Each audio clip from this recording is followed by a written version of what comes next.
Yo, it's Friday night. It's draft day. Your boys from Flyers Talk, A2D with you. We got Pove, you got Dales. We're bringing you all the live draft coverage. We are going to talk about trades, re-signings, who's getting taken, who's going at 6 for the Flyers, what are the Ducks going to do at 10.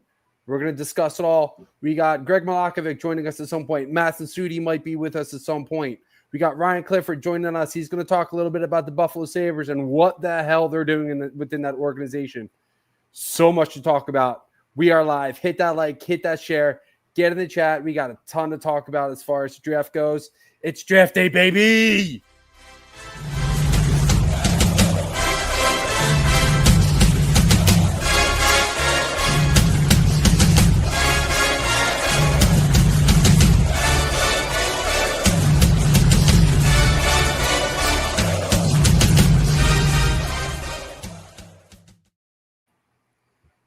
That's right. Like I said, it is draft day. Dales, Pove, we are coming live on a Friday night with full first round draft reactions. We're going to cover the 6 for the Flyers, 22, 31.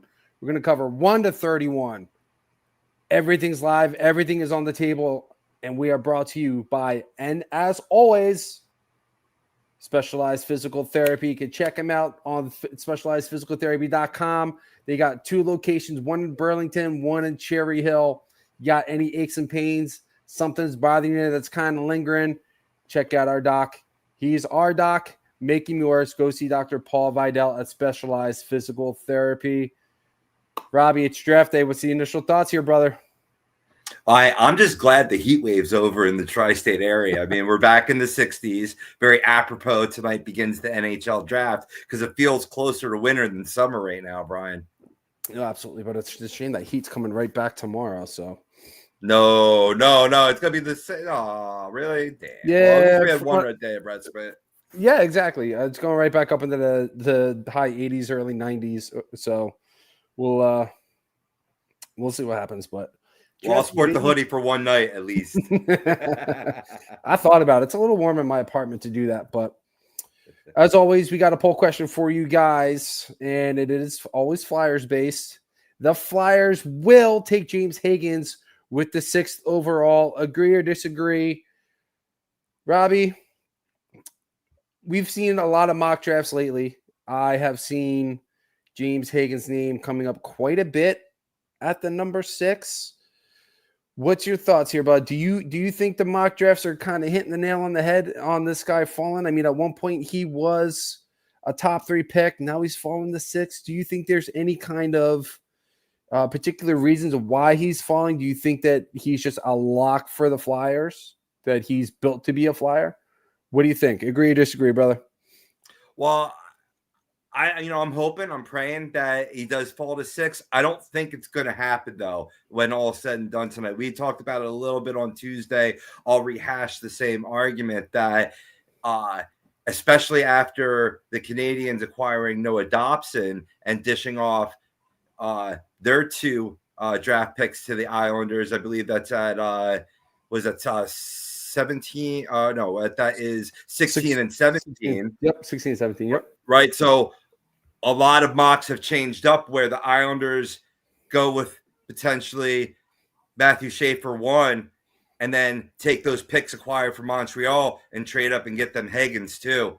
And I could very much realistically see that happening. But if Hagens is still there at 6, I do think Danny's going to, pull the trigger. There was reports that Hagens was visiting with Philadelphia, so there is some writing on the wall and maybe some agreements and some conjecture beforehand. But it's very paramount that the Flyers address their paper-thin center ice position, even with getting Trevor Zegras earlier this week. Mm-hmm. I think James Hagens is a good answer for that, while albeit still on the small side at 5'11", just really great hands, good playmaker, good 200-foot player, defensively responsible at a young age, a lot of room to grow. If he is gone, I'm pivoting. I'm targeting 6'2" center Jake O'Brien. I think that's a great fit for the Philadelphia Flyers as well at that point. But there's a lot to go from now till then, and we're going to see what kind of moves, what kind of trades, and what kind of wheeling and dealing. I love draft night, baby. Yeah. We've already seen a lot of excitement. You already brought it up. You know, you have the trade of Noah Dobson from the Islanders to the Montreal Canadiens, and then pretty much immediately signing a contract extension with them, which was a great extension on Montreal's part. There were rumors that he was going to get north of 10, 11 a year. Signed him at 9.5 and I think he wanted longevity more than he wanted money. And I think he wanted an opportunity to really kind of go to a team that's going to really turn into something. I think that's Montreal, you know, put him as a defensive partner with Lane Hudson.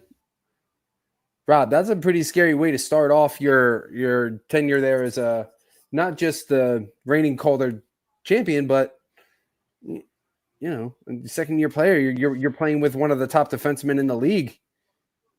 That's got to say a lot for where Montreal wants to go this coming season for them. I think it's an ideal move for Montreal. It's one that they really had earmarked for this offseason because you got Savard retiring, right? So they got to replace that level of production. Now, mind you, he's playing bottom, you know, maybe third pairing minutes, and they got depth there to replace that. But where are you going to bring that talent, right? That talent level that you're missing with his retirement. And Dobson's a great answer. And we've talked about this draft where right after that top 10, there is a big cliff in talent. So you're dealing picks 16, 17, right? That's you know, you're getting a proven commodity and Noah Dobson filling a need. It's better than making those 2 picks and having to wait for a team that made the playoffs. Their trajectory is pointing up, and that was something Noah Dobson targeted in terms of teams that he listed, because we thought, you know, possibly a destination could be Columbus Blue Jackets. You know, we were hoping Philadelphia Flyers, but there was one other team that were but I think that went out the wall. But they could cool their jets for maybe a defenseman in 2 off seasons from now, maybe at that time with some past experience with the current head coach. But yeah, that'll be a talk for another day. But I really feel like this is just an absolute win for Montreal, and as I said before, it gives the Islanders a lot of flexibility as they make this first pick in the 2025 NHL Draft. No, absolutely. And a lot of rumors swirling about them wanting to move back up into the top 5. Yeah, you probably could use Dobson to get up there, but I don't know if anybody was in that top 5 was really willing to move out of their top 5 spot, not have anything left to have. Right. Which is why I think Montreal made a lot of sense, because they could trade out. They're getting a defenseman that they absolutely need. They're trading out of a first round in really a top-heavy draft, or at least a top-heavy first round.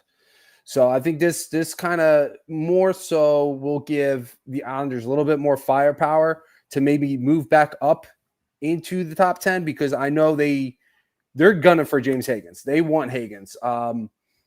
Now, what they did with number 1, kind of not sure now, because you go out, you lose a defenseman. Now that kind of surefires you up to that they're going to take Schaefer. And I've been big on them taking Michael Misa basically since day 1. Right. Now you lose Dobson, so that opens up that defensive slot for Schaefer. So now there goes Schaefer. What's my thing here is you could have had your defenseman and could have still gotten your center. So what was the whole point of, I guess the whole point in moving Dobson was that he wasn't going to resign at this point. That's because exactly you could have, point. yeah. I mean, at this point now, it just, to me, just doesn't make sense for the Islanders, but who knows? Gary Bettman currently doing all his pre-draft ceremonies, looking like he's about to announce the Islanders are going to be live on the clock. Extremely cool moment for, honestly, the Islanders. I can't remember the last time they had a first round or first overall pick, but you know, we got a lot of comments rolling in here. We got Mark Hoven. I saw Mike, Metal Mike floating in the chats. Priz as always. Mark says Hagens, yes, if he's there. Mark, drop in the comments. Who do you want there? Who do you want if he's not there? Priz saying if Frundell drops past 3, would you all be willing to trade up? Giving Chicago a 50% chance to take Mortone and Utah potentially willing to trade out. I think that's a trade that absolutely makes sense.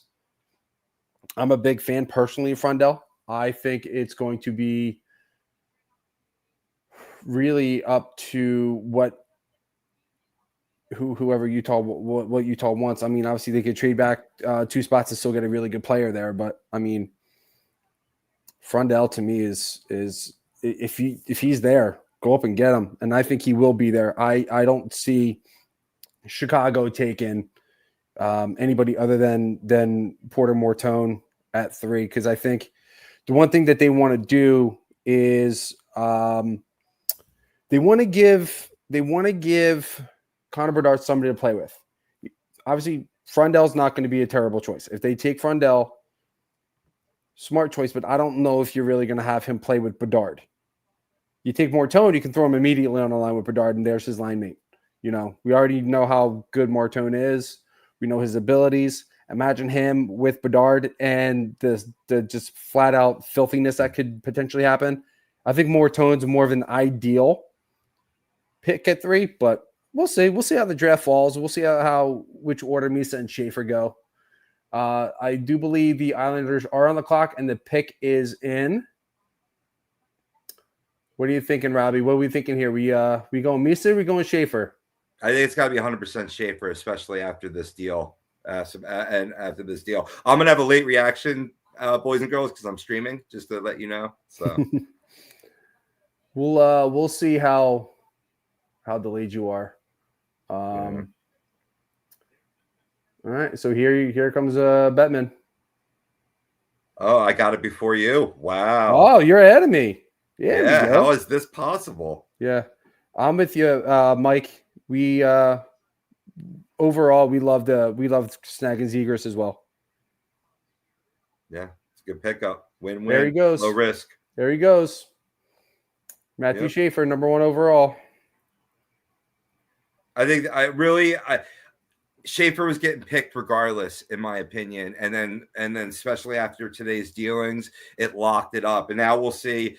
Now the real work starts for the New York Islanders and their general manager, because now there's a lot of heat on you to potentially move up and grab, Hagens, grab Porter Mortone and really Martone and really throw a monkey wrench into this draft. To your point before, right? I would love if Frundell slipped to 6, but I think it's a great match. I agree with you, Brian, in Chicago. What will be interesting is if the Flyers one theory I had early on in our draft analysis was to bring in Elliott's brother Caleb Desnoyers, and he shot down. He slipped in some mock drafts, and now he's back up there. And if he doesn't go to Nashville at 5, it becomes a really interesting decision for Danny B and company. No, absolutely does. I think there's definitely a lot of intrigue there, because obviously with the Desnoyers name, for a lot of Flyers fans, you kind of want to stay away from it because Elliott hasn't exactly developed into the player that anybody thought that he would. And all the scouting reports are saying that he's a better puck handler, better skater, better shooter. He just makes better overall decisions with the puck. Me personally, it scares me just because of Elliott and how his development was. But also, if we look back at the past, and there's exceptions to this rule, there's always one bad brother and there's always one really good brother. So look at Eric and Brett Lindros, Brett and Wayne Gretzky. Those are just a couple of the names. One was really bad, one was really good. One I didn't even know Wayne Gretzky even had a brother that was in the league. So goes to show you that there's you never truly know. So I mean, they could take Caleb at 6 and he could wind up being everything that they need him to be, but they could also take him at 6 and he could just wind up being like his brother. So Since we're actually kind of talking about it, Swoopy dropped in this comment, says, so who is the player you guys would say is like Patrice Bergeron, Jere Lehtinen type of all-around two-way player? Bergeron is one of my favorite players all time because of this great two-way play, and Selkies. Me and Robbie were actually just talking about him, Swoopy. Anton Frundell, I think, is that guy. Big-bodied, full 200-foot player, knows how to play both sides of the puck really well, strong hockey IQ. Robbie, did I miss anything? No, it's pretty accurate. I mean, that is kind of why I say pivot to O'Brien, because I think he could bring that game as well. But other than that, I think a guy that you've spoken about too, especially with the back holding up and, you know, checking all the boxes, Roger McQueen. Yeah. Brady Martin, he's an option. He might go to Ryan Clifford's Buffalo Sabres, who we'll be having on later on in the program.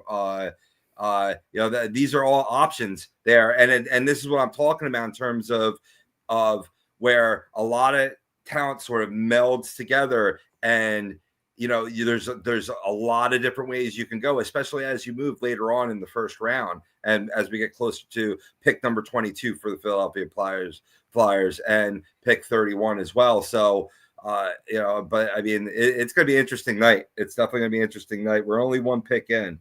I already want to hear the second one already. Yeah, same. It's funny that they didn't actually put him on the clock yet. They're giving him about 3 minutes, it looks like. And like, I get it. You want to give the kid his moment in the spotlight, and he's going to get plenty of it. He's 17 years old, so he's not going to come up. Odds are he's probably not going to come up and play right away. So he's probably going to go back to juniors one more year, maybe 2 more years. So, I mean, obviously you can't go wrong with the pick with either guy between Misa and Schaefer. If you're the Islanders, you really need help in both of those areas. But, this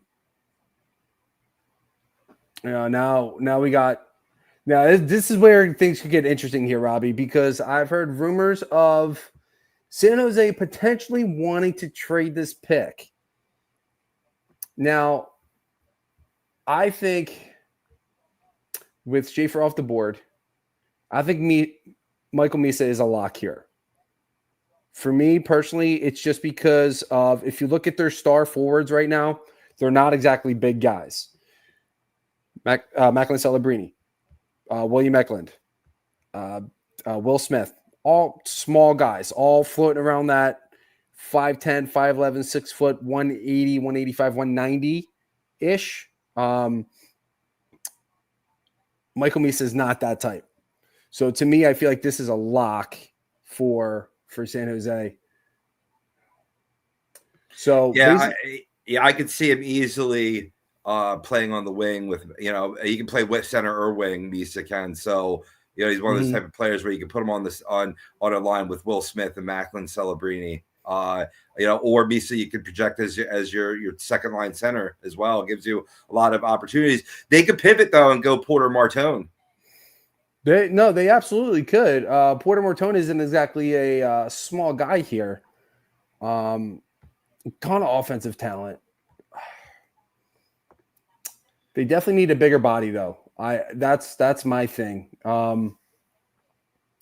They've already got a ton of talent, and this is kind of where I thought you could go either way with Schaefer or Misa here. Is San Jose needs young defensemen too.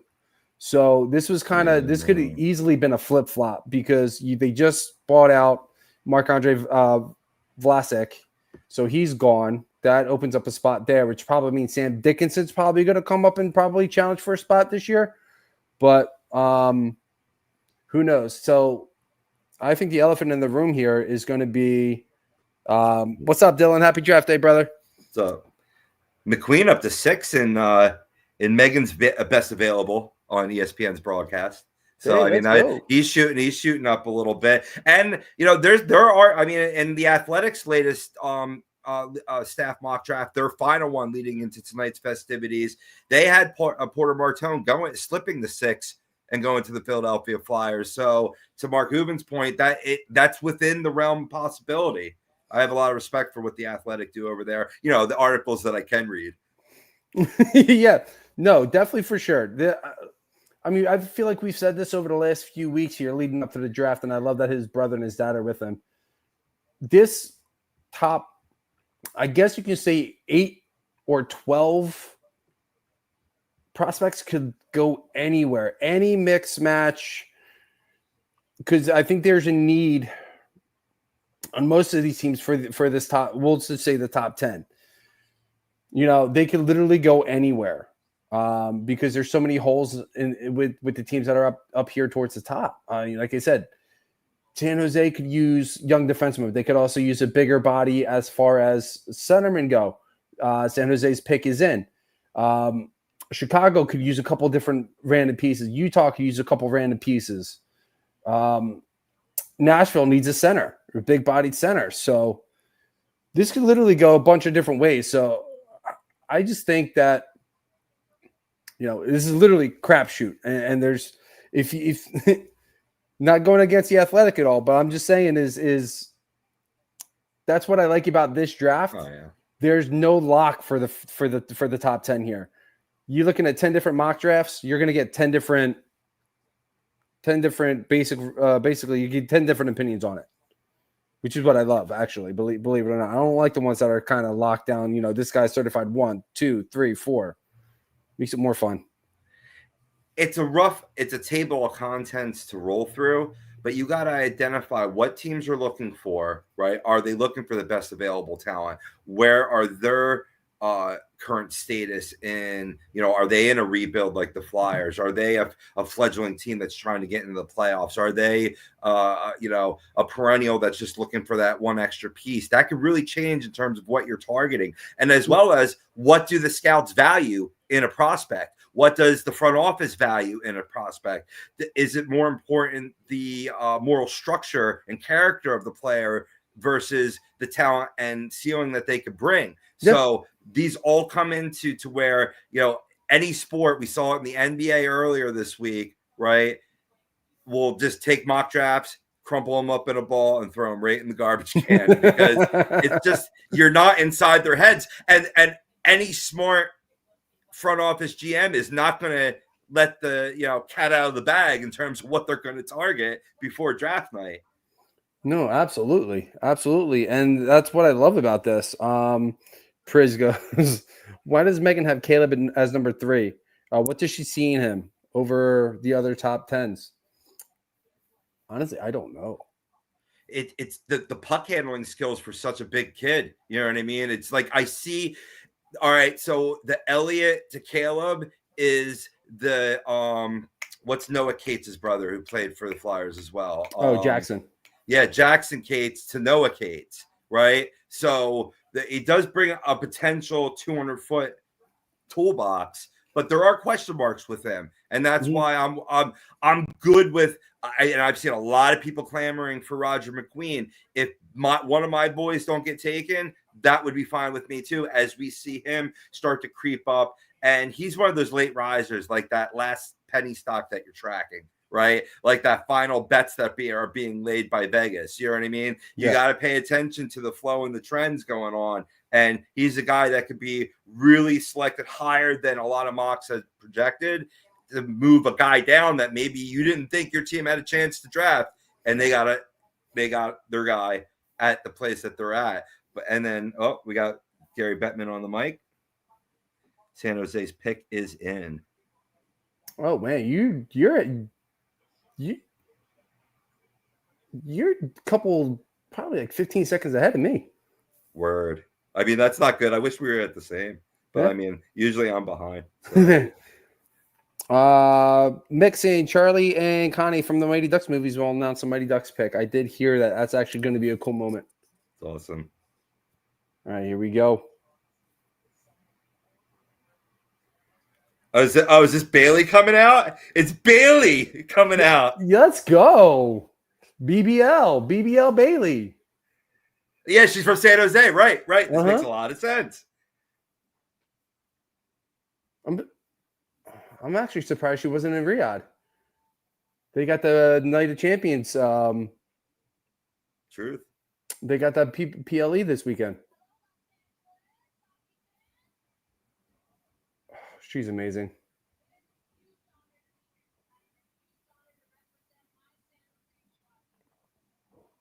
fact that she's a hockey fan. And the pick is in. Man, she's so expressive. I could read her lips. I didn't even need to see the name flash up there.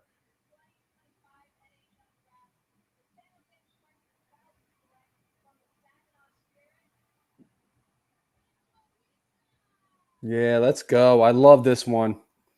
I love this pick for them. It's where you had to go. It's a nice pairing. Yep, absolutely. And now you got your big body there to kind of help with protecting the puck. A guy who could be strong on the puck. Not saying that the others aren't, but I mean, you can't have a top six of all guys that are in between the sizes of 5'9", 5'11", and 180, 185 pounds. You need to get that big body in there. He's 6'1", he's 182. He's going to put some more muscle on, I'm sure. But, you know, this is a kid that's going to help make an immediate impact for this Sharks team. And they just got a lot more dangerous on their top six. No doubt about it. Like I said, I mean, you could really, if Will Smith, retains his position on right wing next to Macklin, right, then that really opens the door for Misa to take on that 2C role. But he could, like I said, he could play wing though too as well, and you could pair them together on the power play. You certainly, Misa's the type of player. He's got the maneuverability. He's got the puck presence and puck ability to really work the back end and power play. Or be the captain of that power play. He's really the next best player to Schaefer, and he gives Sharks tons of options. Greg, we're all with you on that one. We're all with you on that one. Damn, Bailey. Georgia Pete, San Jose. Chris says that's what I'm saying. Definitely a double. Oh, geez, Louise. I thought Pris was talking about W for the pick. My bad. All right. So pick number 3. Chicago's not quite on the clock. I think this pick is going to go pretty quick. Yeah. I see one of 2 guys here for Chicago. I think Pris is going to be with me on one of them. But I think this is either going to be Mortone or this is going to be Frundell. It has to be one of the 2. For me, I say I lean a little bit more heavily towards Mortone just for the fact that he's a winger versus another center. You can actually have Mortone grow with Bedard instead of growing on a different line. Not saying that Bedard probably can't play wing, but I mean, Bedard is just so much better as a natural center. So for me, I got to go Mortone. If it's not Mortone, it's going to be Frundell. What do you think? Yeah, I mean, those are the 2 clear-cut options. They'll be torn between them. I mean, Desnoyers could creep into the conversation as well. I mean, he's skyrocketing right now as I'm looking at several different mocks. But part of the Blackhawks draft equation really is projecting both players and also gauging their own current forward power, forward pool. They really, they envision Bedard and Nazar to be their future top 2 centers. So really Frundell, he probably projects easier to wing, and his size and all-around game, he could really be the ideal complementary line mate to Bedard or Nazar. So, I mean, it just gives them more options in their rebuild. He comes with decent size already, 6'1", 198. And his Swedish player, he's going to handle the puck well. I really see it being Anton Frundell at this point. It'd be interesting if it's not, because that's where you could see Frundell potentially slip into the 5'6" range. And if both Frundell and Hagens are available after the Utah Mammoth select, man, just knowing that the Flyers could potentially land one of these stud puppies, that's exciting. No, for sure. Dylan actually just sent me something. I thought it was going to be something of something fun, like trade rumors or something like that. No, it's just a most annoying fan bases, which we already kind of had a feeling. But hopefully, the thing about Kyle Davidson over the last couple of years has definitely been a lot of question marks for me. Some moves that make sense, some moves that don't make sense. I don't understand bringing in Andre Burakovsky. I mean, you traded Taylor Hall for pretty much nothing. If you're a Chicago fan, do you trust Kyle Davidson enough to make the right pick here?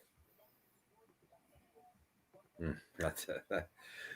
I think you do. No, I think you do. But there is some hesitation, right? Because let's face facts. The Flyers and the Blackhawks started the rebuild roughly the same time. And I mean, it's hard to talk smack after, the Flyers were the fourth worst team in the NHL, but one of those teams that were worse than the Flyers were the Chicago Blackhawks. So you can start to question it, but I think it's more of a situation where, I hate to say it, Philadelphia, but I think you got to kind of trust the process in Chicago right now. Yeah. Hopefully they have a better result to the process than the Sixers did. Yes. You actually brought up a good point that I didn't really even think about was Frank Nazar. So even if you don't pick your guy to really grow with Bedard here, you're picking a guy who you can actually have grow with Frank Nazar as well. So you really what you're doing is Chicago's in a pretty good situation where you can really go Frundell or Mortone, or maybe go wild card and find somebody else, to the point where it's just kind of like, okay, there's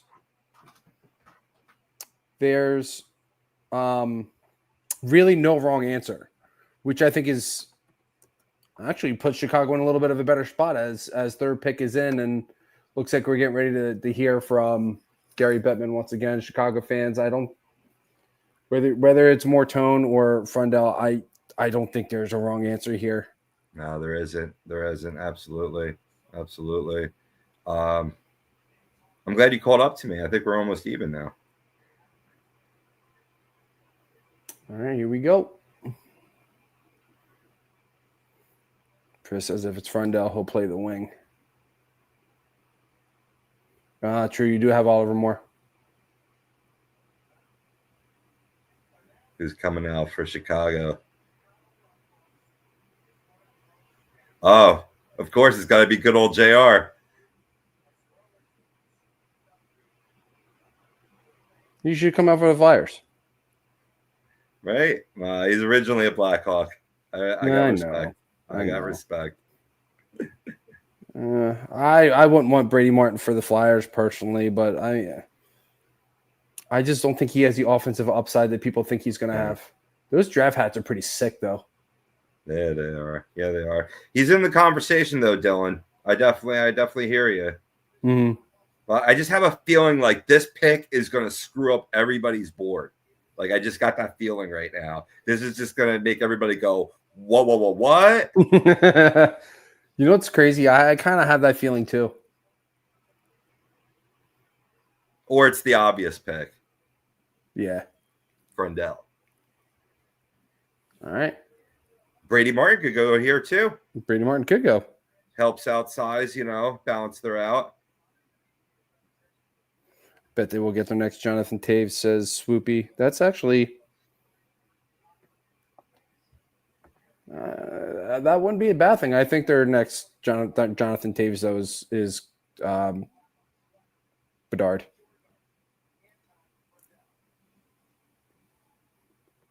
Yeah. They made their smart pick there. Yeah. Chris is stoked. Congratulations. I would say that's more like the safe pick, but yeah, it's such a smart pick. Such a smart pick for them. Dylan says, I think he's a Tocchet guy. That's why I think he's not the most skilled, but he's a Tom Wilson type. Ew, I hate Tom Wilson. What's up, Bryce? Bryce chiming in on YouTube as he always does. Who's the next best player or players in next year's draft? I don't even know. I haven't looked that far yet. Yeah, me as well. I'll be honest. Yeah. Barkov 2.0. I agree. Future Selkie winner. There's True McKenna. Grace McKenna. yeah, Gavin. Gavin, sorry. Yeah, that was the one name that stood out because I just read an article about him. But certainly he's targeted, earmarked as number one next year.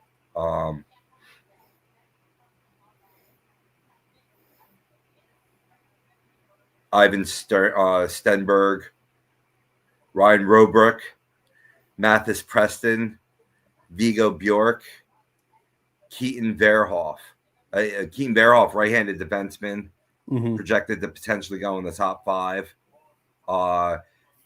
Stenberg and Preston are both right wingers. Robrecht is a center. I want to see what his size is. Because the Flyers, part of this equation, right, is that the Flyers are really building up to stack their draft capital, to move up in the 2026 draft. So this is definitely important to pay attention to. No, for sure. And Gavin McKenna is light years 6 foot 190. What's that? Gavin McKenna is light years better than what Priz kind of just said. Number one over Bedard, Celebrini, and Schaefer. Yeah. Such an insanely talented kid. I like that piping on that jersey. If they show you the back again, you see how it's gold? It's gold with the black around the 25. Oh, yeah. I like that. Yeah, that does pop. That's good for broadcasters. Mm-hmm. Guaranteed. For sure. James Jackson popping in. I feel like the next Utah pick is the biggest question mark. Yeah, it is. And another Jackson Smith can creep up into the conversation as well here. Yeah, he had a good combine. He's a smart defenseman, skates really well, is a really solid two-way defenseman. I don't know if I necessarily see him going higher than 8, which I believe is Anaheim's. Oh, Anaheim's at 10. Anaheim was originally at 8. Yeah. Who's at 8? Anyway, I've seen him go as high as potentially as 6 to the Flyers, but I don't think if they're gonna go for a center there and go defenseman later on in this first round. But I've seen Jackson really go as low as 15 to the Boston Bruins, which makes a lot of sense. It also, we'll be having Ryan on shortly after the Flyers pick. He could be destined for number 9 for Buffalo as well, if they don't go center iceman at that position, or potentially even because a guy that we talked about a lot earlier on in the draft process that really slipped a little bit is that big right-handed defenseman Radim Murka. So these are all possibilities that I'm going to be excited to see get a little insight from Ryan in terms of identify their team need and what they're really targeting from that organization, because there's a lot of different ways that they can go. I'm telling you, in that back end of the top 10, it can get really wacky. Yeah. What's up, Joe? I see you in the chat. Yeah, Flyers talk on a Friday night only because it's draft day, baby. Joe also goes on to say that no way the Flyers take 3 players tonight. I'm kind of leaning that way, but I'm still not 100% sure yet. We'll see. We'll see who they wind up taking at 6, and then kind of see how everything falls from there. But I do expect them to trade back, whether it's with the 22 or the 31. I'm not sure which one yet. We'll see.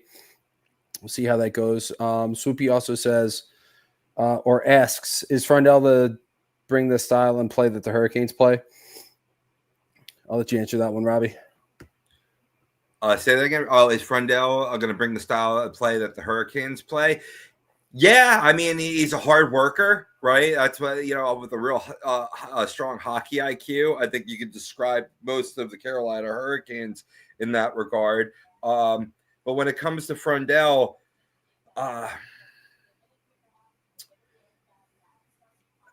he has that all around game, right? That coming from the Swedish background, always going to be defensively responsible. So yeah, I do think I think that's going to be something that he brings to the Chicago Blackhawks. No, for sure, for sure. Like I said, I love the pick for Chicago. So far, all three picks all make sense. Obviously, we're only 3 picks in. We're getting ready to hear from Utah here in a minute as the Mammoth make their, I guess, first official draft pick since, I guess, being rehashtagged. What's up, Lenny? Lenny also wants Hagens as well.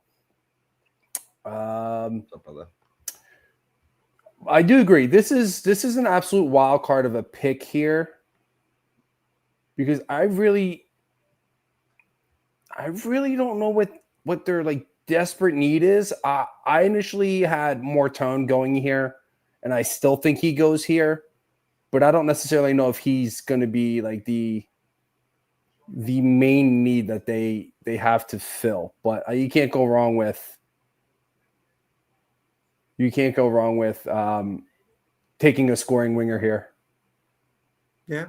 Oh, I think they need size. They need someone with size and skill here. Mm-hmm. I mean, is that the obvious statement of the evening? Sure, but I mean, that's what they have similar needs to the Flyers. They need bigger bodies, and their center ice is probably their weakest asset.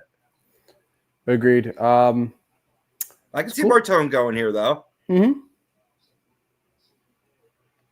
Like you said with Chicago, I think this is the pick that could really mess up a lot of draft boards here. Yeah. As always, keep the comments coming, guys. We're getting to as many as we can get to. And what up, Antamayo? Mm-hmm. Athletic so far with their mock is 4 for 4. They're on fire. Wow. Maybe you do put some stock into mock drafts. After all, you're going to be happy with this pick, Matt, Brian. Okay. I don't hate it either. I think it's a little bit of a reach, but I don't hate it. I mean, coming out of the Q is one of the highest rated junior leagues in all the junior hockey. So this isn't, his talent is nothing to sneeze at. Yeah. And he brings that excellent two-way. That's why I like them as a Flyers target. Really can complement and take the tough matchups behind Logan Cooley. This is a good pick. This is a very good pick. Like long-term for Utah as they're building their brand and their era in the NHL. And what this means, ladies and gentlemen, is that for number 6, there could be potentially Hagens, Martone, or O'Brien available for the Flyers, depending on where the Nashville Preds go. I mean, this is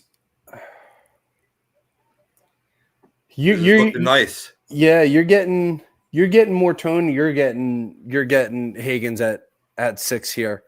For me, with Nashville, they got to find ways to create some offense. I think bringing in Marchessault wound up being a bust.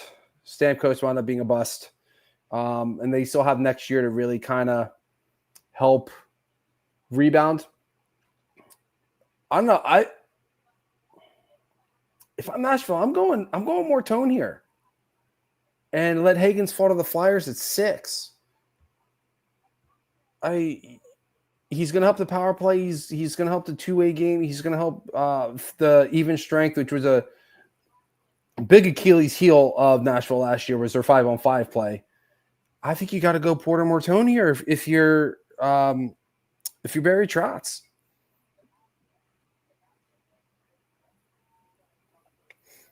Yeah, Mike Mortone would fit in Nashville for sure. Yeah, it would.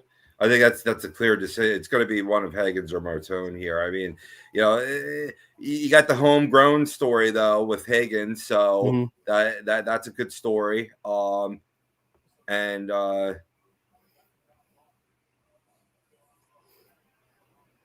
mean, Martone, for all the reasons Flyers might be interested, Nashville may be interested in the size and physicality on the wing that he brings. I really feel that potentially if Nashville goes with Hagens, right, do you pivot at 6 or do you trade back? Maybe trading like with the Kraken and going Roger McQueen at 8 and gain an asset within that. You know what? I kind of like that. If Nashville takes Hagens here, I think it would be smart for the Flyers to trade back to 7 or 8, take McQueen, and again gain that asset because you're still going to get a top center. Right. You're going to get a bigger bodied center, a guy who does play a similar style to Tage Thompson, which is a strong 200-foot game, strong skater, insane creativity. And now that he's been cleared with the injury, the sky's the limit for this kid. Thanks, brother. Appreciate that. Yeah, no, I mean, because I mean, here's what you do, right? So if you're going to draft best available at 6, let's say, we assume Preds take Hagens, right? And best available is Martone at that point.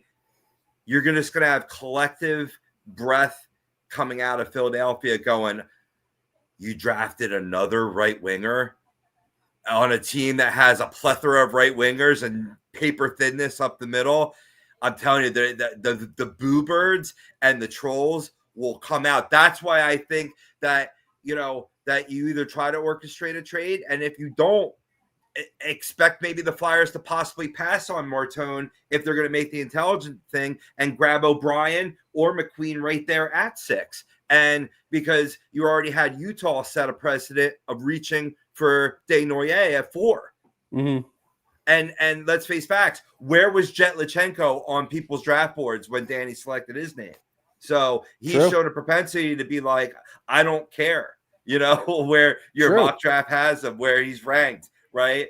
It depends on what they saw at the combine, the character of the player, like I said before. So we'll see. But I mean, I could just see it, Brian, right? If they draft a right winger, a lot of people being pissed off. True. I mean, I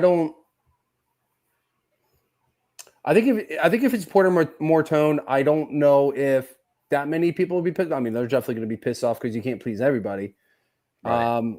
But I think if they go for like a reach or like a Brady Martin, I think you're going to see more people pissed off about like a player like that than going down and getting a player like a Martone who's fallen to you, Hagens, going down and taking a Jake O'Brien or a Roger McQueen at 6 and reaching on those players. I think most people would be fine with that because you're still addressing that need. And Martone just brings, like you said, speed, size, and insane scoring ability with really good offensive IQ. So I don't think I don't really think there's a loss there at that pick. But I mean, if you're gonna go after like a McQueen or a Jake O'Brien, I would definitely consider trading back and trying to gain another asset, maybe in like a second or third round. For sure. Martin Gordon going, did Weeks drop a no notes on TV? We should get a little cut of that. Where you at, Tommy? Where you at?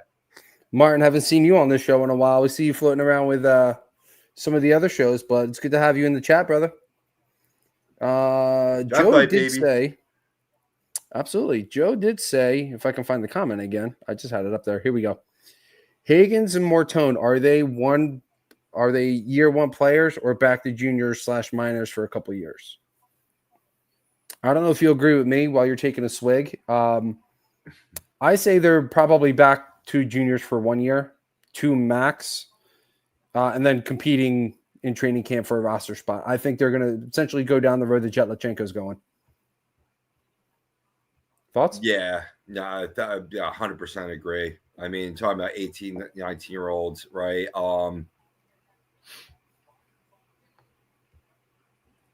For sure. All right, here we go. Nashville's up. Yeah, that's why I stopped talking. Shea Weber. Good old contractual Shea Weber. Yeah. Like Hunter Brody said, take the best player available. Yeah, I don't like to listen to Hunter Brody. He's good. He just gets on my nerves. Yeah. I don't mind him at all. Well, that is usually smart drafting, and I get that. Mm-hmm. I totally agree. And I'm gonna just stare at the screen right now so nobody ruins this pick for me. So, Chad, if you can hold off, drop in. They're both 18. They're both 18. They're junior bound. But you could see, depending on what kind of camp, they will be given an opportunity. Mm-hmm. Wow.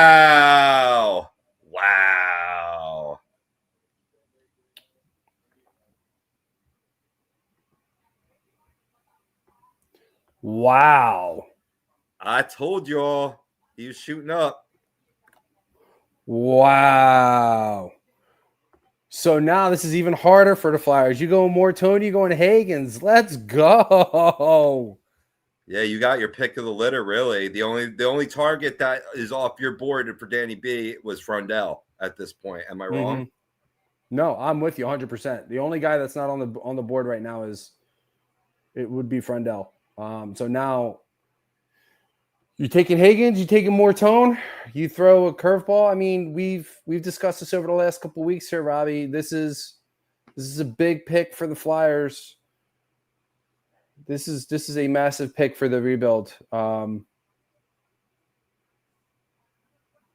you hit on this pick again after Mitchkoff, right? They might be talking statues of Danny B. You know what I mean? Like, honestly, because this could be the consecutive pick, right, in a row, that really makes a nice that duo that really like can lead your team to the next level.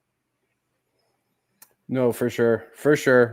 Soup says, if these players really aren't that good and would be below top 10 picks in better drafts, then I trade back and get future assets. Don't feel forced to pick here. Right. Well, I mean, unfortunately, it's the players you have to choose from. You got 3 first-round picks. You got to worry about the rebuild. They're trying to get competitive as soon as next year, but I don't see them. I don't see them not taking a pick. It's a top 10. It's a top 10 pick. You're going to get quality here. You're definitely going to get quality here. It's just a matter of which route do you go now. Do you throw another curveball out there? I mean, I feel like picks 4 and 5 were curveballs. Do you continue the trend, or do you take the safe pick here?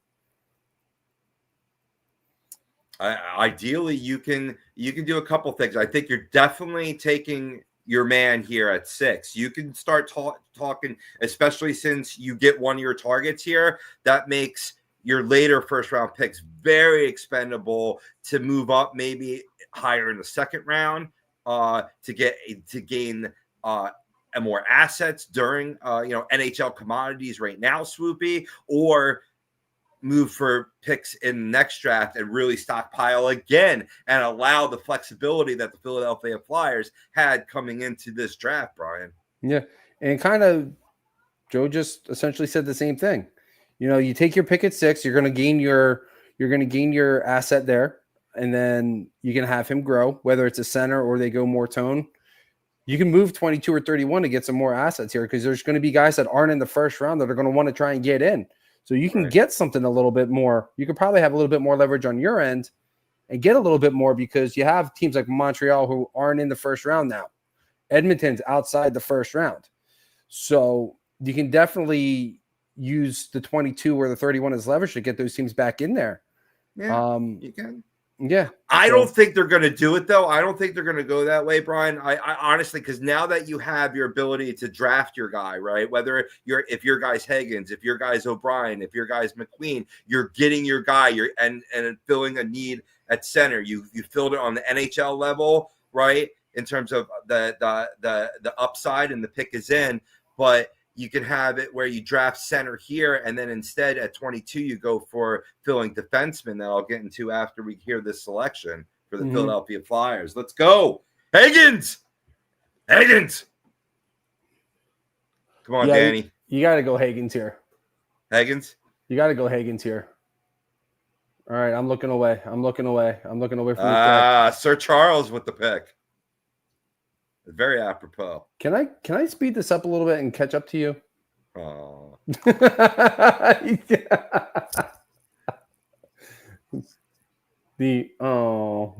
Got me.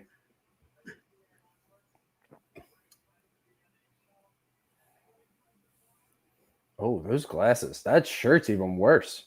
Yeah, right. Charles Barkley looking like Gnarls Barkley. Yeah. What would have been even better is if they got Trevor Zegras to announce his pick. Right. He's too busy packing right now. Oh, he's here. He's in AC right now. Nice. He's at the draft party. Well done. Yeah. With Meltzler and the crew. Nice. Yep. All right, we love you, Charles, but make the pick, goddammit. Let's go. You need time to go grab a beer? Just put Charles Barkley on there. He'll fill that time. Seriously, I might just have time to take a quick little cat nap. Wow.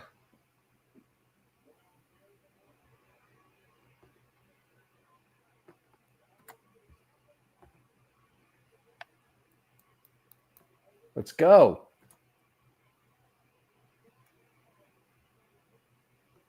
Okay. Went for the size. Okay. Yep. I'm very surprised, though. Yep. I'm very surprised. They didn't like the 5'11". That's what it was. Okay. They valued 6'2", 208. I take 6'2", 208 all day. I would. I like James Hagens. I think he brings a specific skill set. And I would have rather gone center and definitely gone after that depth there. But, I mean, he's one of the best scorers in the draft. You can't pass up on Mortone here. The fact that he fell to 6 is crazy to me. I hear you, Ralphie. You should jump on the stream. Ralphie's like, boo, what the fuck are they doing? Yeah, Ralphie, get in there. I'm not happy. I'm not happy with this pick.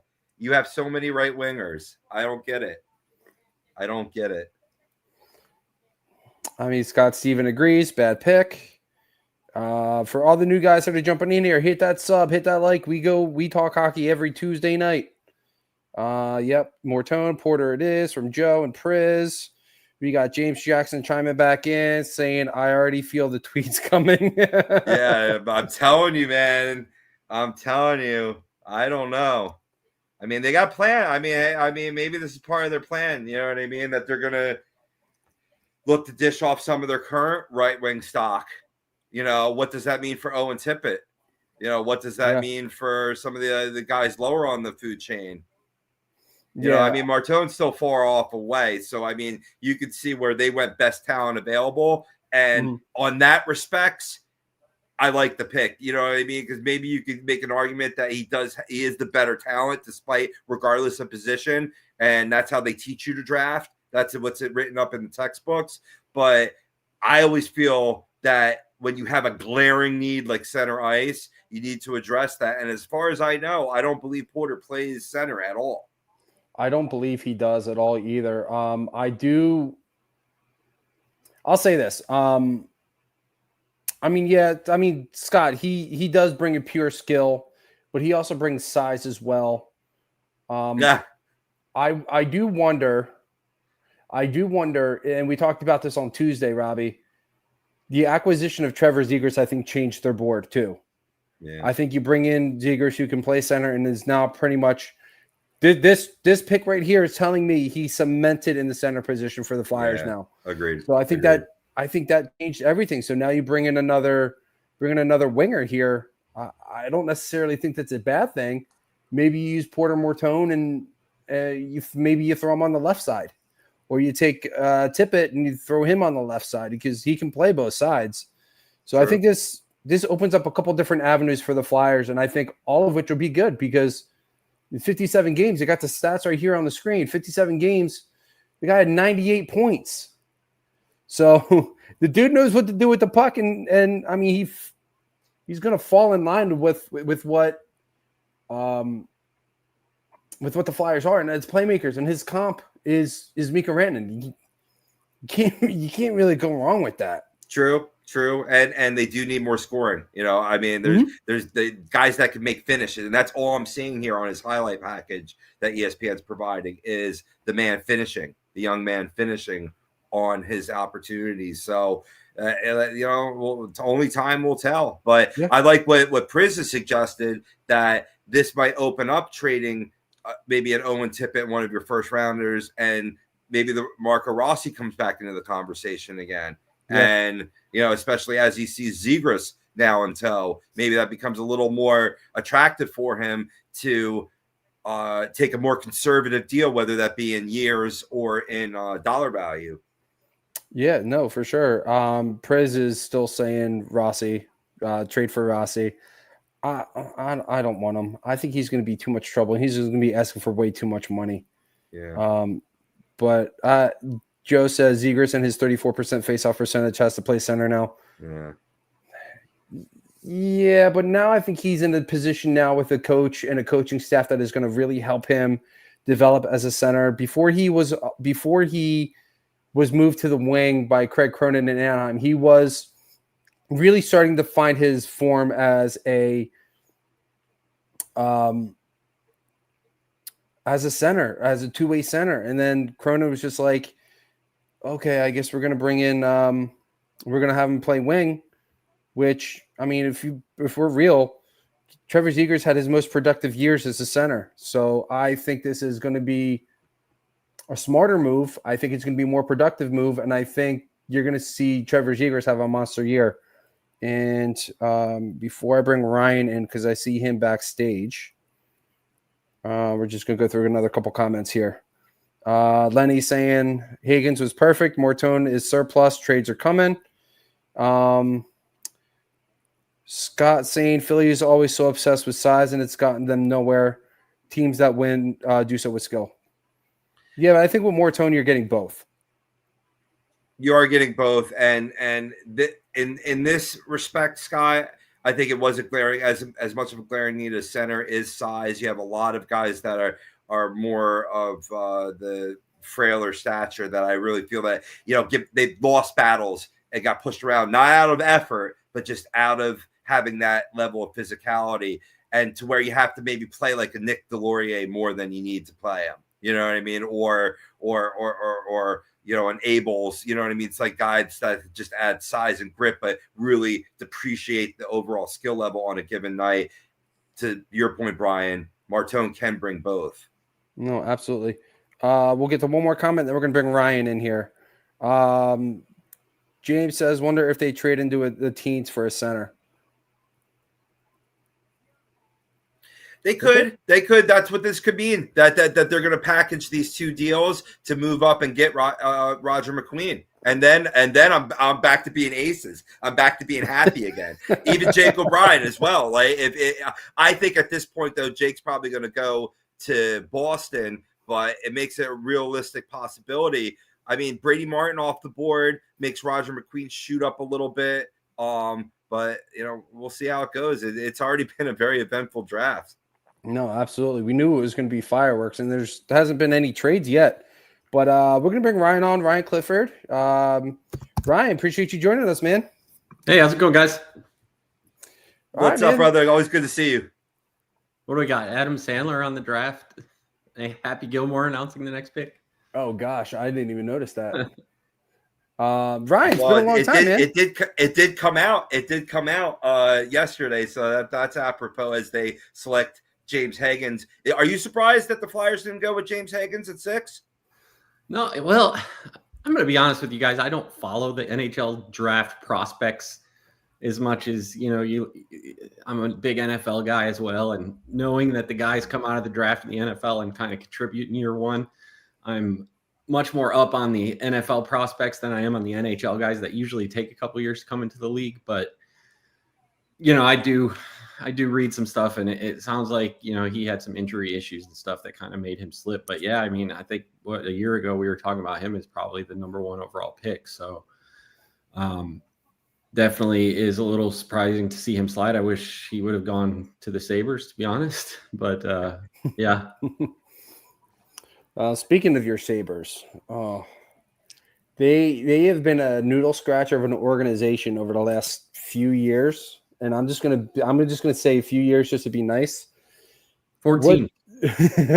What's been your take since the last time we talked about kind of the direction that they're headed and what they're doing as an organization? Yeah, I'm super disenfranchised with the organization right now. I think you have an owner that is trying to pinch pennies and not spend to the cap like they have in past years. I think you've got a general manager that came in with no experience. It's kind of, buddies with a lot of the guys in that front office.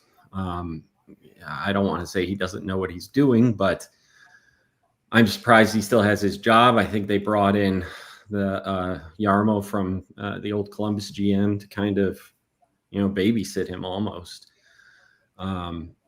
Definitely not liking the way they're heading. I live down in Atlanta, Georgia right now, and there's rumors of the Atlanta getting yet another expansion franchise. And I'm going to be honest with you guys, 14 years the Sabres haven't been in the playoffs. That's 1/3 of my entire life. If they announced an expansion franchise to Atlanta tomorrow, I would maybe jump ship from the Buffalo Sabres because they've just been that frustrating for me over the years.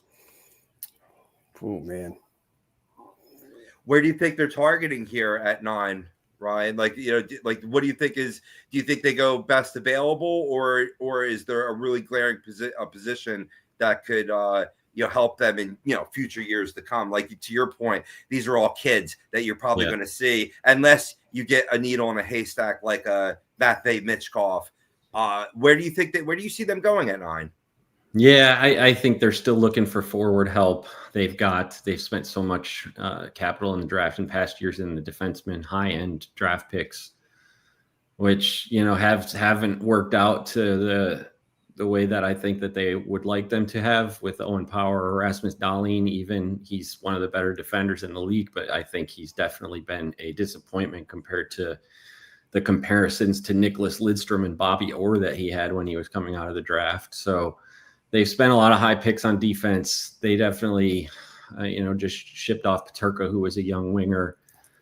I do think the NHL draft in general, again, as opposed to the NFL, who kind of targets needs, I think the NHL in general is more of a best player available type of league where, just because you've got, maybe a couple great centers, you're not going to pass on a center that's good that, may not even be able to come into the lineup for 2 or 3 years. So I think their most glaring need is probably a big winger, possibly a center. I wouldn't be surprised to see them go defense, but there is what's his name, Radim Murtka. If he becomes available, he's another 6'6" guy. The Sabres have, I think, 5 or 6 guys on their roster right now that are over that 6'5" height. So they definitely have a type that they like, and he would fit that mold. So we'll see. Yeah, he's a big, mean player too. Plays with a physical edge, and he's a really good shutdown, stay-at-home type of defender too. So I think that could definitely be a need to fill for Buffalo. But after that deal for JJ Peterka, for me, for Buffalo, I think the need. I agree with you there, Ryan. You have to go. I think you have to go forward there. Like you said, they did invest a lot on the defensive side. I think one of the glaring holes that they've had over the last couple of years is basically player development. I mean, if you look back on some of the guys that they've lost, and me and a couple guys that I work with, we went through the list. There's a lengthy list of talent that's been given up on in Buffalo.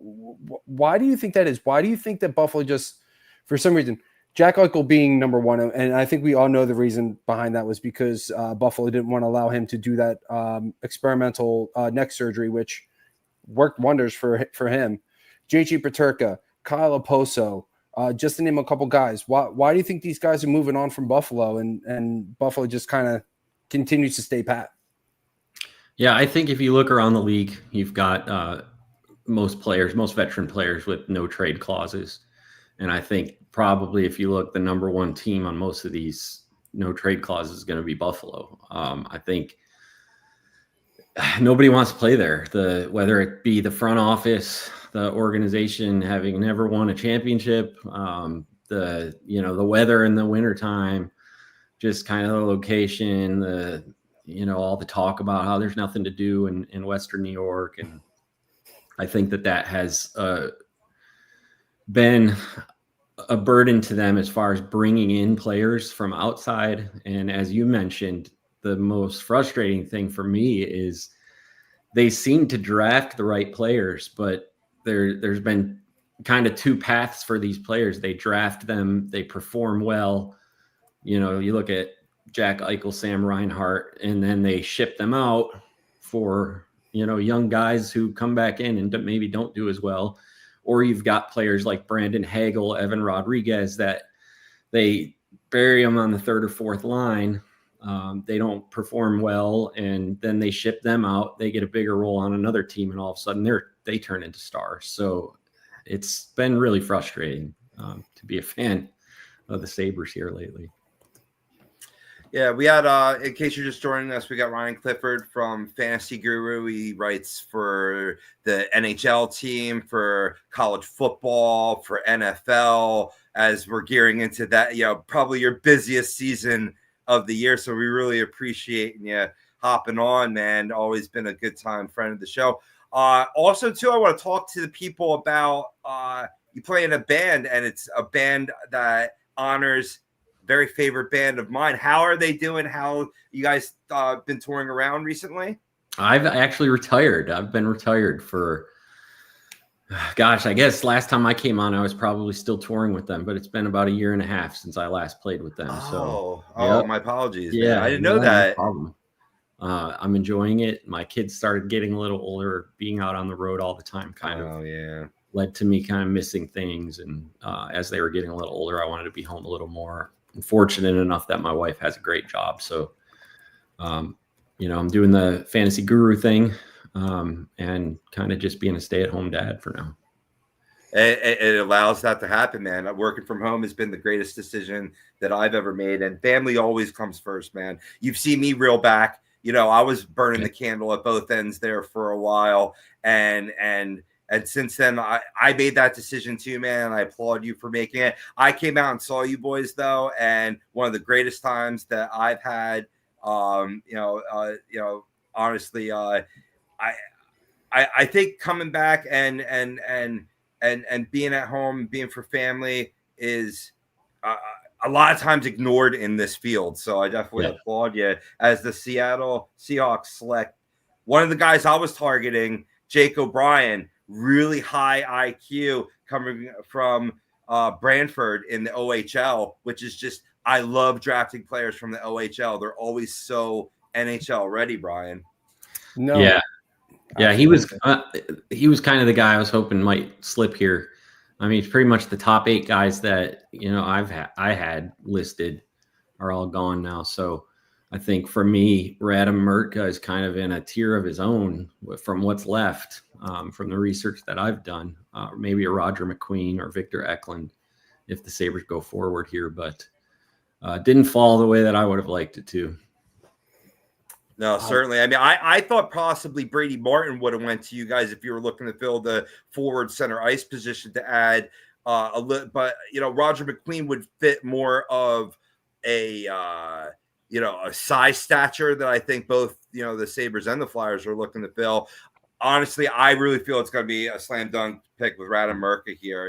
Definitely right-handed defenseman as well. the unicorn, as some say, Yeah. 6'5", already 218 pounds. I wouldn't be that disappointed, though. This is a fine defenseman. It's not the splashy pick. It's not one of those, because we've been talking about it for the past couple of weeks, Ryan, where once you get past that top 10 talent, there is a bit of a cliff in this draft that you don't see in 2026. So you may see teams like the Philadelphia Flyers trading some of their picks in order to move up for next season or for next draft season. For sure. Yeah, I like the defenseman here. I think, I mean, it's been so frustrating to just on paper, the Sabres blue line is just stacked with Byram and Dahlin and Power. Samuelson was, he was supposed to be a really good player as of a couple of years ago. He kind of fell off, but they just can't keep the puck out of their net. So, like you said, is it Mertka? Is that how you pronounce it? Yes. So, yeah. Yeah. So he's right-handed defenseman. That's apparently a big part of the reason that the Paterka deal was made for the guys it was, is Kesselring is that big right-handed defenseman that they covet. So again, he probably wouldn't be available for a couple of years, but definitely fits their mold. Yeah. I mean, if he should go beforehand, well, he won't now because, Sabres are on the clock. So I think that's the way they're going to go. But a guy that I keep on hearing about in terms of clamoring for Flyers to trade up for is Kashawn Aitchison too. He brings a little less size from the left side, but he has that physical dimension that he plays above the size. He has that physicality and just more of a playmaking sense from it's a guy that you could see being a quarterback of a power play moving forward, where plays strong defensively, but yet can contribute. Brian. Yeah, he definitely has more of that offensive upside than Mertka does. Right. Who's more of a shutdown guy, which, I think the Sabres could use a little more offensive playmaking ability from their blue line, but again, it's, you're talking about guys that probably won't be in the lineup for a couple of years. So would not, Owen Power seems like he's kind of got one foot out the door. Bowen Byram, of course, they're looking to trade him for some reason. So yeah, it might be good to just fill the cupboard here. Yeah.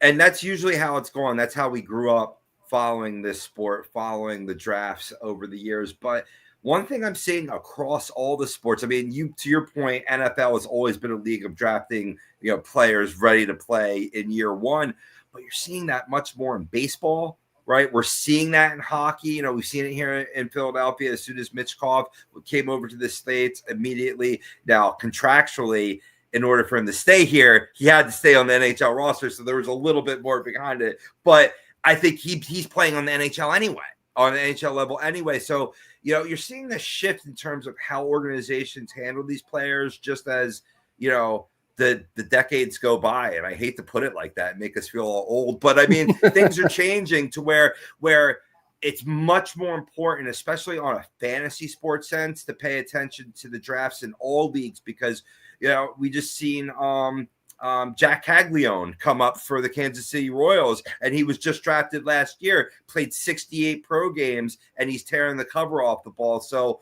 I mean, hockey organizations are always going to put development first, right? Maybe you play it that year one in juniors, but then they come in and have a strong camp like we saw from Jet Lachenko. Dales, man, freaking, it's possible that these guys see NHL ice time sooner than later, at least to what we were used to. Yeah, I mean, let's be real. The athleticism of these kids nowadays from when we were growing up are it's very different. They all have nutritionists. They all go through strength and training, and it's basically starting from, I'd say, when they're playing club hockey in middle school, high school, and it just continues from there. So you also got to look at it this way too. A lot of players are going down the college route too, as far as just like development goes. And they're about to announce the selection here for Buffalo. Remember, I'm behind you guys, so don't ruin it for me. But they're going down the college route instead of going back to juniors and not signing their ELC so they can get some proper development. You also got to remember, like, If you go down the junior route, you're going to be playing against more guys that are, very in age range. You're going to college, you're playing more guys your age and potentially older. So you're going to be seeing more talent. You're going to be seeing bigger bodies. So it sometimes that's just the better developmental route to go. Yeah, for sure. Hockey's a weird sport, Wow. when you compare it to the other sports. You get, the NFL, their guys, I think, have to go through 3 years of college football. In the NHL, and baseball and basketball is the same kind of as hockey with the high schoolers coming out, but those aren't as physical sports as hockey. So you got these 17, 18-year-old kids getting drafted that really haven't filled into their bodies yet. A lot of these guys are still growing. So, they go back to these junior leagues. And what do? They play against, 16, maybe 15-year-old kids, for a year or two in the OHL, WHL, and the Q. And, then they get up into the AHL or the NHL, and they're playing all of a sudden, guys that are twice the size of some of these kids. And you see it a lot of times with these high-end first-round picks that come into the league and kind of just struggle to get anything going.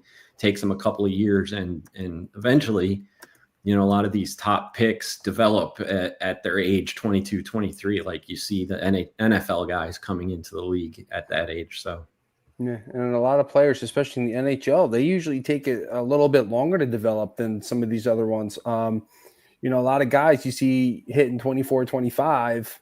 If you're a position player, usually hitting your stride, hitting your prime, we're going to know what you are at that point.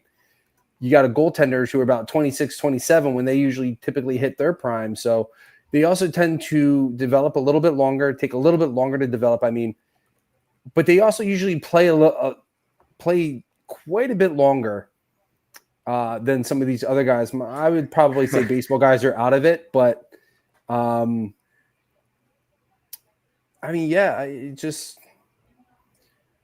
you got to be more patient with NHL guys sometimes. And I think especially Flyers fans specifically can be a little impatient when it comes to stuff like that. And I think this pick here of Rademirka is a really, really good pick for Buffalo. Not the route I thought they were going, but Roger McQueen, I hope you like Southern California, brother. I think the Ducks do go there.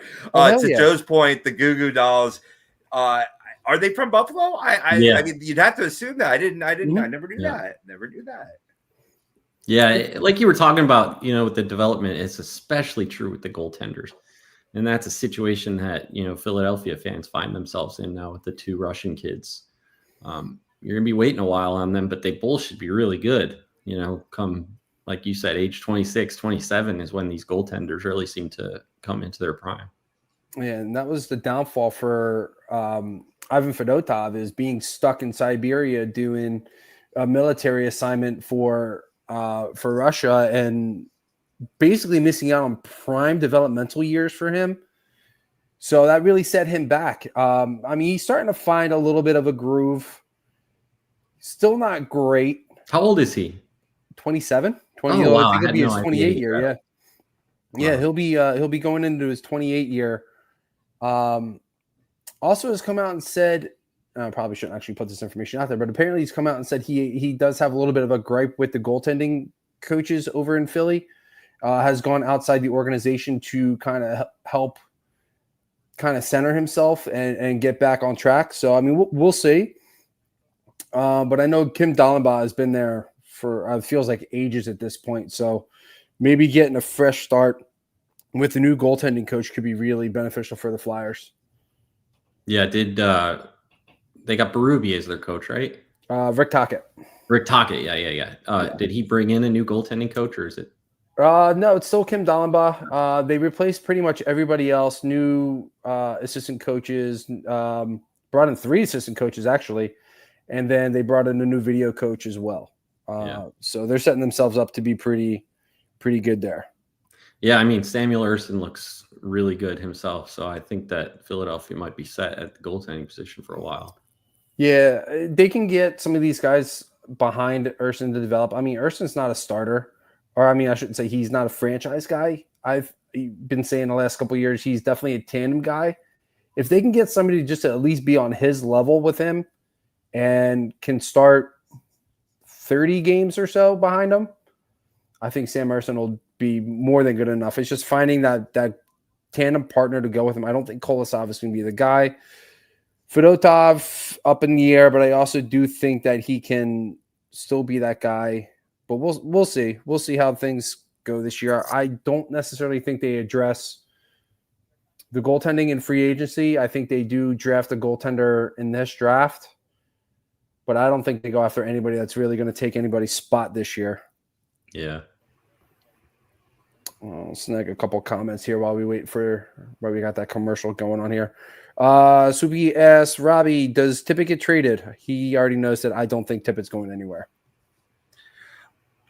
I don't think so because, as we were just discussing, that despite going with a winger with the 6 overall, that's not, for this year, maybe not even for next year.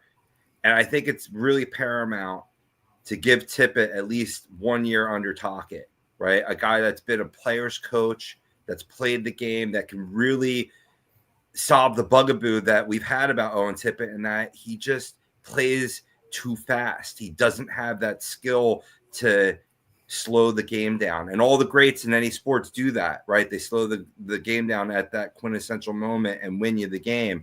And can it be taught? Some people may agree to disagree on that, but I believe it can. And I think after this year, if you see further mediocrity, you could consider trading them. I was in for Rossi. Brian, you convinced me out of him. So I say you give him another year as the pick is in for the Ducks. Yep. And before we go into the pick, Ryan, what were I know you kind of half expected Merca. What's the overall reaction to the pick there by Buffalo? Man, again, I think that O'Brien was kind of the last guy that was maybe in, the upper couple of tiers. So I think, to me, I thought Mirko was kind of in a tier to himself. McQueen not far behind, and Eklund I have right up there as well. But to me, it seemed like the right pick. I'm happy with it. I think keeping the blue line stocked is always a smart decision. It needs to work out at some point. The Sabres keep bringing in these high-end defensemen, and somehow they just can't seem to keep the puck out of the net. Oh man, these guys haven't aged one bit, as Joshua Jackson and Marguerite Moreau, also known as Charlie Conway and Connie Moreau, are making the pick for Anna. They haven't aged a bit. Well, that's the West Coast sun, man, keeps the skin young. Yeah. Well, I mean, there's some gray there, though. There's some gray there. Yeah, that Pacific Ocean doesn't hurt either. That ice box over there. Yeah. But no, I like the pick there. I like the pick there for the Sabres. Like I said, right-handed defensemen with size do not grow on trees. And then I see the next drop-off really falls towards the latter part of the round. Well, you got your man, Brian.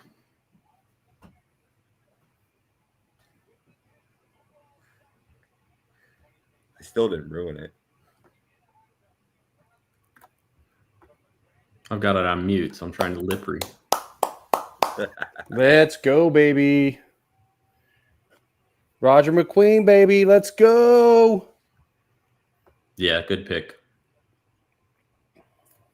That's the guy I want. Honestly, I kind of wanted him more for the Flyers than for Anaheim, but yeah, I'll gladly take him. Been compared to a lot of, Tage Thompson comps. Big body, really good skater, incredible offensive talent, creativity. He's probably going to take a year or two to come up, but man, I'll take the 6'5", 200-pound center all day. So you're an Anaheim fan as well, huh? Mm-hmm. So what did you think of the Zegras trade? I liked it for the Flyers. I wasn't a big fan of the return. For the Flyers, it made sense. I'm not exactly sure what Verbeek is doing right now. I mean, I'm assuming he was clearing cap space for McTavish, Dostal, because they're still RFAs. They haven't been re-signed yet. And then you're freeing up spaces for guys like Brent Senecki, who I think is probably going to get a good shot at the roster this year. Anaheim's another one of those teams like Buffalo, brings in so many stud young players and just can never seem to put it together. Yeah, I don't think Zegras had any intention on re-signing, and I think that's kind of where the move stemmed from. But I would have loved to see what he could do under Joe Quenneville for a year, because as much as I wasn't a huge fan of the hiring, Joe Quenneville does bring out the best in his players, and he really does know how to utilize the talent. So the fact I won't get to see him under Quenneville is going to be kind of sad, but it's going to be really fun to watch him under Tocchet as well. Yeah. That's good. Yeah, it'd be cool to have, a fan of two teams and have someone like Zegras traded from one to the other. Happened with Drysdale too. Kind of neat. Yeah. Flyers West. That's right. Exactly. I mean, you got Cotier too, Yeah. Oh yeah. And Gauthier came off a really, really slow start, and he really turned it on since Four Nations. Well, since coming to the Wachovia Center or Wells Fargo or Xfinity Mobile, whatever it is now. And since that game, he's just been absolutely lights out. Everything went to hell, and I know Ryan's gonna identify with this, being a Georgian, right? When they rename Atlanta Motor Speedway to Echo Park, are you kidding me, man? Like, I've given up. Hope, it's done. It's a corporate world now. Yeah, for sure. Yeah, oh, man. I'm excited for. I was reading that if they bring that expansion team to Atlanta, they're going to be go under Georgia will be their team name instead of Atlanta. Interesting. Try to change it up. Yeah. I've also heard they're going to be in a suburb of Atlanta, so they're not even going to be in the city. So I mean, as someone that lives here, I can tell you it. Without living here, it seems ridiculous to give Atlanta another hockey team, but living here, it makes total sense, because the last two teams were, played downtown, which nobody goes downtown. Nobody lives downtown. And where they're putting it up is, basically the Atlanta that everybody lives in and socializes in. So I do think it would work. But I can see how it would seem ridiculous to anybody that's not from here. Let's go. Oh, the ESPN's comparing him to Quentin Byfield. It's not a bad comp either.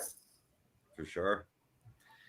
What's interesting is we talked about it earlier on, Ryan, before you jumped on, how in that no adoption deal, the Islanders getting a pair of first rounders from Montreal Canadiens, number picks 16 and 17 overall. We were speculating that they might have tried to package those up to get 2 picks in the top 5 to try to get, your defender and Schaefer and then a center iceman.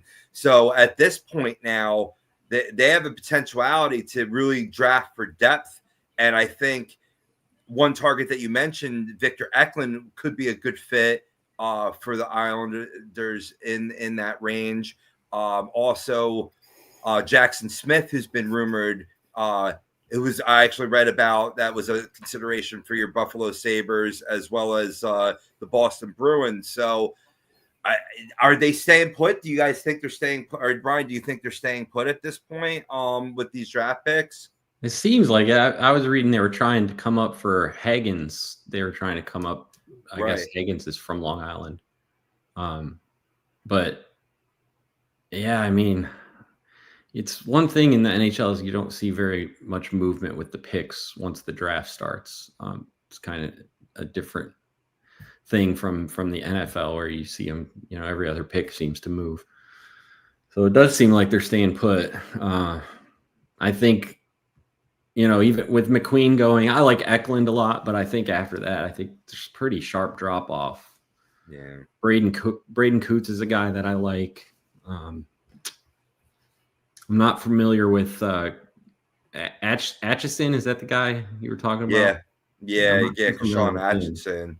Yeah, I mean that I think he's going here to Pittsburgh at this point. He's a guy that, like I said, brings a little, he brings size. He's 6'1". He's not the biggest defenseman, but he has an offensive need and a physicality to match. So that's a good fit for Pittsburgh. But it could be, a target for the Islanders, because they obviously got to replace that defender now. So I like where your head's at there in that regard. But yeah, I agree with you too. I mean, we saw, picks move in the Noah Dobson deal. There was also some picks move for Evander Kane as he heads to his hometown in Vancouver. Mason Marchment being traded from Dallas to Seattle. What's your take on that, man? Yeah, Dallas is kind of loaded. I think they had to get rid of some guys. Yeah, it's always interesting this time of year to see all the movement happen. Hockey, these kids tend to creep up on you, and one day they're playing on like the third line of a squad, and the next, they might get moved and be a top liner and turn into a star. So Marchment is definitely a guy I think that could possibly fit into that category, especially going to a team like Seattle. That it's a pretty big opportunity for him to be a play, up in the lineup. Absolutely. It gives him an opportunity, and it's an embarrassment of riches as they reconfigure their cap situation and their starting forwards and defensemen there, as the Pittsburgh Penguins pick is in. Let's see who our hated rivals go with. But while we wait for their selection, Ron, you want to tell the people where they can find you? Yeah, I'm on X at Ryan Clifford. And as Rob said earlier, you can find my writing on fantasyguru.com. Yeah, your projections, man, between you and Jorge, I mean, the two of you have made a lot of people a lot of money. yeah, it's a lot of fun. We got a good team over there. The last few years we've had just great subscribers. It's a really good fit overall over there. Yeah, I love the family aspect. Thank you, sir. Thank you, sir. I appreciate that. But it's you work with people that have an attention to detail. It makes you want to step up your game. So you've helped me out in that regard. And yeah, the team's awesome. Nick Rodriguez, we're definitely going. He wanted to jump on, but he's like, I don't know anything about any prospects. I was like, well, you could come on when we talk about Florida being the next dynasty. Then, yeah, you're Panthers fan. But this was a surprise pick, huh? Yeah, a little bit of a reach. I was just going through ESPN's mock draft, and he was at number 27 in their mock draft. A little bit of a reach. I mean, Penguins are going back to back here, so you kind of figure they're going to take a safe pick and they're going to take a risky pick. Yeah, I always wonder in these back to back situations how they pick which one they're taking first. Yeah, geez, I was mistaken there greatly, but hey, this is an example of maybe going with their scouts, going with the guy that really checked all their boxes. Yeah, I mean that's another thing about the NHL is the draft. Sometimes even in the top 5, sometimes these picks can come out of nowhere. I think tonight it kind of felt like everybody expected it to, but some years it's hard to predict. Yeah, I mean it's a smaller center, but a guy that brings a lot of skill. Reading up a little right up here, he was projected as low by the Athletic to go at 31. So I mean, it's definitely it could be a reach, but he plays with WHL Hitman. That's a great league. So. Well, speaking of refilling your cupboards, Pittsburgh definitely needs to do that with their centers here. After a couple more years, they're going to be bare. You got to draft where you're the oldest, right? That's also a thing. And when you have back-to-back situations too, maybe you can address the blue line or another need, with the safer pick, but you get the guy that you want. And like you said, that's small. You always got to be concerned, but these guys have years to develop, to potentially fit that mold. Yeah, I was kind of expecting them to go after a score. So, I mean, it could still happen at 12. I was actually more expecting Victor Eklund to be taken here, just because one, he's the best player on the board right now, and two, you got Crosby's probably going to be done after in a couple years. You got Malkin, who's done at the end of this year or at the end of his contract. So you really got to start putting pieces together where you're going to be able to have these guys kind of walk in as these guys are walking out. And I think Victor Eklund is one of those guys. I don't know if Kindle will be. I think Kindle will probably take another year or two. But, I mean, I think with one of these two picks, Pittsburgh's got to take Eklund here. If not, it's, I think it's a easy pick for Detroit. Agreed. Yeah, I agree too. I think Eklund is by far seems to be the best of what's left.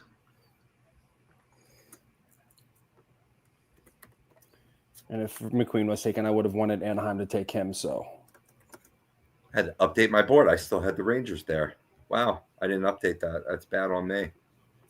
You were priding me on my attention to detail, Ryan.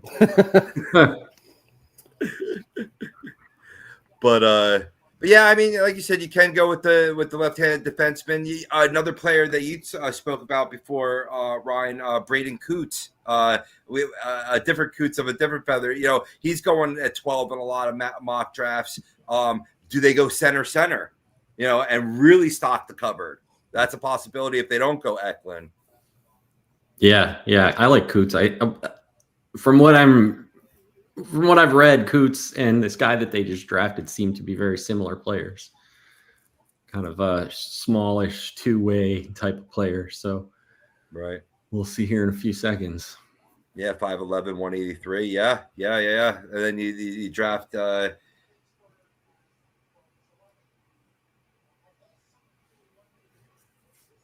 Trade alert. Trade. There you go. Yeah, Flyers moved up to 12, boys. They got Pittsburgh. They made a trade with Pittsburgh. When you're listening to it on mute, that's happened sometimes. Sorry, guys. Mine's basically on mute too.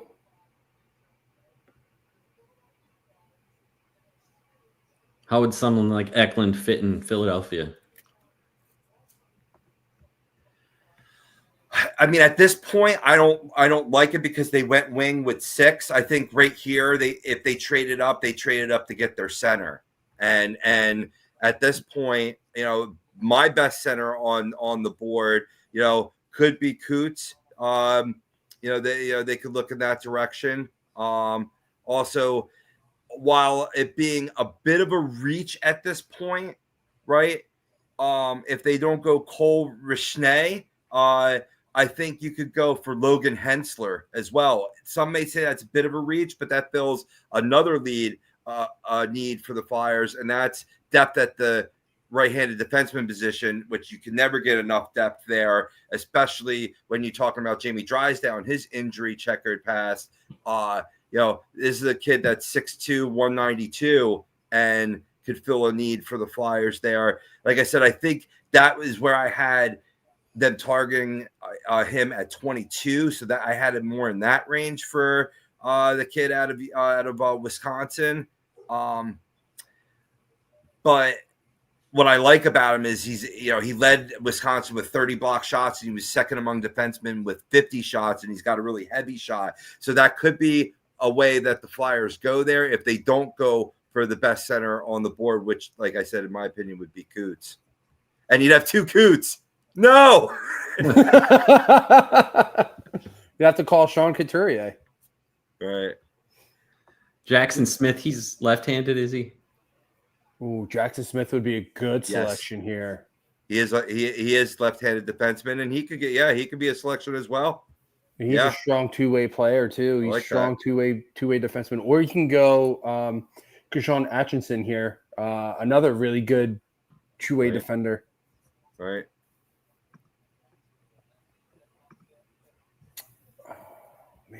I didn't see what they gave up. Did anybody see that? I'm just looking now. 22 and 31. So they're done after this pick, potentially.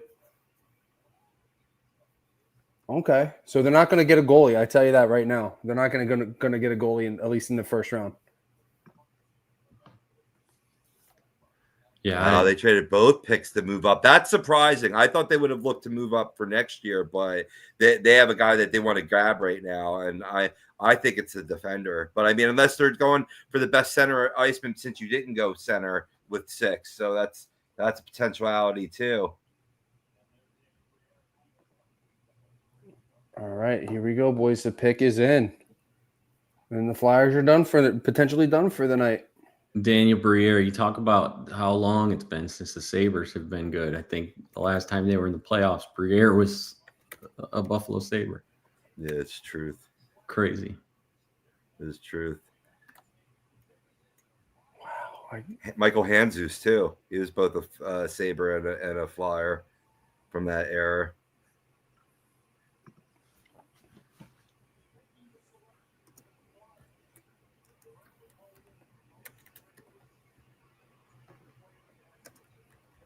Brandon Graham announcing the pick. Oh, no. Gary Bettman, such a goober. Yeah, amen. I do like that they're trying to shut down the LTIR loophole, though. Oh yeah, so I got to give him credit for that. Ooh, I forgot about this kid.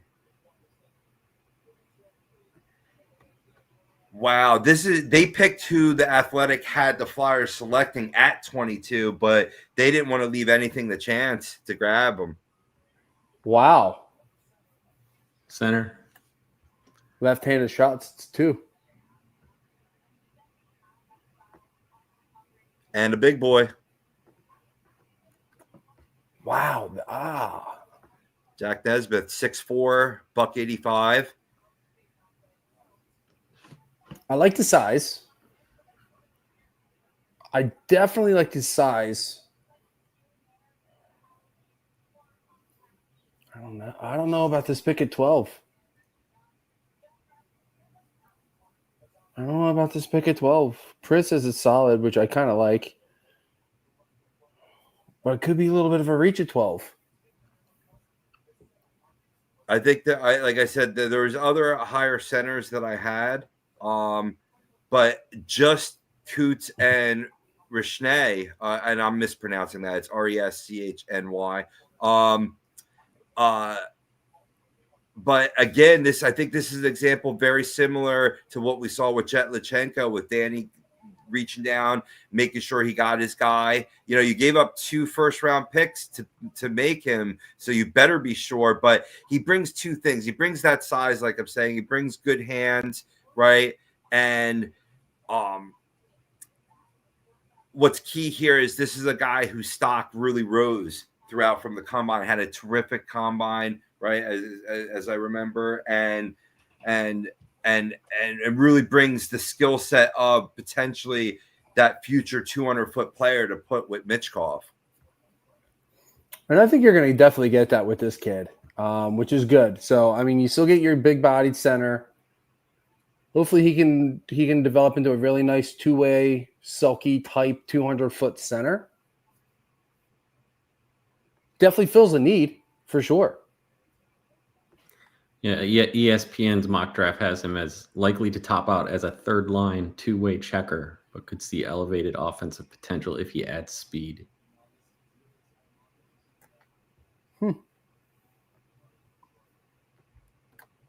That's a big boy, though.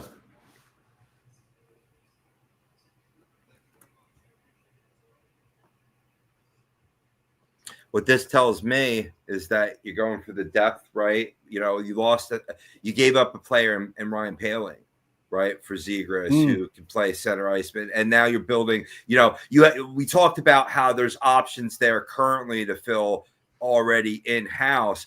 If you haven't listened to it, go back after tonight's show. Listen on from Tuesday nights, our regular time, Tuesday 9 p.m. Of course, we're coming live for the NHL draft tonight, but I really feel that the Flyers, you know, in this deal, it makes up for going with that right winger because you went with the best available, and now you got the position of need, and it allows for you to build that stockpile for the bottom 6 but which is just important. You know, you need a full team. You need 4 lines rolling. But Mhm. what this tells me is that expect to see a bigger role for Jetlachenko come 25, 26, you know, and really because and as we saw the success that he had in juniors, Brian, right?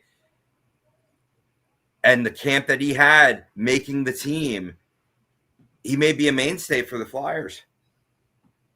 Jetlachenko? Yes. Yeah, no, 100%. Great initial training camp. They gave him essentially 9 games, but yeah, I mean, everything you just said here, Robbie, kind of makes more sense on why they went with this pick. You know, like you said, you send Paling over to Anaheim in the Ziegler deal, so that opens up basically a depth center role.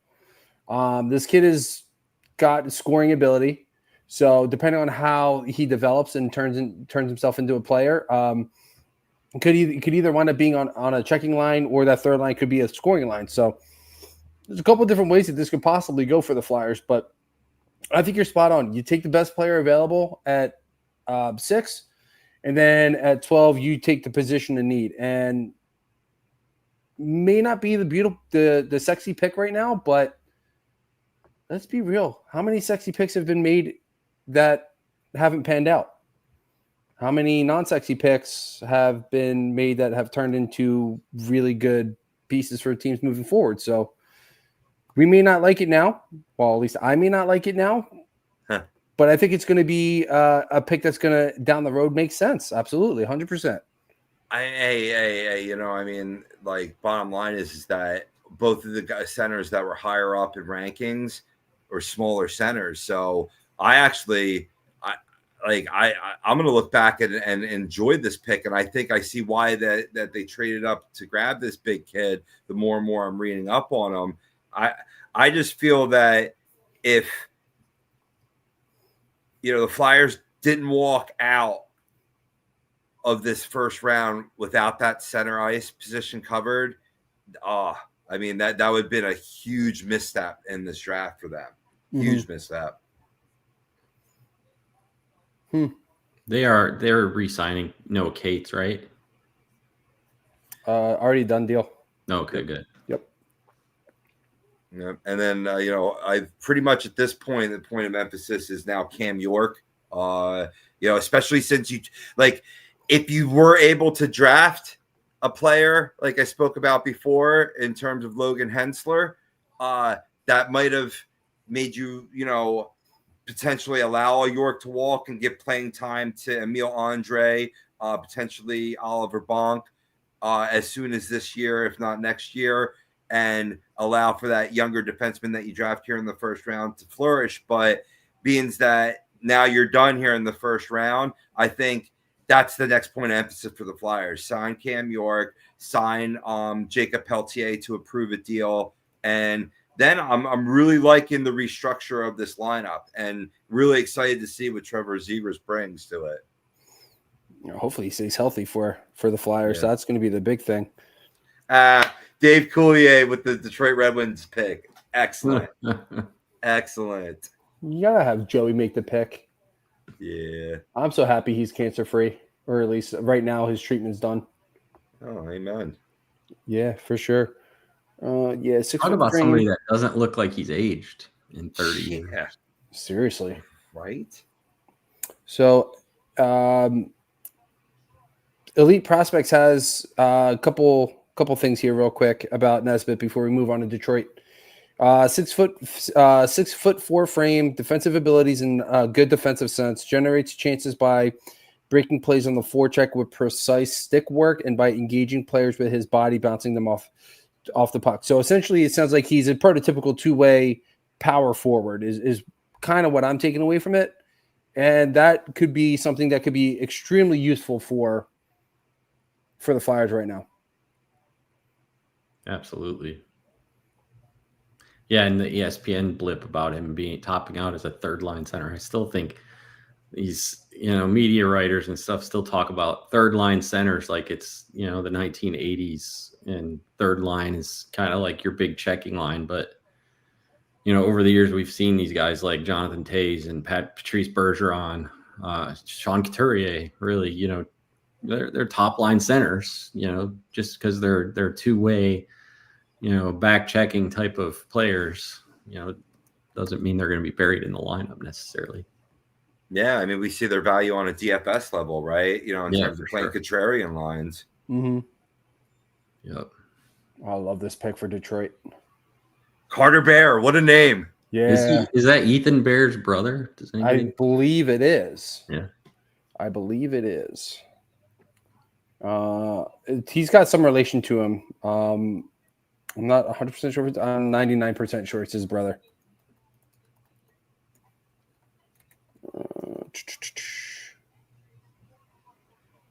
Tell you 1 second. But I love this pick for them. It's always crazy to me the amount of siblings you see in the NHL, you know, how hard it is to make that top level in hockey. And you have all these families that just have multiple kids make it. It's crazy. It is. Especially with the prices of hockey these days. Jeez Louise. Right. God bless soccer moms, but that makes the world happen. But it is remarkable, right? Because it's the odds are so low to make it to the highest level. But I think you know, brothers make each other better. You know, we've seen it with the Suter brothers over the years. You know, from the Hurricanes, Stahl brothers. Thank you. Yes, I had like 4, I think. Yeah, crazy.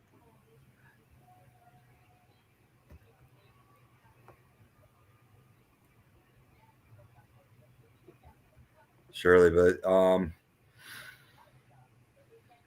I don't think so. Actually, I don't think they have any relation. Maybe cousins. I was just looking up. I said that they were what you call it. I thought I read that they were brothers. Oh, I guess I was wrong. They said that was AI telling me that though, so I don't trust that. I thought so too. I thought I read that on a Instagram thread a couple days ago because they were talking about all the brothers and the relations in the draft. You never know nowadays with stuff on the internet. Yeah. Well, it's truth. Especially when you go to Wikipedia, because that's where I'm at it right now. Yeah. Don, if you're with us, what do you think of Carter Bear? He's being described as tenacious, combative forward. That fits the mold, right? In Detroit, brings a good skill set. 6 foot, $179 out of Everett. Plays left wing. I'd like to get your opinions on that if you're still with us. Yeah, for the reasons that you basically just said is pretty much why I love this pick for Detroit. He's tenacious. He's feisty. You know, as you saw in the highlight package they had for him, powers through contact, knows what to do with the puck, has some pretty silky mitts.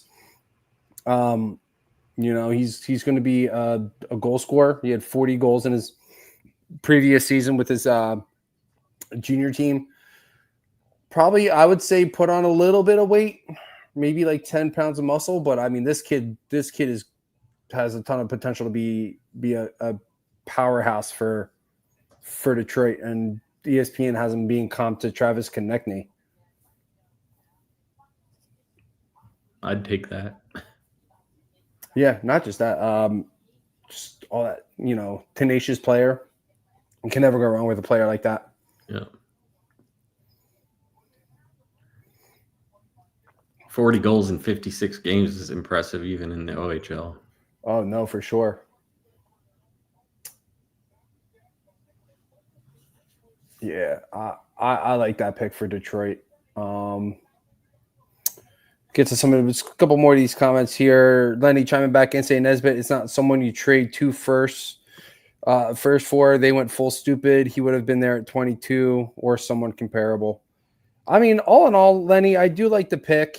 I think they're filling the need at 12. I kind of agree with you to the point where I don't know if I would have given up 2 first to get him. Probably could have moved up a few spots to be able to go get him, but I mean, Jetlachenko right now looks like he's the right pick. Porter Martone, I love that pick for the Flyers. I would have preferred a center, but I love the Martone pick. You had to go and get a center. Yeah, you had to do it. They probably just did not think he was going to be there at 22. So I do think it's a little bit of a reach, but I don't hate the pick at all. So for Justin Carbonneau was related to one of my Mount Rushmores in Gee. And then Morris confirming they are cousins. So there's that. Columbus currently on the clock right now. Curious to where these guys are going to go. We could go a couple of different ways. Columbus, I think they some defensemen. Yeah, I was going to say I think they finally. I think this is where Victor Eklund finally gets taken. Although they did just add Charlie Coyle and Miles Wood, so I really don't know. So maybe they do go defenseman here. Maybe this is where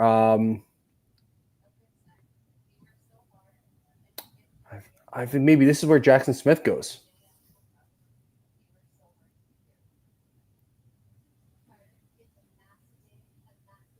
I love seeing the emotion on this kid. Yeah.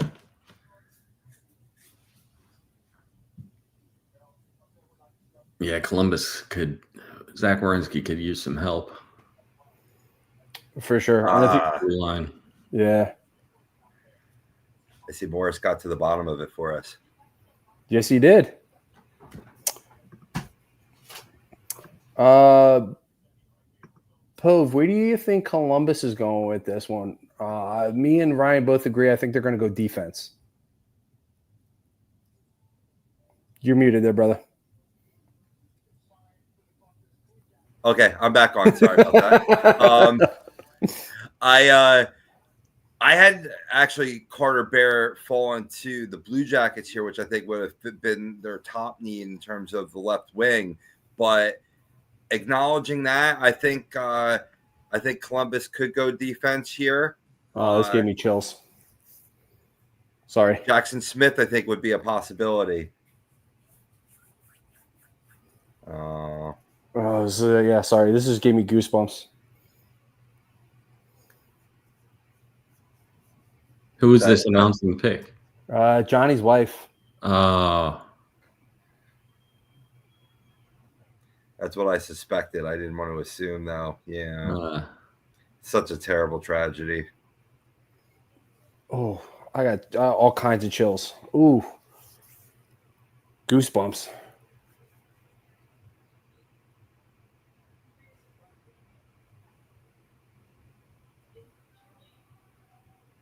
No, that's why it's important, people. Don't drink and drive. Mm-hmm.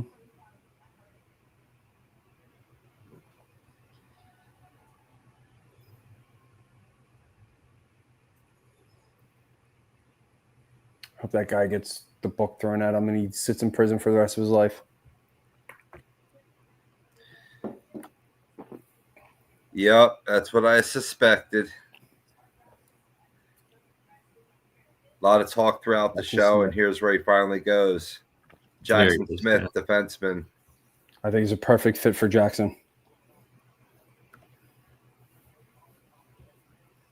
I think this is a perfect fit for Jackson here. Like I said, full two-way player, has a ton of offensive ability, knows how to back check, can play a physical game. Definitely something that Columbus definitely needs moving forward. 6'4", 200 pounds. Could be a nasty, nasty man to play against. Yeah, that could be a good pick. Too much there, Prez. Too much.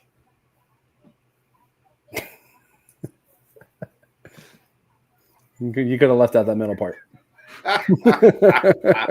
My man.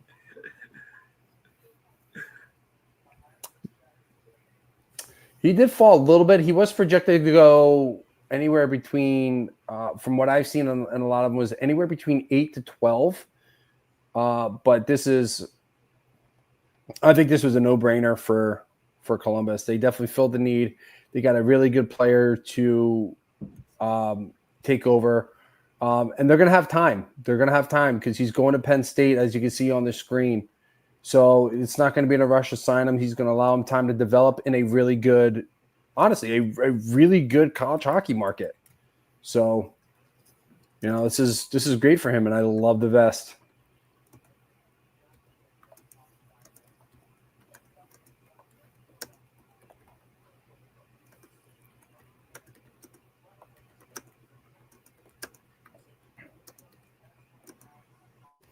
Kind of reminds me a little bit of Jackson LaCombe in Anaheim as far as just his play style.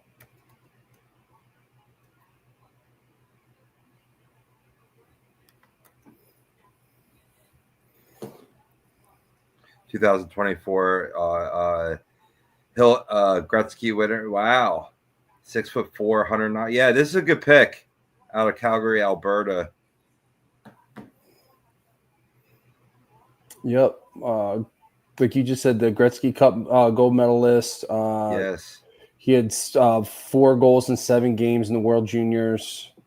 This kid, like I said, reminds me a lot of Jackson McComb in the sense that he can hit, he can play a good, solid defensive game, and knows when to. And he's smart offensively too, so he knows when to join the rush. Another big guy too. Mm-hmm.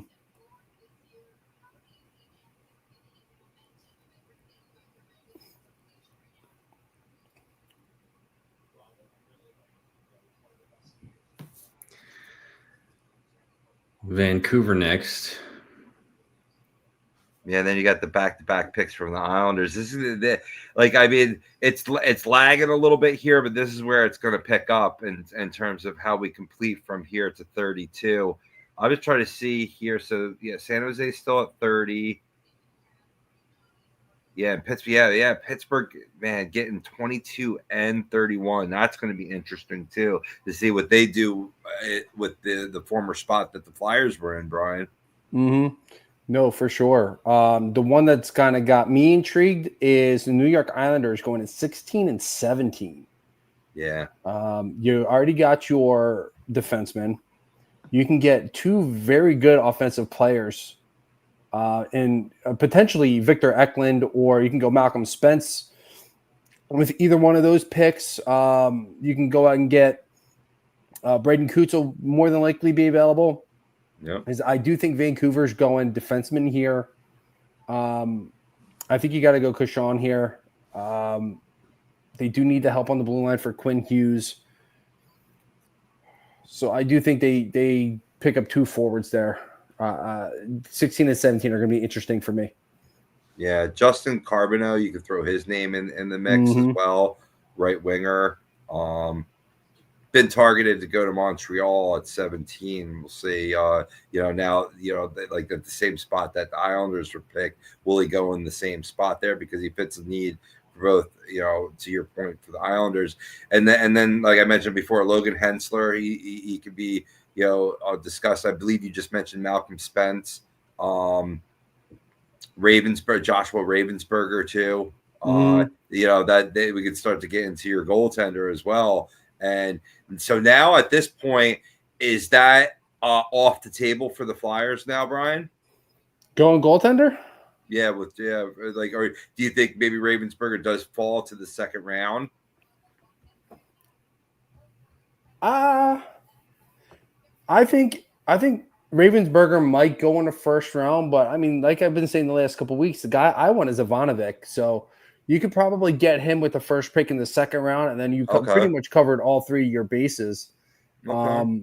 So I don't know. Honestly, I don't know. That's what I think is going to happen, but I mean, these drafts are wild, so you never know. Well, you could have the pick of the 2 of them there, and the Flyers have go with pick at 36 and 40 to begin on Saturday on round 2. True. True.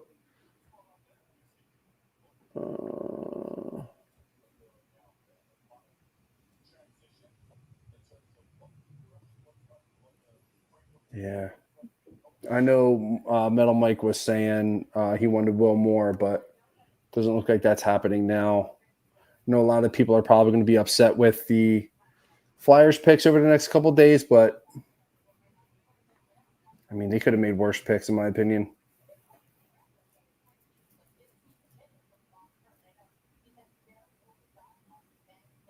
This would be a real good spot for Braden Coots, I think. Vancouver sorely needs centerman. Get stronger up the middle. Yeah, they have roster turnover as well to deal with, so I like that.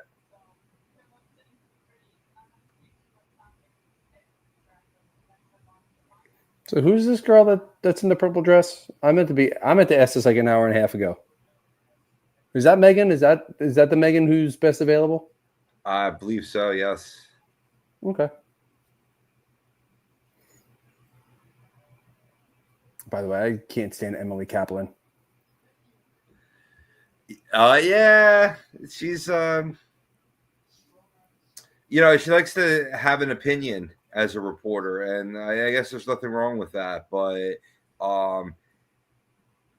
sometimes it's about being snarky for the sake of being snarky. You know what I mean? Like where you have to feel like you have to be edgy instead of just, doing the job. But I mean, to each your own. Yeah. I think in general, the NHL has some of the very worst commentators in sports. Especially ESPN. Man. I mean, where do your thoughts land on Jackie Redmond? I think she's a better of the sideline reporters. I can't stand her either, but at least her questions actually are relevant to everything that's going on around him. I feel like Emily Kaplan, though, is just kind of like she asked, like, oh, what was it like to get hit by Alex Ovechkin? Like, what does that have to do with the game? Like, Yeah. Her questions just don't make sense. Right. Good call there, Ryan, on Braden Coots. Yeah. Yeah, they need center. Plays right down the road in Seattle.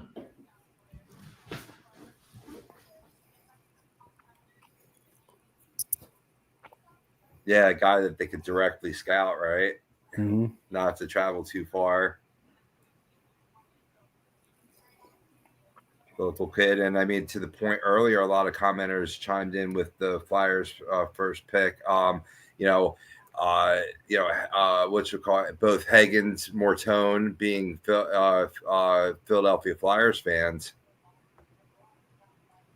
That's part of whether you play in the area or follow, or like have rooted on the crest on the front of that jersey. That gives you a little extra. You said they're the guy they got at 6 is a Flyers fan? Yeah. Oh, that's awesome. Yeah. I love when that happens. Yeah.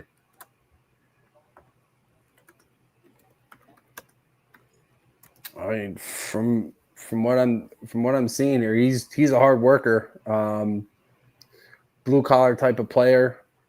Looks like he's got a pretty nasty wrist shot there. Also says he's one-man forechecking unit. Great speed. I think that's his big thing. Apparently can hit, spin off the check. A lot going on with this kid. Seems like he's a good all-around two-way center. So it looks like got good value in this pick here for Vancouver for sure. Mm-hmm. Relies on his speed and his quickness, his agility. Yeah, he's one of the few guys that I have watched a couple of his games in the juniors this past year, and he always has stood out to me as a really special player. I was surprised that he wasn't kind of mentioned in the upper echelon of the prospects when this, it all started shaking out, but yeah, for sure. Swoopy wants an update on what we think of the Nesbitt draft pick. We'll let one of you guys answer that. It's a reach. It's a reach, but it's a similar reach to that they did. Like we were saying the same thing about Lachenko last year, and that worked out pretty well. I think it really, because you went best available with 6, it made it necessary to get the bigger center that you wanted. Maybe they were hoping that Roger McQueen could have fell to them at that, in this position. He did not. Jack Nesbitt, I think, will make a lot of people scratch their heads because I don't think you needed to trade up to get him. But you don't know that. You know what I mean? You don't know what other GMs are saying, being like, look, if you don't trade up, we're grabbing them, whether it's, front office speak or not. I think it's still, I like the player, right? And I like how I'm reading the transcript of the draft interview after Martone was selected, and he was, true enough, had a poster of Claude Giroux up on his high school bedroom wall and idolized. He may play a different position, but always modeled his game off of Claude Giroux. That could be nice, especially since there are some Flyers fans clamoring for re-signing free agent Claude Giroux and bringing him back to finish his career in Philadelphia. That could be exciting to have, not that the two maybe even play together, but both in camp as well as being around the organization, bring in a player like Giroux for any team, whether he comes back to the Senators or what have you, you absorb that. And as you're welcome into the Philadelphia Flyer culture, what better ambassador, right? No, for sure. And if you're just joining us, this is Flyers Talk Draft Special. We are once again brought to you by Specialized Physical Therapy. You can go to their website. If you have any aches and pains, lingering injuries, head over to the website. They got 2 locations in Burlington and Cherry Hill. Dr. Paul, he's our doc. Make him yours. Head over to specializedphysicaltherapy.com. Hit that like, hit that subscribe if you are just joining us for the first time as well. Definitely want to do that. You can't catch us live. Head on over to Apple, Spotify, wherever you get your podcasts. We're there. All you got to do is hit the sub and then download the episodes. Never miss anything ATT has to offer, guys. Definitely an interesting draft, to say the least. I thought there was, with the trades that happened earlier this afternoon, some of the other moves, I definitely thought we were going to be in for a bit more fireworks. So we could touch real quick on the Noah Dobson deal for Heineman and the 16th and 17th, since those picks are on the clock right now. I shouldn't say going back the other way, but Noah Dobson also does sign an 8-year, $9.5 million $9.5 million a year extension with the Montreal Canadiens. Me and Rob touched base on this earlier. Ryan, would love to get your input on what you think this means for Montreal moving forward. Yeah, I always hate these deals where you trade multiple first-round picks for a guy that you wind up having to pay $75 million basically over 8 years. It just never seems to work out for the guys that get signed to these monster deals. It seems like they get 3-4 years into their deals, and all of a sudden they're getting traded, to a different team that puts them on injured reserve or something and holds their contract. Or it's a long time in hockey, 8 years to be spending that kind of money. I know the cap just went up, but I think would prefer to be on the side sending or getting the picks in. If I was a hockey GM, I think I'd deal more in the kind of mid-tier, the JJ Peterkas and Trevor Zegras. But yeah, I mean, it's definitely going to help their blue line. I heard that they may be looking to move Mike Matheson now, so it's definitely an upgrade. But I don't know.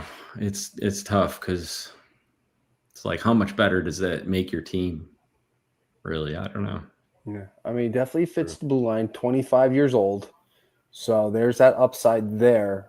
This is a guy who's already been dominant as a two-way defenseman. Definitely something that, I mean, you're going to pair him with Lane Hudson, and I think that has potential for a lot of ability to watch Lane Hudson really taking the next step, because now he has that guy that can play back when he has to pinch forward. So definitely think there's there's a lot of potential here for Montreal. They just fell out of a playoff spot last year. I think this is a necessary move that they definitely had to make. Very much signals two teams going in opposite directions. You got one team that's looking more to rebuild and one team that wants to add that piece to get them over the hump. So I'm sure it makes sense to both GMs. I always hate seeing these teams bring in these guys and sign them to these mega deals because it just seems like it so rarely works out. Right. The trade and sign when you don't know how the player is going to fit in. I mean, it'd be hard to imagine that he doesn't fit in well, but you don't know that. That's why I always been a big fan of bring the guy in, right? Let him play out that season, then pay him at the end of that season. At least, and maybe it's an example of owners opening up the wallets because the cap is going up because it's been delayed from the pandemic. And I get that. And it fits a need because with Savard retiring, you know what I mean? You really needed to replace, and it does that where, just like if you were running a fantasy dynasty league, you bring in that young pupper to take over for your aging defenseman that's heading off. And here's Islanders' first of 2 picks. Yeah, I always, it's one thing you give a guy that kind of money when you're signing him off the street, picking him up as a free agent, but having to ship out multiple first-round picks and then on top of that having to pay that kind of money is just tough. It's tough. Right. Who's coming out here? Who's this guy?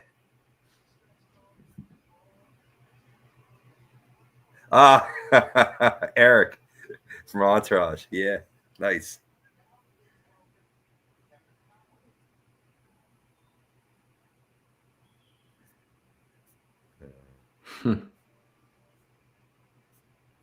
I knew the name. I couldn't picture the face. I don't know why I was thinking like Turtle.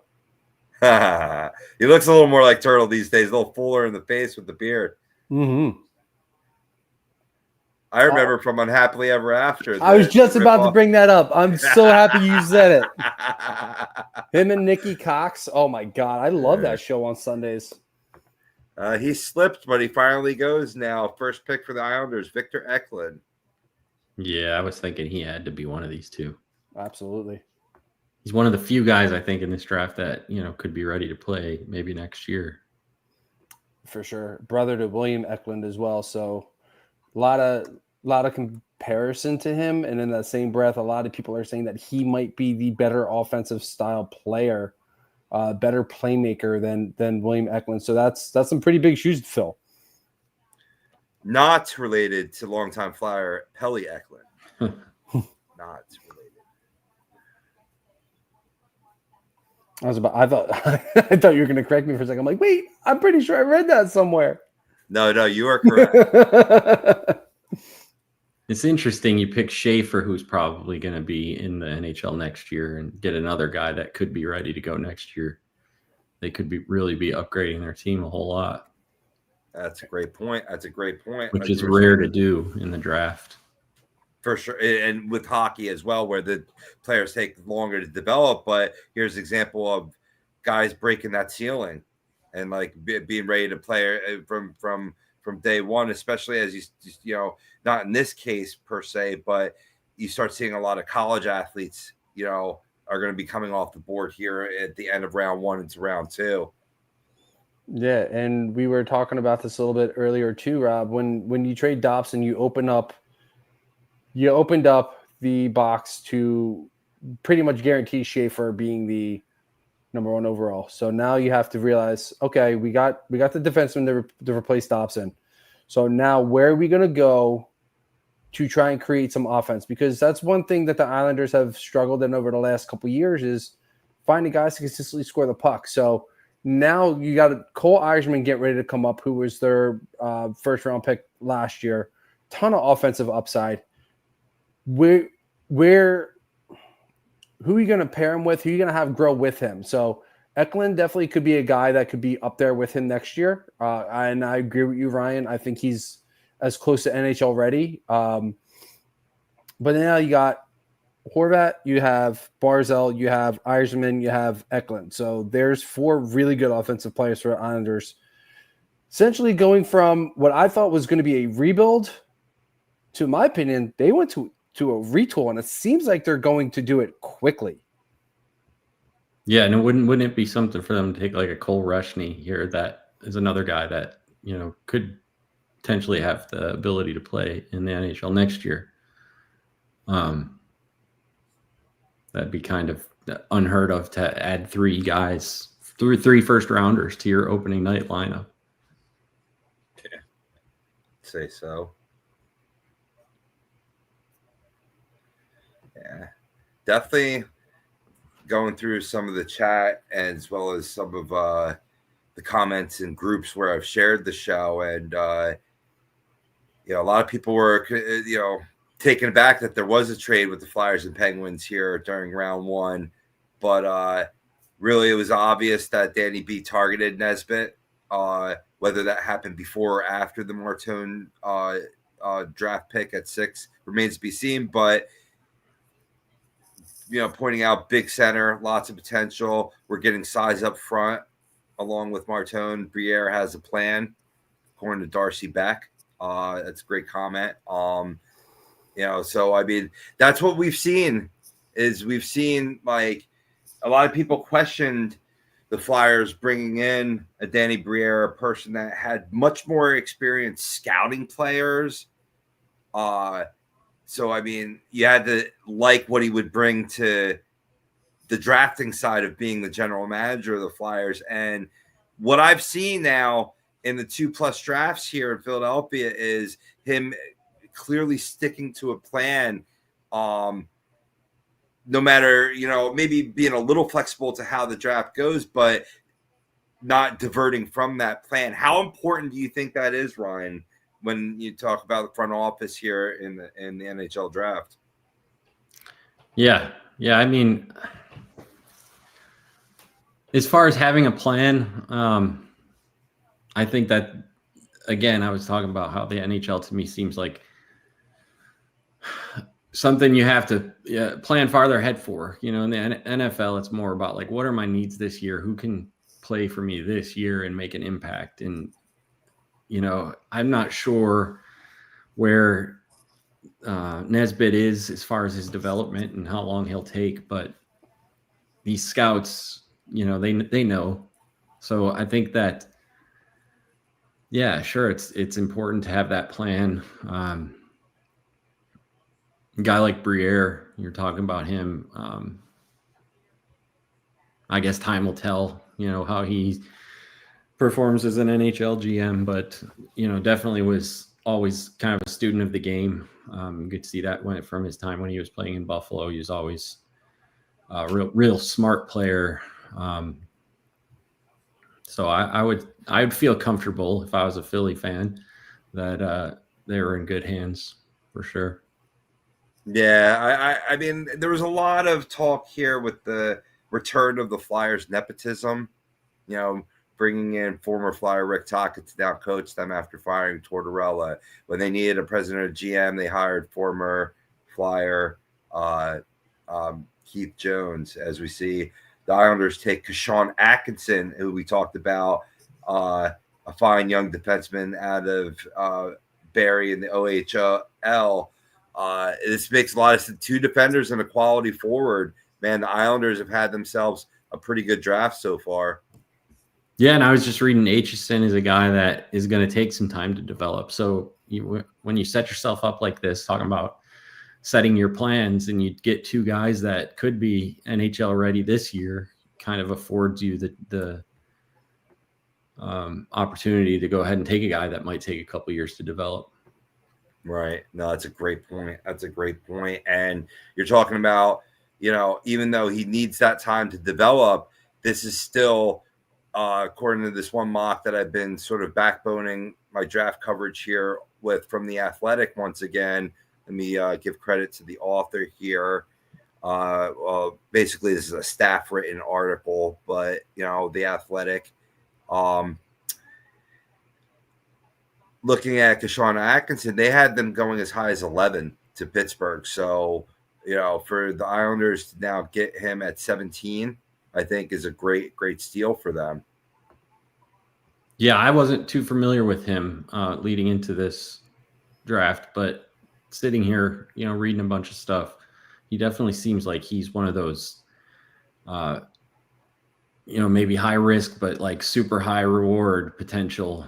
Seems like his ceiling is super high. So this could wind up being a really good pick too. Yeah, he's a very good positioning defenseman. Forces guys to the outside, makes them take the long way around. Knows where to be when he has to be there, and apparently him and Kevin Weeks are wearing the same suit. But I do like this pick for the Islanders, like Ryan was saying. I think this kind of gives him a little chance to kind of take a year or two and either go back to juniors or go to college, whatever he decides to do. So I like it. They go from having the number one to having 3 picks, and I thought they did a very good job. I thought they had a very good first round, filled a bunch of needs, and with this kid here, you allow him time to develop. You don't have to rush him up. But it's very, very good stay-at-home defenseman from what I'm reading. So he knows how to position himself well on the back end.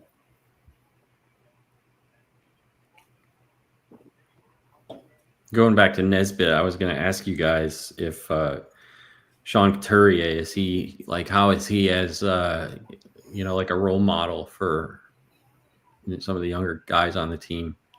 Because it seems like Nesbitt may kind of fit into the same type of player as him, so could be really, really beneficial for him to be able to learn under someone like Couturier.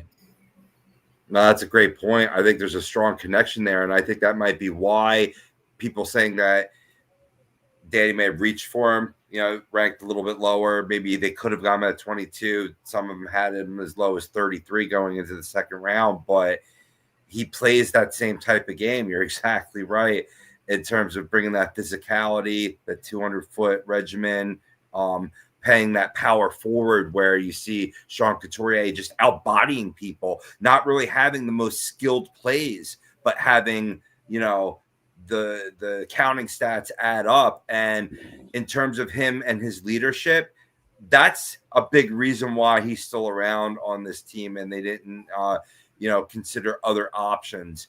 I think he's a guy that can drop down and be modest and humble enough to play a third, fourth line role and just be that leader and be there to chirp in their ears as well as listen and be like, yeah, I went through this or whatever.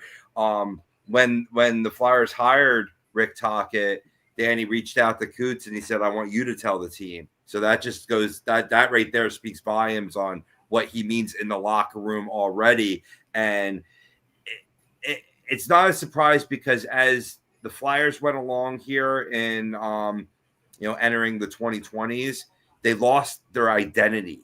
And maybe it started when Ed Snyder died, right? But they started losing their identity. And Sean Couturier is the last piece of what I tie back to, say, 2012, right? And what it means to be a Flyer. And you brought in John Tortorella to really spark plug that, right? And he served his purpose for bringing that culture back. And it keyed upon Couturier's ties to the past, his leadership, and that culture. And it was no surprise that he got to see because of it. A lot of people expected Travis Konechny to get that because he's the more talented player. He, if you're talking about, who's going to lay up the score sheet and you want that to be your captain, that would have been the pick. But Coots' leadership and his ties to the past, right, is going to be important as they bring this back here with Rick Tocchet now and so. I didn't even think about like that. Part of it is how similar that Nesbitt's game is to Coots. So if that's the case, and they decide to use him as a guy who's going to, especially during like training camps and stuff like that, try and help him kind of fit what it is to be a Flyer. I definitely think that Nesbitt might have been the best fit in that particular spot, and that's probably why they went up to get him. They didn't think he was going to fall that far. So, I kept saying that maybe Frendell is Coots 2.0. Maybe Jack Nesbitt's Coots 2.0. So that could be more beneficial, honestly. Ryan, you bringing that up, it kind of makes me like to pick even more because you're going to need that kind of guy. Yeah. I mean, think of all you can learn from a former Selke winner, multiple time 30-goal scorer, as a young 18-year-old kid that kind of has the same type of game that could be really beneficial. No, for sure. We're at pick 18 right now. Calgary is on the clock. They're probably going to have their pick in soon. They're for about 48, 49 seconds left. Calgary, another wild card team. There are guys on their trade block that they are looking to move to try and probably get some cap relief.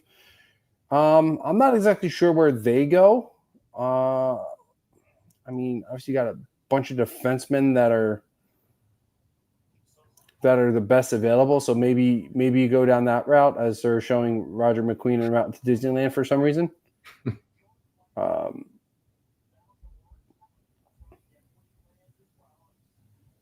They didn't waste any time. No, they sent him pretty much right after the pick, which was crazy. No expense. Load him on the helicopter. All right, pick is in for Calgary. Let's see where they're going. Heather's back in the chat. She went to see F1, said the movie was amazing. I mean, how good can it be? It's a movie about a bunch of guys, turning left. Oh, Larry McDonald, nice. Oh, the stash. I was hoping they'd bring out Brett Hitman Hart. Maybe round 2.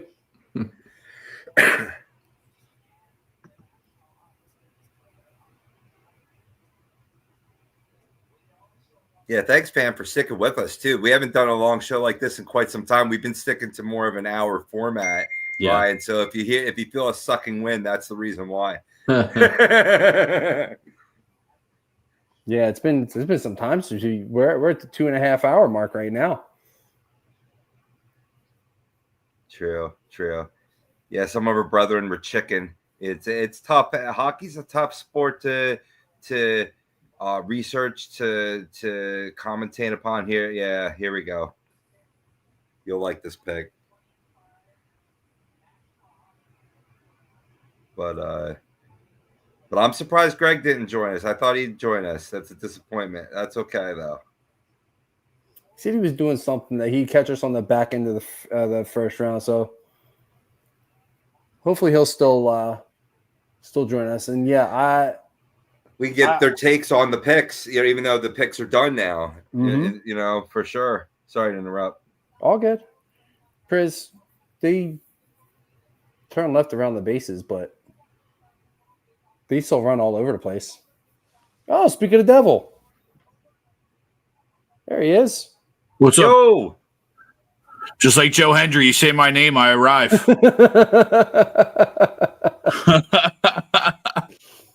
What's up, Greg? What's up, fellas? How are we feeling? Better. I'm surprised. I'm very surprised the way this draft is going, but I don't dislike it. Okay. What I missed. What did we give up for the trade? What was the particulars of the trade? To 22 and to 31. 22 and 31. Mm-hmm. Yep. Okay. Yeah, we packaged our 2 later picks to move up to 12, and Nesbitt was going as late as 22, maybe even creeping towards the second round. So, that's why people were saying, like, why did you trade up to grab a guy that maybe you could have grabbed later if that was your guy? Yeah. But we don't know. My argument is there could have been other teams saying, like, look, Pittsburgh could have been like, look, we're taking him. What do you got? Do you want to give us your 2 picks for him? Yeah. And when you have multiple going on 3 first-round picks in any sport, you're not taking them all, right? Not everyone's going to be the Islanders where they're going to use all 3 of those picks, right? So you knew a trade was coming somewhere, and it's just a matter of where it was and how far you were going to jump up, right? But I think I look at it, Poe, and I think you're right? You don't necessarily dislike it, right? You're not sure, but it's going to hinge on this one, right? On this guy, right? Because you passed on Hagens at 6, which you can go either way, right? They're both really highly talented kids, but you passed on the center to go back and trade up to get them.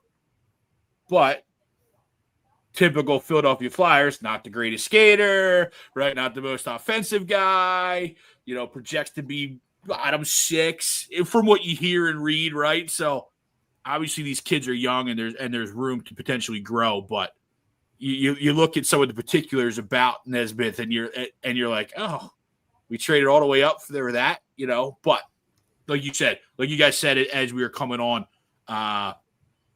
there's obviously a plan in place for him, right? There's a plan to build around his game and to build his game up, maybe like you guys were alluding to, right?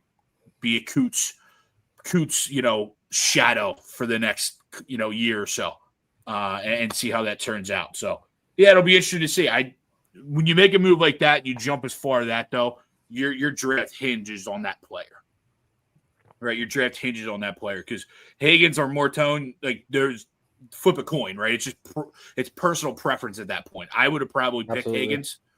I probably would have picked him. Maybe it's a little BC biased here in me, but you did get your center, right? And I think coming out of the first round, if you came away with a winger and a center, I think you're right, Bro. You got to be happy with that. Not just any winger. You got an elite scoring winger who, has a bigger body. That's one of the things that I was hoping the Flyers were going to do in this draft was draft a couple players and get a little bit bigger. So now you got they big definitely body in Mortone. Yep, and you got the big body on Nesbitt. 6'2" and 6'5". Mm-hmm. Yeah, and now you got we like Greg, like you were saying, like as you were popping on here, like we were talking like. This kid could be Coots 2.0, if he gives you 20, 25 goals, but plays a really strong 200-foot game, gives you a Selke nomination, how can you be upset with that? Sure. That's a strong middle 6 center. They say he's probably going to top out as a third line. I could see him being as high as a 2 center, depending on how he develops. And with this coaching staff here now, there's a lot of experience. There's a lot. The thing I like about this, and I've been bringing this up over the last couple of weeks, is, now you got a guy who's at the helm who played the game. John Tortorella never played. He was always a coach. So now you're getting a completely different perspective. You won't hear that me these young guys are going to about Torts. Yeah. Now you can get a perspective of a guy who's been on the ice, a guy that's been there in those situations. So he's going to be able to help out a little bit better and help these young guys take that next step. So, I like the picks personally. I don't love them, but I love the Mortone pick, but I do like the Jack Nesbitt pick. I think it's going to be a better pick than people think. And it could, right? Absolutely. The only issue is that it is risky though. I mean, and it goes to show that there's a confidence there. Now, Danny's been through a couple drafts now, right? There's a little assuredness to stick with the plan. And, Brian, we were talking about that before, about how that's important to not sway based on the way the picks are transpiring. But in the end, I almost expect Danny to get more heat of skipping the center to draft a right winger, a position that this team is very, very deep in. I thought that could be a potentiality for, the Trolls to come out and attack. Like, what are you doing drafting another right winger? But these are guys that also can turn and play the off wing as well. Like, Therapy had trouble with that, so we traded him. But Tippett's a guy that can play the left wing, and you can move around and have that depth for long term. But I mean, Ryan, like to your point, these are kids that are we're not going to see for a while. So I just think that when it comes to a draft plan, whether it be for your fantasy team or for reality, it's important to stick to that plan. Yeah, for sure. And the guys talking about Nesbitt being available at 22. Now, granted, I just have one mock draft pulled up on my screen, but ESPN had him going 19. So I don't think there was any guarantee that he would have been there at 22. Oh, that's a good point. Yeah, right, Yeah. right. Yeah, So, and there's always that. You're right. There's always that bait and switch conversations going on. It's kind of odd though that it was Pittsburgh of all teams, right? That we ended up trading with. But like I said, you knew you weren't going to use it. By the way, I heard you guys talk about it a little bit. This ESPN broadcast is horrendous. The best part about it was me being able to hit mute on it with you guys. Like between Emily Kaplan and Leah Hextall, I just want to blow my brains out. And now they got Nikki Glazer on the screen. But she's at least good to look at, and fair whoever the enough. other one, and whoever the other blonde on stage is, I don't know what she's talking about, but she's at least good to look at. But Jesus, they're horrendous. I don't like the. I don't like the no one's there.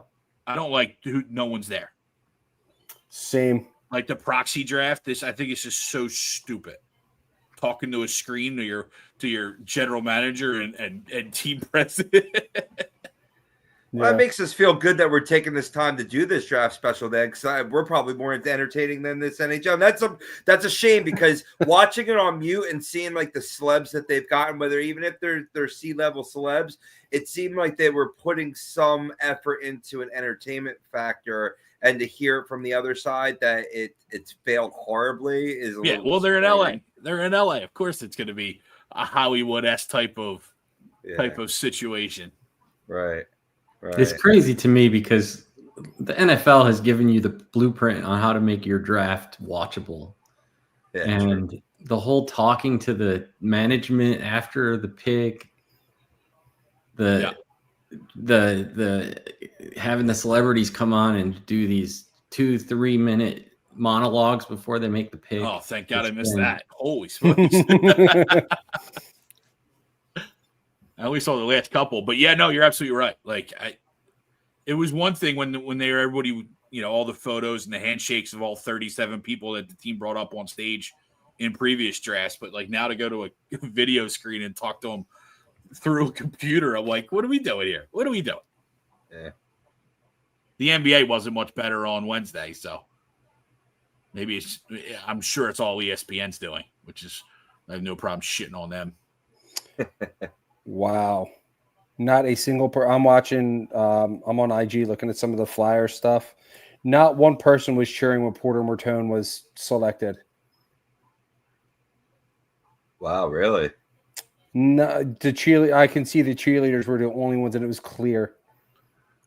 That was coming from the Flyers draft party in AC right now. They thought Hagens was a for sure thing.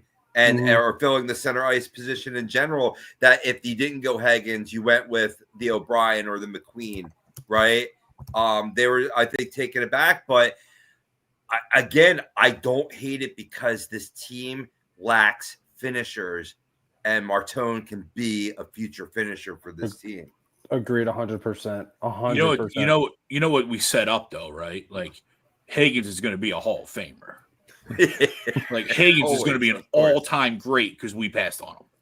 Of course, right? He's Nolan Patrick if we pick him, and he's going to be the GOAT. He's going to be Sidney Crosby because we passed on him, right? You know what I mean? Like it's just it's how we roll, right? And same thing. Yeah. We don't take Martone, and he's Yager, right? Yeah. I mean, we just saw a former Flyer in net win another cup, so I mean that is how it goes. Yeah. Yeah, we know that. We blame Schneider for that one. Snyder's the reason why he left. Snyder wanted humongous good. Briz. Yeah. But I do like the pick from Boston for Hagens, because now he doesn't really have to go anywhere. He's already familiar with the city. He's in one of the best hockey programs in all of the NCAA. I think that was just a perfect fit for him. I think with the way that Martone plays, I think Philly could be a really good spot for him in the long run. He just has to develop. They just have to give him the time to develop and let him do his thing. And somebody's going to have to play the off wing. We already talked about that. So whether it be Tippett, whether you move Zegras back over to the left wing and throw maybe Forster back to center, and then you throw Mortone in there, maybe be like a second line. You could throw Konechny on the left wing. There's a bunch of different ways you can go to make Mortone fit. So, there's options. And that's what I love about most of these players these days is a lot of them have that secondary position. They have that versatility. It's just a matter of if they can actually wind up being effective in that secondary position. And that was one of the concerns with Zegras coming over from the trade he was more productive at center, but he's not the strongest two-way player. He's not the strongest with faceoffs. He does have an injury history. It's just going to be a matter of how things are going to fill out and see how things go. I'm getting excited for next year already. Bring it on. Hockey season can't come close enough. Side note, the three players that followed Dylan Patrick in the 2017 entry-level draft were Miro Heiskanen, Cale Makar, and Elias Pettersson. Stinks. Just saying. Yeah. I mean, I'm happy about Elias Pettersson not being in Philadelphia or Anaheim because the dude turned into a massive head case. Yeah. But Miro or Cale Makar, I think I would have took either one of those fellas. Oh, Nico Hischier went number at least one. He's still playing. Yeah, true. At least he's not in a dark room because he can't see light. Yeah. Or on mushrooms like some other quarterbacks in the NFL. Oh, yeah. Yeah, that's true. So Justin Carbonneau Justin Carbonneau going 19 to St. Louis. Is that Guy Carbonneau's kid?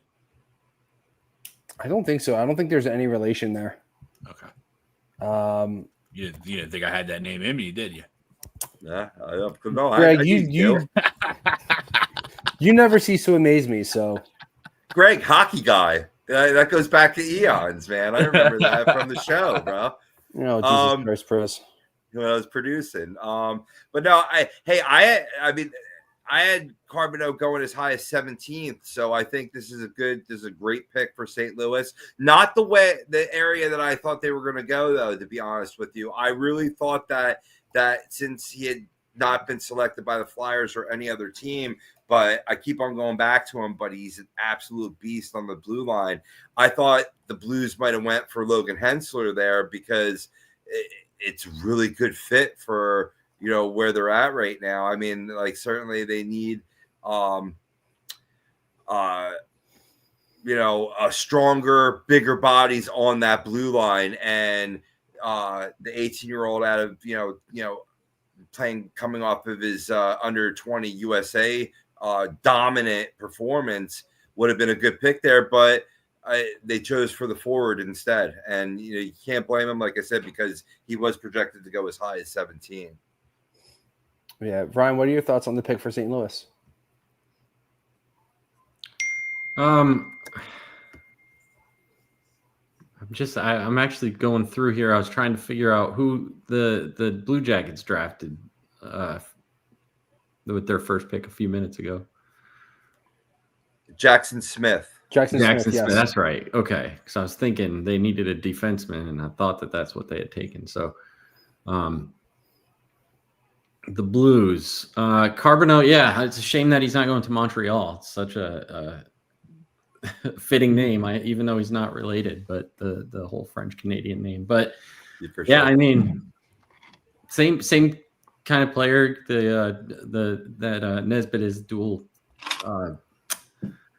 200-foot player, as you were saying. So yeah, I like the pick. I think St. Louis probably could go in either direction there, blue line or forwards. They've got a lot of holes, I think, that they are going to need to fill in the coming years. So Carbonneau,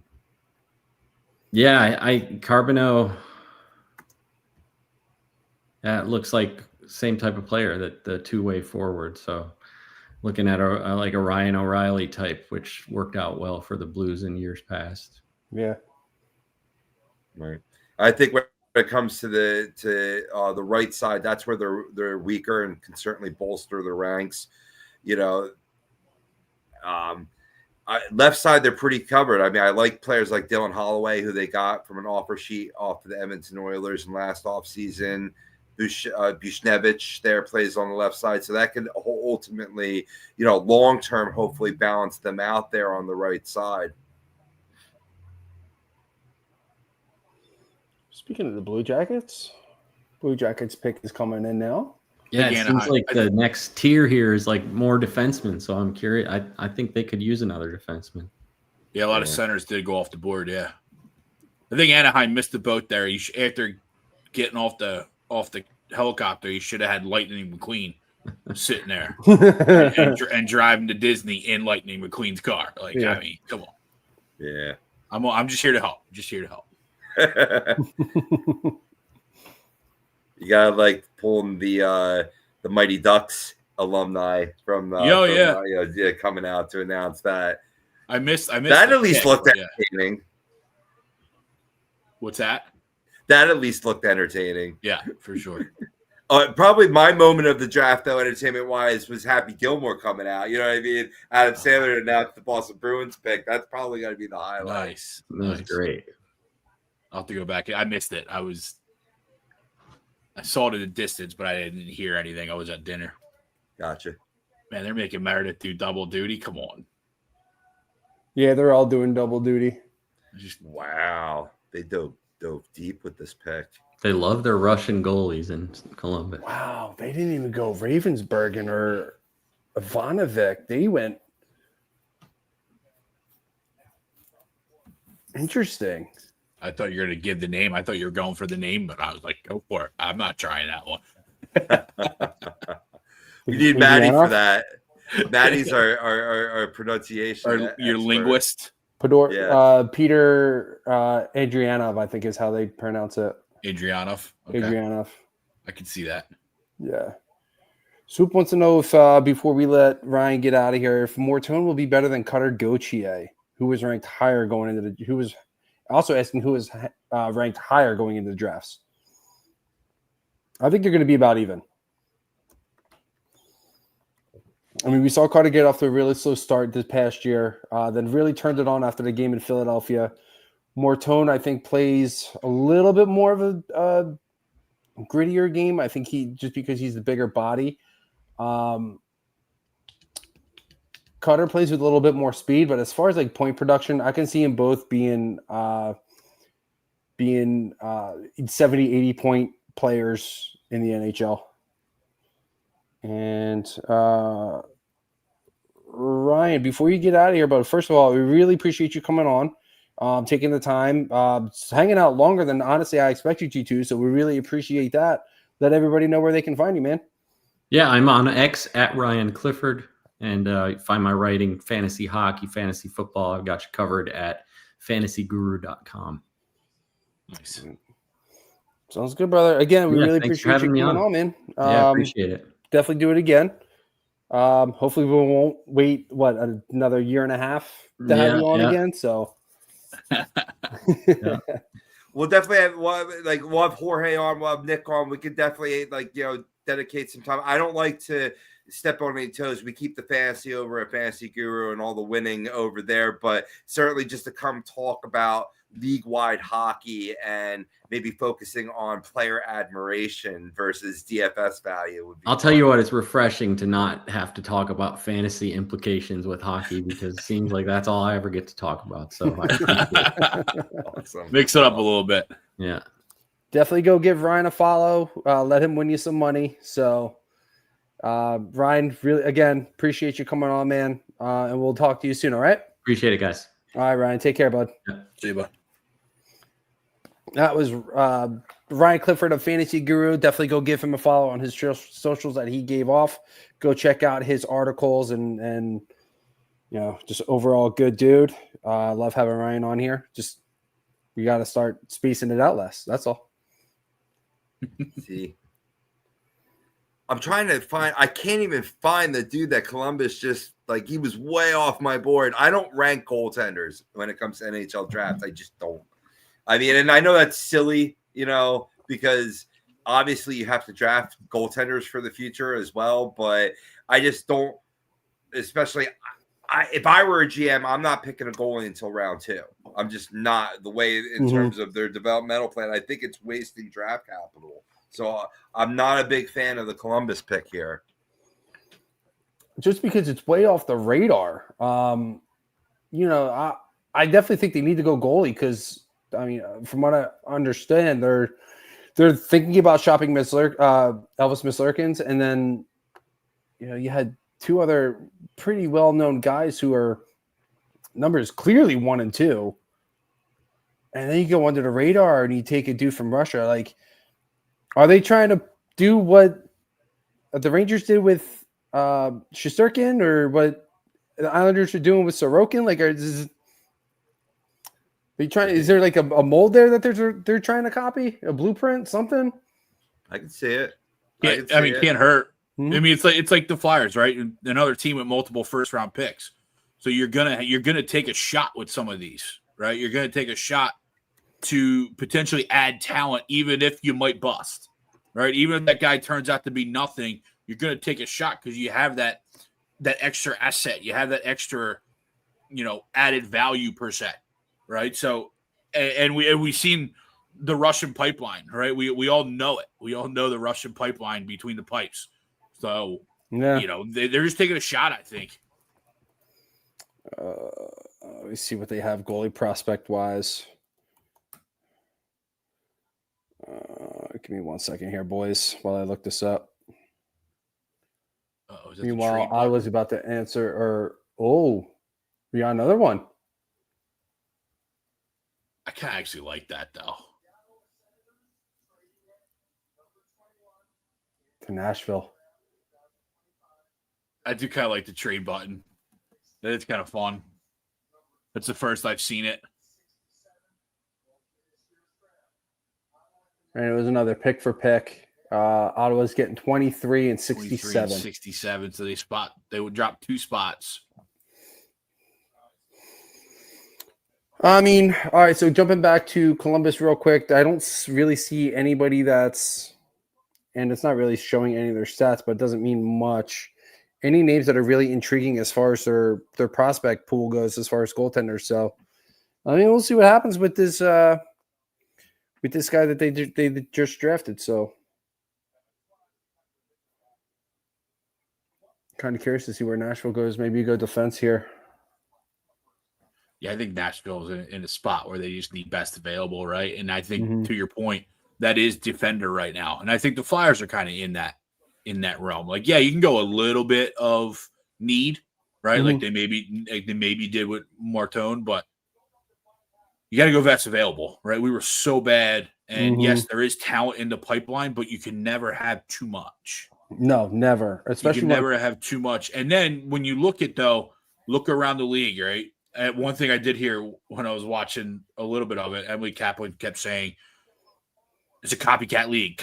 Every league is a copycat league, right? The NFL, the NHL, MLB, they're all copycat leagues. Let's be real about that. But yeah, and then there's Brady Martin. There's going to be a time where the Flyers are going to need to make a move to acquire some high-end talent, right?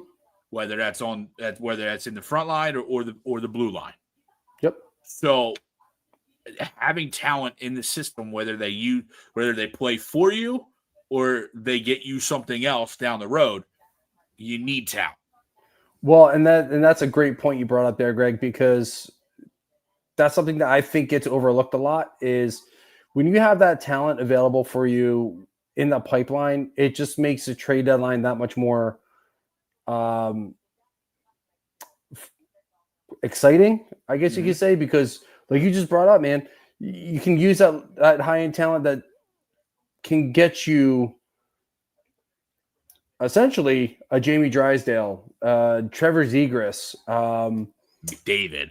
Right? You know what I mean? Like I know it's off the wall, right? But if you don't have talent in your system, then all you're doing is giving up picks.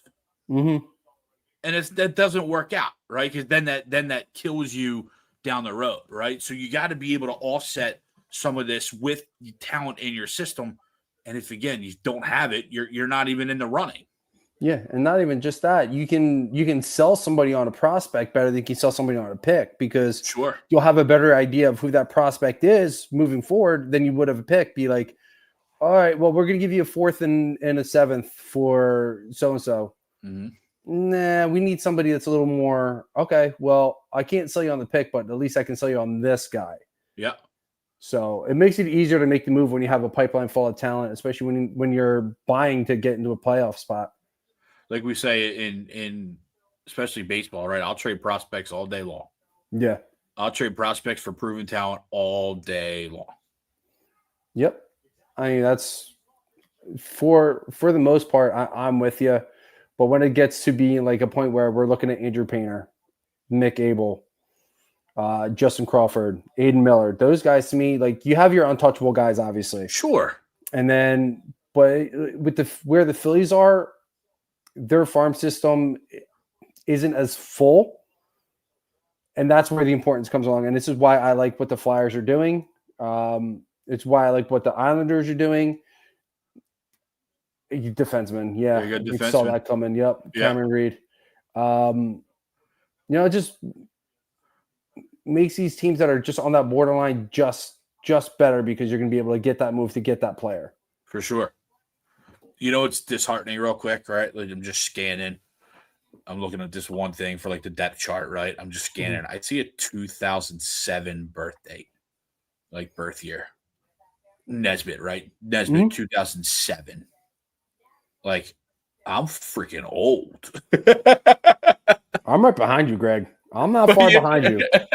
It's just funny seeing like how young some of these kids are. And I think that also we lose sight of that, like we, the NBA draft, right? We wanted to crush, some of us wanted to crush VJ Edgecombe, the Sixers draft pick. And you turn around, you look at it, you're like, dude's 19 years old. Well, yeah, there might have been another pick that you, me, and somebody else might have taken, but I mean, all these kids are 18, 19 years old. They're kids, still kids, right? So I think we lose sight of that when we talk draft, draft shows and draft reactions. That we got to let these. I mean, their moms probably dressed them this morning, right? Their moms probably approved that their suit and their wardrobe, right? Like, hey, mom, how's this look? As opposed to just rolling out, So, it's funny how young these kids are. And that's where Luke lost me the other day when you guys were talking about VJ. Was he was saying like, yeah, he's the best he's going to be as a role player. Is he though? Yeah, is that the best he's going to be? Like pretty much. I mean, like, Luke, let me get a look at your crystal ball here so I can see my future. Like, we see it in all sports here. Yeah, no, for sure. And I don't want to get too much into it, but the issue though is there's just not a consistent offensive game. Yeah. Right. The shot's not consistently there. He's good in transition. He's obviously good defensively, super uber athletic, right? But the offensive game, like one-on-one, is not there. Yeah. So with that said, though, he's in a really great spot because the Sixers don't need him to come in and drop 20 points a night. Yeah. We need you to D up. So he's got time to improve there. The last thing I'll say to kind of tie this all together is how many times have we seen guys drafted 1, 2, 3 that turn into nothing, but we see guys in the late round. Like the perfect example is always going to be Tom Brady, right? 7th round pick. Nobody expected much out of him. He's the GOAT. So we really don't know what these players are going to turn into. We could sit there and say that he's projected to be a bench player moving forward. We could say that Mortone's probably going to be second line winger, but who's to say that they can't be more? It's just depending on how hard they want to work and how they are as far as coachability goes. I think those are going to be the two things moving forward that are going to tell us the difference between where these guys are projected to be and where these guys are going to actually be. For sure. And like we mentioned too. Oh, sorry. No, you're good. Go ahead. Did Nashville trade up with Ottawa? Yep. Yes. All right. Sorry about that, boys. No, you're good. 23 and 67, I think Ottawa got. Yep. Gotcha. Yeah, and especially like tonight, right, when the NHL where you got multiple rounds, unlike the NBA, right? A lot of these kids, by the time they get there, might not even, like we said, like we alluded to, might not even help your team. They might be helping some other team. Exactly. I mean, and you're right. There's bust all over the place, right? Mm-hmm. Like there's bust and there's late bloomers all over the place. There's change of scenery guys, Yeah, no, for sure. This is Cameron Reed here, Robbie, the guy that Preds took, necessary defenseman. I see why they moved up too. He was definitely somebody that was projected to go higher. Mm-hmm. Yeah, I think Ottawa is probably going to take him too. Yeah. Swoopy Barrett Hayden, I think he is what he is at this point. Third line winger. They had high expectations for him when he got drafted, but I think that he's who he's going to be. I don't think he changed scenery is really going to help him. He hasn't really developed the way they thought he was going to.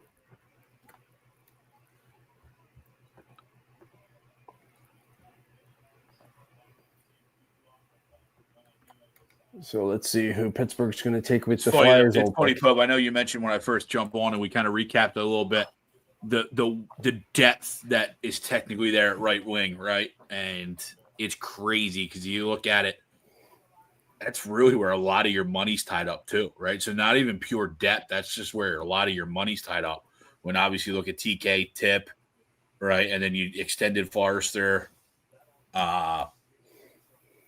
So it makes the pick even more interesting. Not that it's bad, right? Not that it wasn't the wrong, necessarily the wrong pick, but it just makes it more interesting when you look, across the board and the wealth of talent that we do have, or depth, wealth of depth that you do have there at the wing, especially the right wing. It makes you scratch your head, definitely. Yeah. It makes you scratch your head, especially when it was a slam dunk that you could put 100%. Money.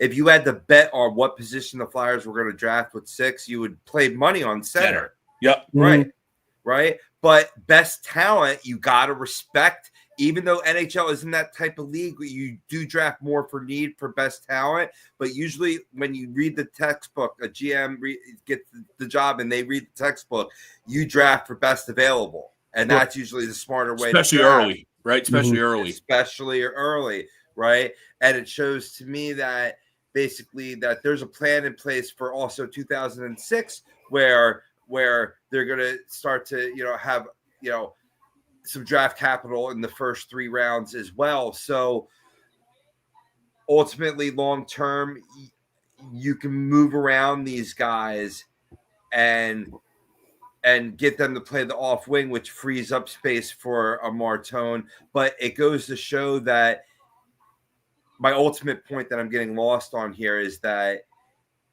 Danny B, as we've seen now with Zegras, as we've seen with Frost and Farabee, is not the type of GM like Chuck Fletcher was to not move guys and just, sit on contracts and bleed, right?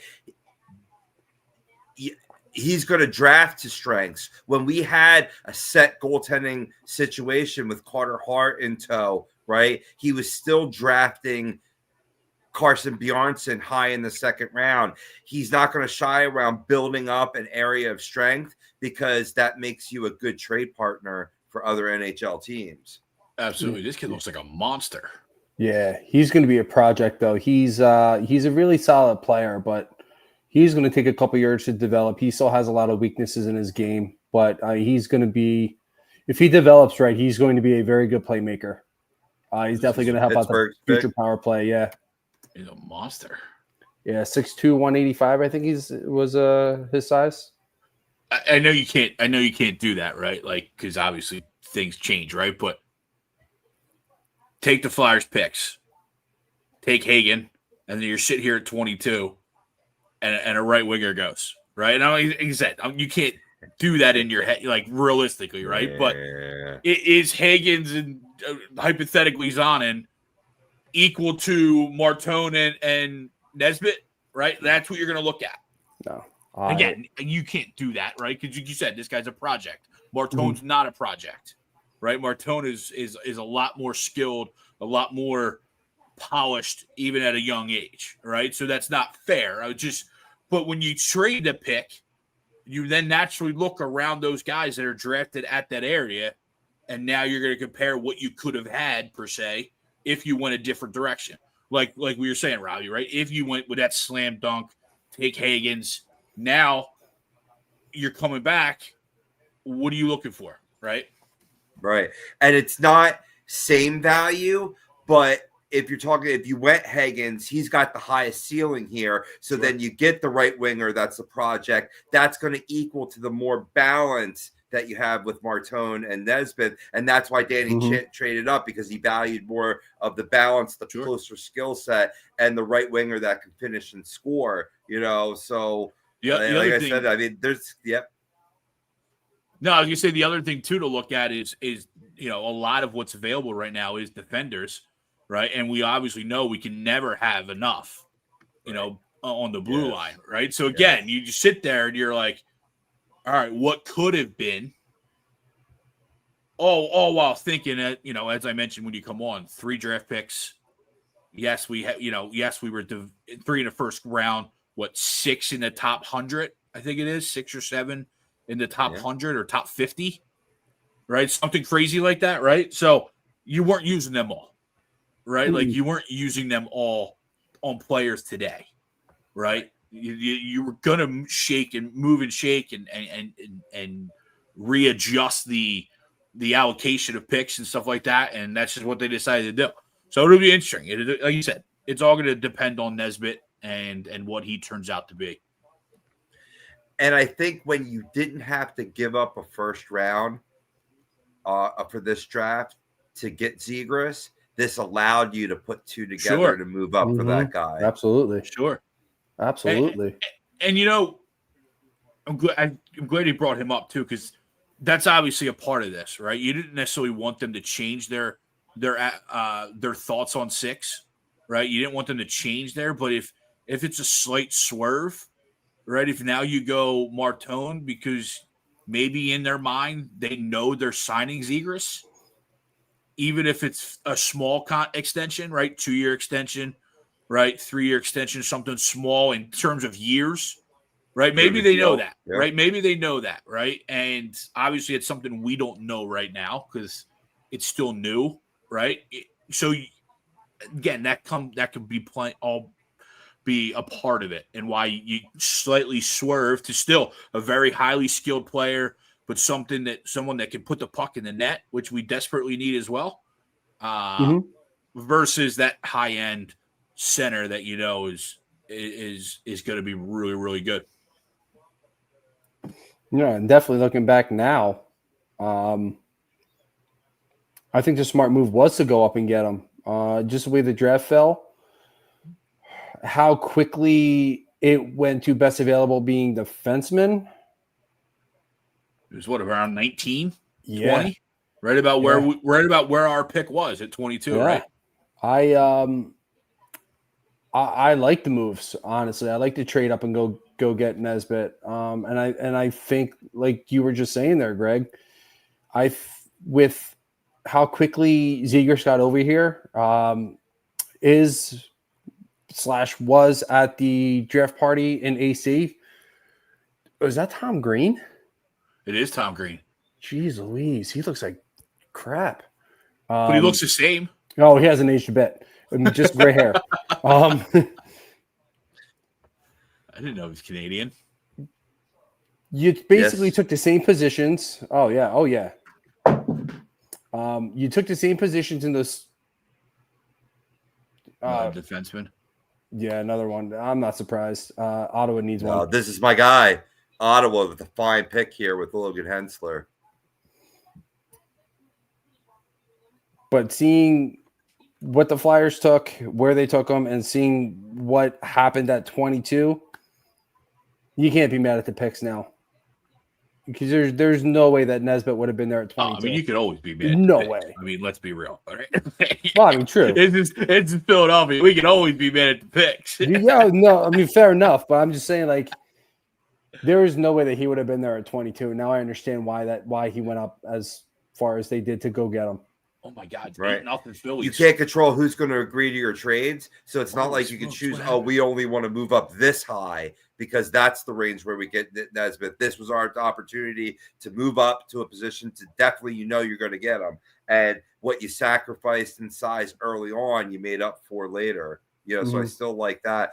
This is just this guy. Look how he's a big Sasquatch, a monster. This guy's going to be so good for Ottawa.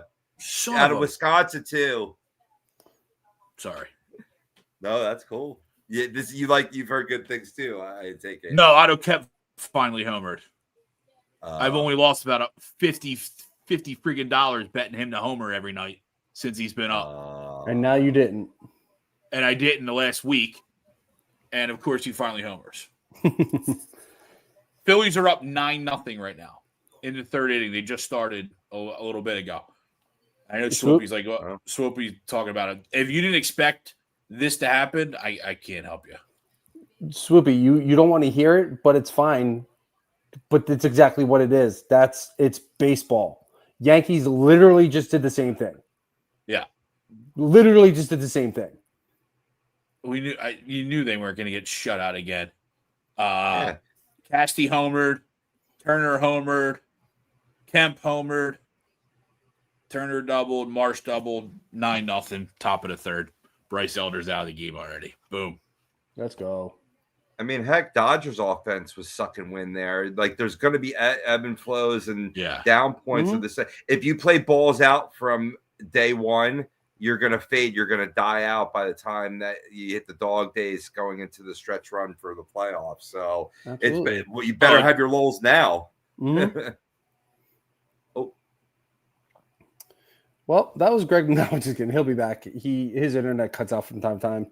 No, gotcha. Yeah, I think he's dog sitting or house sitting. Hit the wrong button. My bad. I hit on the wrong tab. I did that. I do that at work all the time, and I get in trouble. We do that with regularity here on Flyers Talk A2D. No, Swoopy, it 100% is frustrating. It's just, it's crazy. It's baseball, man. It is what it is. There's ebbs and flows. They're going to be really hot one week. They're going to be really cold the next week. It's part of basically just being just the long season that it is. It's a marathon. Yeah. Every team is going to go through it. And it usually happens in every sport too. I don't know. You don't necessarily see it as much, or it's not as prolonged in like football per se. It might only be a week or two, but No, right. And every team goes through it. I get the frustration. I just want to do a little self-correcting, boys. Now, I had said that the Flyers had acquired some capital in the 2026 draft. No, I was referring to the 2027 draft, is where they have 2 firsts, a second, and 2 thirds. 8 picks overall in 2027, 5 picks overall in 2026 because of the Zegras deal, where they lose a 4th next year, as well as when they traded or sent Colorado as a part of the 2024 trade of Sean Walker. The 5th round pick was involved in that deal, as well as they moved up in this draft. So, I mean, bottom line is, boys, is that, over the course of the next 3 years, and then in 2028, you have another 8 picks on the docket. So a lot of draft capital this team has in terms of this rebuild, and the ability to accelerate it too, when you talk about maybe trading for an asset and having picks to dish for that asset. Yeah, absolutely. And it just makes, when guys have young guys available, let's just throw a name out there, Jason Robertson.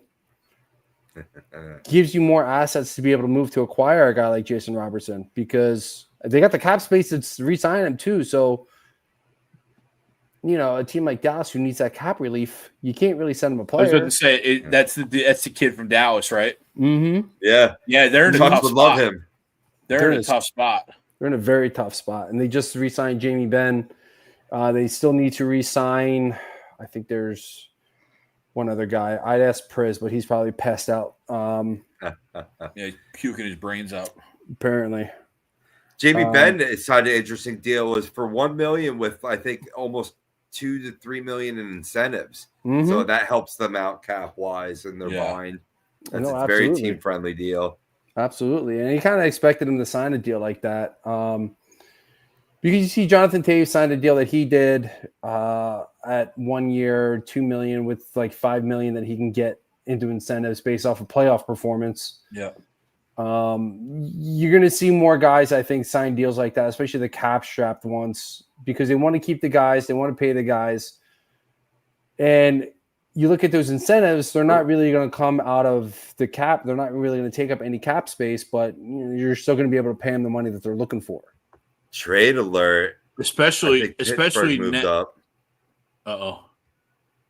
To what, Chicago or here in LA? Oh, there it is. I do like that. That is a funny feature. Why we wait? Oh, it is Pittsburgh. Yeah. Yeah, the Kings were supposed to pick here at 24, so I assume that the Kings trade back, and Pittsburgh moves up from the 31st pick that they acquired from us. And all these guys all these Kings fans in attendance that don't know hockey are like, what the hell happened? Right. What the hell? 31 and 59 to jump up. What, 7 spots? Mm-hmm. Interesting.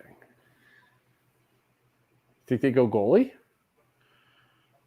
It could be. Here's where what's it called? Ravensburger. Yeah, Tristan Jarry signed that extension and Rosengartner? Gardenhosner. What do you call me?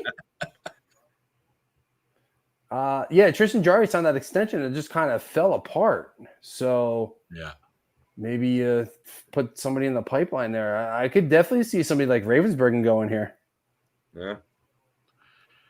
And by the way, if Priz did send me, he said he was gonna on the urge of sending us pictures. If he sent me a picture, I'm deleting him from all social media. I don't want to see that. Well, I think Priz might be not here anymore. Yeah, he's probably out cold.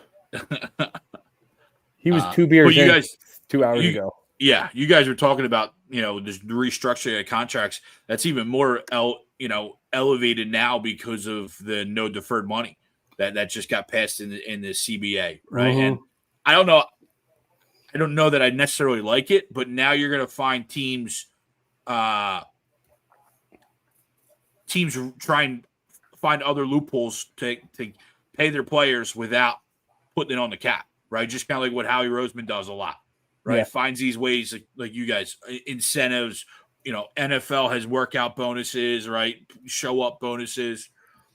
I'm sure we're gonna start finding ways that the NHL GMs are going to get around the not being able to defer money. Yeah, and I think it's going to come down to what we're seeing with Jonathan Taves and Jamie Benn is we're going to start seeing more performance-based incentives built into these contracts now. Perfect example of that is going to be so Frank Vitranos could probably get the last guy to get a deferred contract for Anaheim. He's basically getting paid through, I think it's 2031, but he's only going to get like $900K or something like that, I think is how they space it out. Yeah. And now on top of it, they're going to close out the loophole for the LTIR. Right. So now you're going to find different ways. You're going to have to find different ways to spread this money out because you're not going to be able to save money by putting a guy like Mark Stone on LTIR all season long and have him ready for the playoffs. Right. Yeah, it's such a cheater move. Isn't it? So Bush. I'm so happy they're doing that. Yeah, agreed. No more Kevin Letang. It's just his kid, who looks just like him, by the way. Oh, the Penguins went with another center, Will Horkoff. Ooh, Sean's kid. Yeah.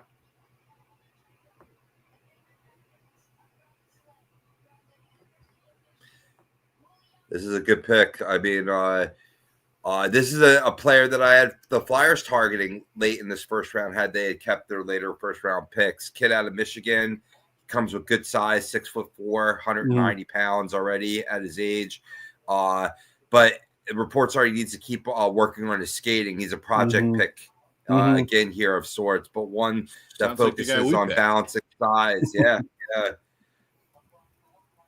No, Yeah. it's funny. It's funny because I was going to ask you. All right, now we got two centers, right? One picked right around where we were, and the one that we traded up for. What's the difference?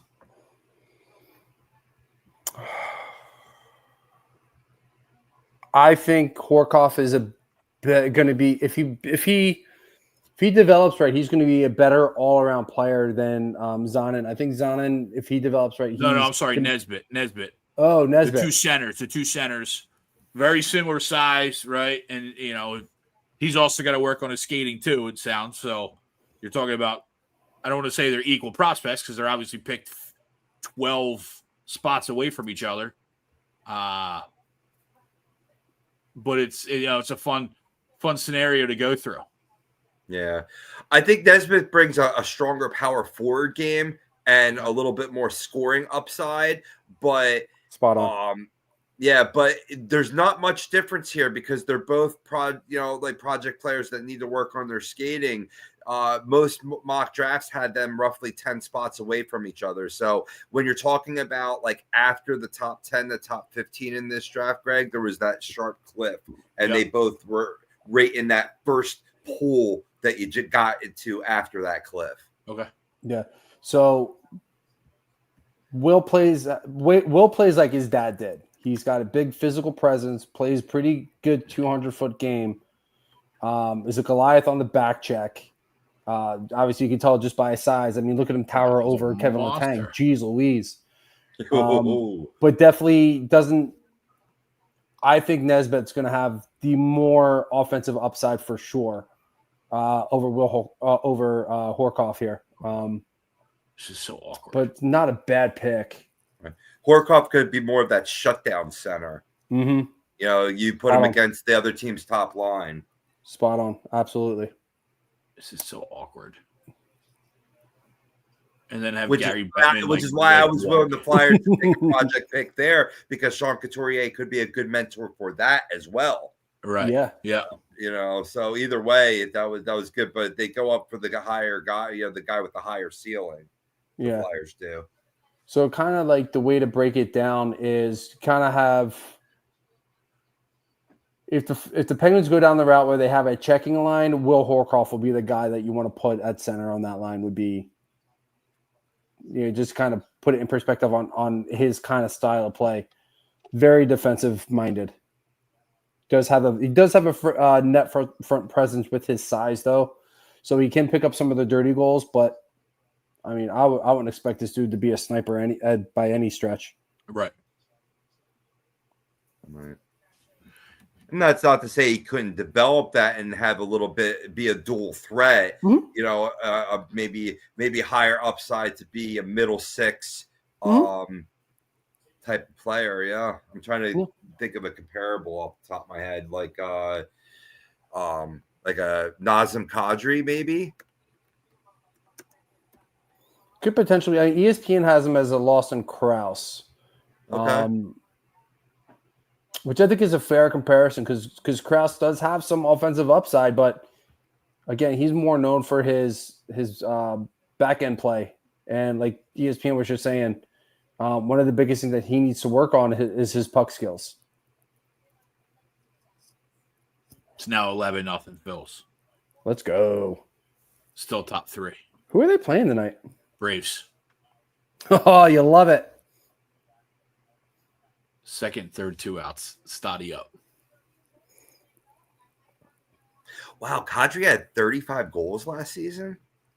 He had a quietly good year, yeah. Yeah, he did. Is that when I made that comp? I was thinking like a mid to high 20 goal scoring upside.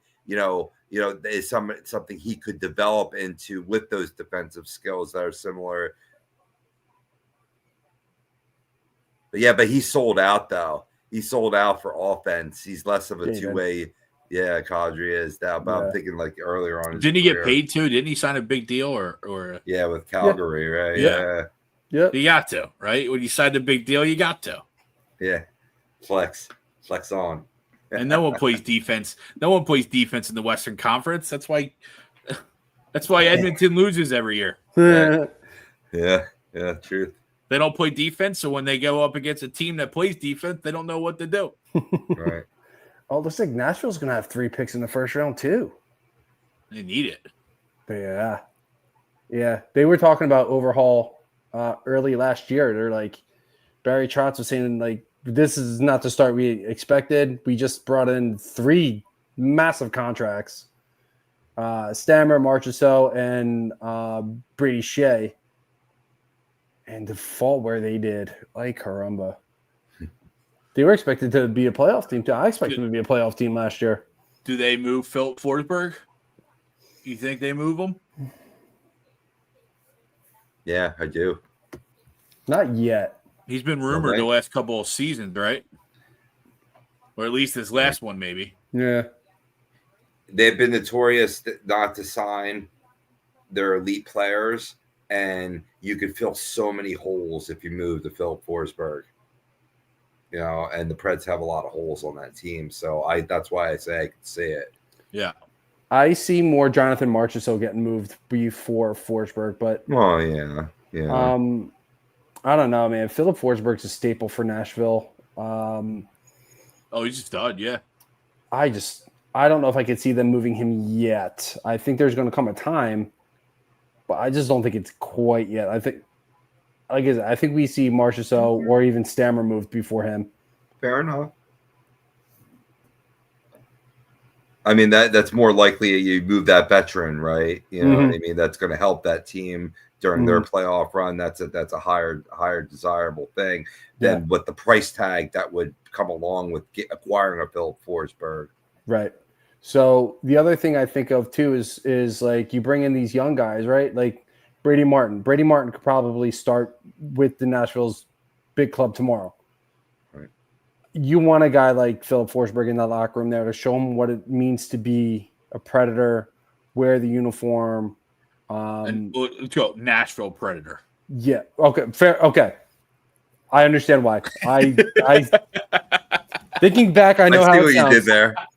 I heard it. I replayed it. To be a Nashville Predator. Good catch there, Greg. Dale's trying to be Chris Hansen over here.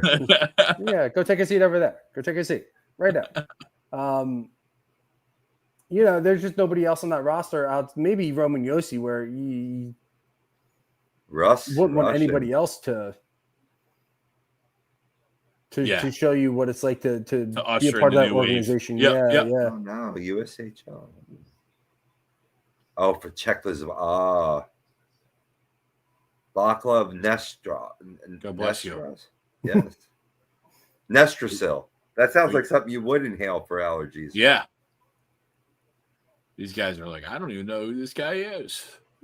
No, they're just like, hey, get up and cheer. Get up and cheer for me right here. I'm right here. They're all paid actors. It's LA. They're all paid. No one's actually there. Yeah, I must admit, I did not have this young man on my list. No, he wasn't on your bingo card? No. Yet. Committed to Massachusetts. I mean, yeah, you know he's not that good. He's committed to UMass. Good vision, though. Taxi open ice well. His brother Andre was a 3rd-round pick by the Red Wings in the 2009 draft. Jeez, good bloodlines. Yeah. 2009?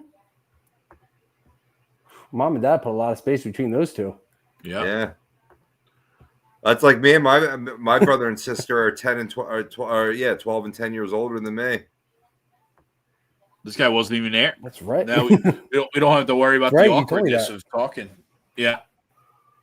I mean, top to bottom. Yeah, my family's pretty crazy too. Me and my family, we're all close age range. I think I'm 5 years between my oldest sibling. 7 years. 8 years. 8 years. But I'm also 4th out of 5, so. Yeah, I'm 3 out of 7. Jeez Louise. Trying to flex here, and Greg just comes in and one-ups me. Oh, yeah? You're 1 of 5? I'm 1 of 7.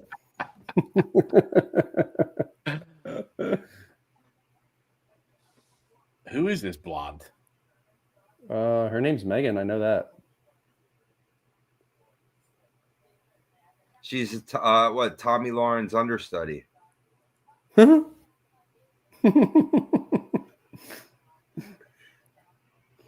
Oh God! Sometimes I don't mind listening to her, but sometimes I want to hit her with my truck.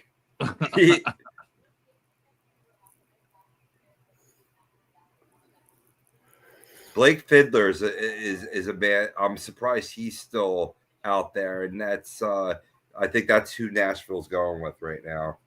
Malcolm Spence too. I'm surprised he's still on the board. Yeah, Cullen Potter's still out there. Yeah. Potter, Arizona State product. I thought Potter would have been taken early 20s. I don't know how Malcolm Spence is on here. There's a lot of good hype behind him. It must be a bunch of Snape fans. They're not big Potter fans. All right, pick is in.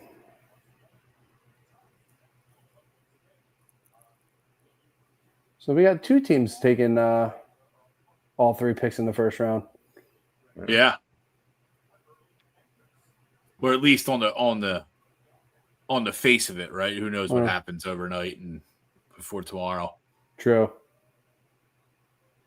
Yeah, and a day where Flyers are going to have to be very active early on with picks 36, 40, and 48. Oh wow! So yeah, what time's it start tomorrow? Noon. I think so. Yeah, because they're doing rounds 2 through 7. Yep. Noon on NHL Network and ESPN Plus. Yeah, hopefully I'm home golfing early tomorrow morning. Riker Lee, yeah, that's a good pick. He's too. A little bit of a project too. Yeah, I think he's going to college. I was talking to Nick Schultz's kid about the draft, and he was saying, I brought up Riker Lee at 45 for Anaheim, and he was saying he's probably going to go play in college and not even go back to juniors. Yeah, he's committed to Michigan State for 25-26.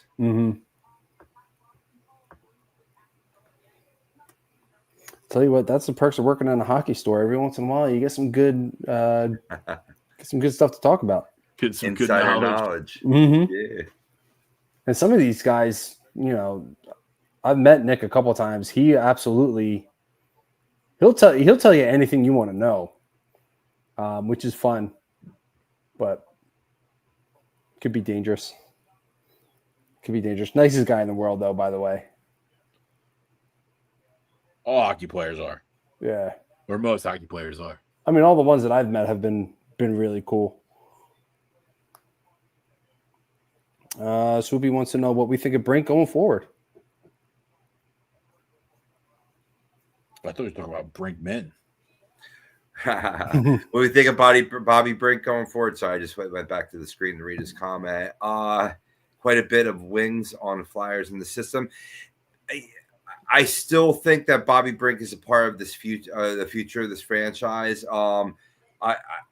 He has that strong forechecking game that is a big part of what you want to see here, Swoopy, on this team. You say show in week in and week out how we need to fight more, aggressively in the forechecking game behind in the corner boards and create more scoring chances. That's all we saw from Bobby Brink this season. Also, great vision, great passes. That's what really accelerated from his game too. So, I mean, like I said,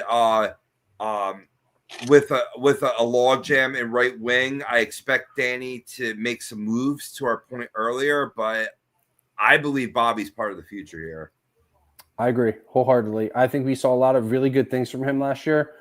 He still has to find the scoring game a little bit more consistently, but the things that I like about him is he'll do the little things, going into the corners, digging out pucks. He plays really well in transition. He's utilizing his speed. I really do believe, I'm not the biggest Take guy. I wasn't when they hired him, but I am a big believer that Take's going to be able to utilize a lot of these guys that are kind of on the bubble of getting ready to have their breakout year. I think he's going to get Brink above. I think he's going to get Brink to break through, and I think he's going to have a fantastic year. And I do think that you're going to be able to utilize Brink on the opposite wing as well. Right. He's shown that he can play that. He can play around. Yeah, I mean, definitely when Talk was talking about untapped potential, I believe two of the key men that you were speaking of was Owen Tippett and Bobby Brink. For certain, because let's not forget Bobby Brink was a stud puppy scorer in college. I'm talking like almost Ovechkin level scorer in college, and you see flashes of that here and there too. So absolutely, I think a lot of people have to realize, like, and Greg, you touched on it perfectly earlier. He's a kid. He's still a kid. He's what, 21, 22 years old? I said it last week. Guys like Brink, you need to allow him time to develop. He born in 2001, so. Okay. So, again, doesn't really change. 24, yeah. Yeah. But no, to your point, it's still good, yeah. And he's shown flashes of being the player that we want him to be for the Flyers. And I think the right coaching will help him break through that. And you got like the chemistry that was developed with Noah Cates and Tyson Forrester in terms of lines that could not only stay together within a season, but from season to season, right? Like how long has it been since we've had that on the Flyers? Yeah, it's been quite some time. It's been a long time, right? Especially wearing that number 10. Yeah, right. Yes. and Rob, you brought up a good name in Tippett, right? You know, has scored some really, really flashy goals, but you probably expected him to eclipse that 30 goal year to this year, and that's part of why the Flyers struggled so much. Was he didn't improve on what he did in his two previous years with us, and I think to both of your guys' point, this is a big year for his development as well, and hopefully Tocchet, is able to bring that out of him, because if he's not going to be a 30-plus goal scorer, then we need someone else is, right? That's what he's being paid to do. He's being paid to put the puck in the net. Otherwise, you're occupying a spot that somebody else needs to be in. I couldn't agree with you more. And you give him the opportunity to prove that this season under a different head coach, where you factor out the excuses there, and we could see it happen too. I mean, like you said, he has that upside. He has that scoring touch. Just needs to slow down the game. Landon Lakovic. Yeah, that's a good pick by the Caps. The Caps on the board. Just looking at his stats over the last year, right, or over his career. Same amount of games played, right? So there's no major injury, especially this time here in Philly. But he had over 100 less shots taken than he had, or shots on goal that he had the previous year. Right, he had 289 last year, where he put up 28 goals and 25 assists. He only had 188 shots on goal to get his 20. So if you're not putting the puck on net, you're not putting the puck in the net. Yeah, that's absolutely. Ice time cut down too due to Tort's authoritativism too. Yep. So maybe expect him to be run a little bit looser this year. Yeah, about 60 minutes overall in the year. Right. I really like this pick from the Caps. This is a guy that was going in the Athletic mock draft. He went 16th to the Habs. So yeah, he is. And to get him at 27, that's a pretty good pick from the Caps. Pretty good pick. He slid. Oof, that's a moose. Pun intended. Coming from Moose Jaw. I do like this too. They're going to need a future power forward on the wing, and this is just looks like this is what this guy is going to be. Yeah. Maybe not to the point where Ovechkin is, but I mean, this kid's could just Oh, I don't like that. Missed 19 games for a lower body injury. That could be why he slid. Yeah. Oh, hello. First Hey I've seen now. the front side of you. Hey now. Camera's always got in your back of your head. Sometimes that's better. Not a bad view either. No. Not a bad view. No. Well, I wouldn't kick the back of the head out, so definitely not going to kick the front out. No. Swoopy, because those guys have a ton of offensive firepower, and Nesbitt has shown that he can play the defensive side of the center position. So you don't always have to be a good skater to be a impactful player. So just keep that in mind. I mean, Forrester got drafted because he's got a heavy shot and he puts himself in really good position. Same thing with Brink. So, skating does have a lot to do we've with it, seen the but improvement. We've seen the improvement with Forrester too. for sure. He's gotten back. For sure. He's definitely starting to utilize that transition speed that he definitely does have. Yeah, Heather, I didn't get the good genes either. Yeah, she hit 5 foot at 18 and stopped. I didn't get the good physical genes either. Touching upon getting back to Tippett, right? He was made. That's a big reason why Flyers swooned from being a near playoff team to being fourth worst in the league, because you had too many players not make that next step. Tippett didn't make that next step. He regressed. You saw Farabee and Frost, same thing. That's why they were sent packing, right? Now, as you change the roster around some of the players that you have signed long-term, like a Tippett, right? You inject with guys that can maybe pass the puck a little bit better, like Zegras, right? Good, better puck handling skills, as well as through the draft. That can help an Owen Tippett take his game to the next level as you get a different coaching staff, a different voice in the ear, and a higher level of talent around you. So this is all glass half full ways to look at Owen Tippett for, the 25-26 season. 100%. And again, you touched on it. I don't think you can understate when you talk about how many guys didn't take that next step.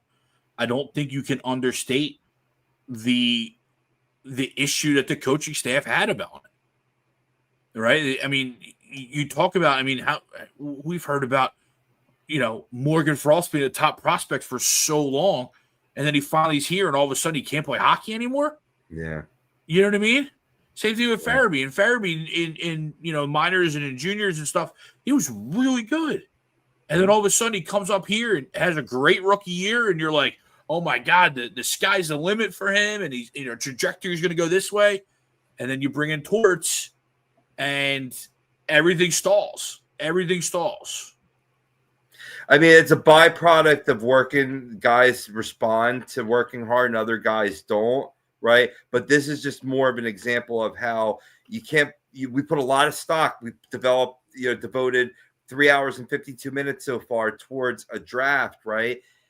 You talk about all high picks, Frost, high draft pick, Farabee, high draft pick overall. Right.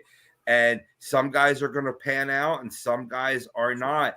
And the biggest reason why a guy doesn't pan out is lack of offensive consistency. And that's what Frost and Farabee's problem was lack of consistency. And the only way you can get consistent is through work ethic. So I see why you bring in a Torch to try to instill work ethic in these players, to where you're going to see what they're made of. And obviously some fit the bill and some desperately do not. And that's why too, guys will be shipped out of town accordingly. And Farabee couldn't have been shipped out of town at a more perfect time. He went to Calgary and he didn't do much better there. In fact, I think he probably played worse for Calgary than he did for Philly. I think he had like 4 points since going over there. At least with Morgan Frost, he showed a little sign of life. But I mean, at some point, like Buda Neiman? Yeah, he's best defenseman on the board at the moment. Yeah, Sasha. Another big kid, Finnish defenseman. You're gonna get a player out of him. But I mean, Sometimes guys need to change the scenery. Sometimes guys just fizzle out because, like you just said, Robbie, work ethic. Yeah. Bodine, a true high-level puck mover, left-handed shot. He busted out under the under 18 Worlds with 14 points in 7 games, so he can add an offensive upside along with that physical presence. So it's a fine pick. Roughly ranked around 24 overall. And Winnipeg gets him at 28. So that's pretty good business right there. Ooh, 4 more picks. For sure. And they definitely could use as much offensive firepower as they can possibly get. I mean, I always thought they've had a good defensive team. They've had a really good goaltender in Connor Hellebuck over the last couple of years. I mean, the dude just won the league MVP. So there's definitely a strong defensive presence there. They got to figure out ways to score goals. They have a couple good. All right. So I'll just say they have one really good line, and then everything else just kind of progressively gets worse. Yeah. Which is a big reason why they brought in Jonathan Taves as well, so kind of bring in some leadership and hopefully get some offensive firepower there. Yeah, that's a great story. Taves? Yeah. Anaheim was linked to him for a while, and I kept saying no, and I'm really glad they didn't because they keep bringing in all these old guys, and I understand the Kreider deal. Now they're talking about bringing Corey Perry back. I'm like, guy's 41 years old. Can we not do that, please? I see. I would have brought back Taves over Kreider, right, because of the connection with the coach, right? Mm-hmm. You know, and I just thought it was a really good fit for where Taves is in his life and his career. You know, to have a little sense of that familiarity on the West Coast. Yeah. No, the only reason why I would be against Taves is because he took 2 years off. Right. So that's the only reason I didn't want. If he had stayed playing at 37, he didn't miss any time. Okay, I would have been more for it. But I mean, this guy hasn't played in almost 2 years, and plus they don't really have a spot for him in the lineup, especially since they brought on Kreider.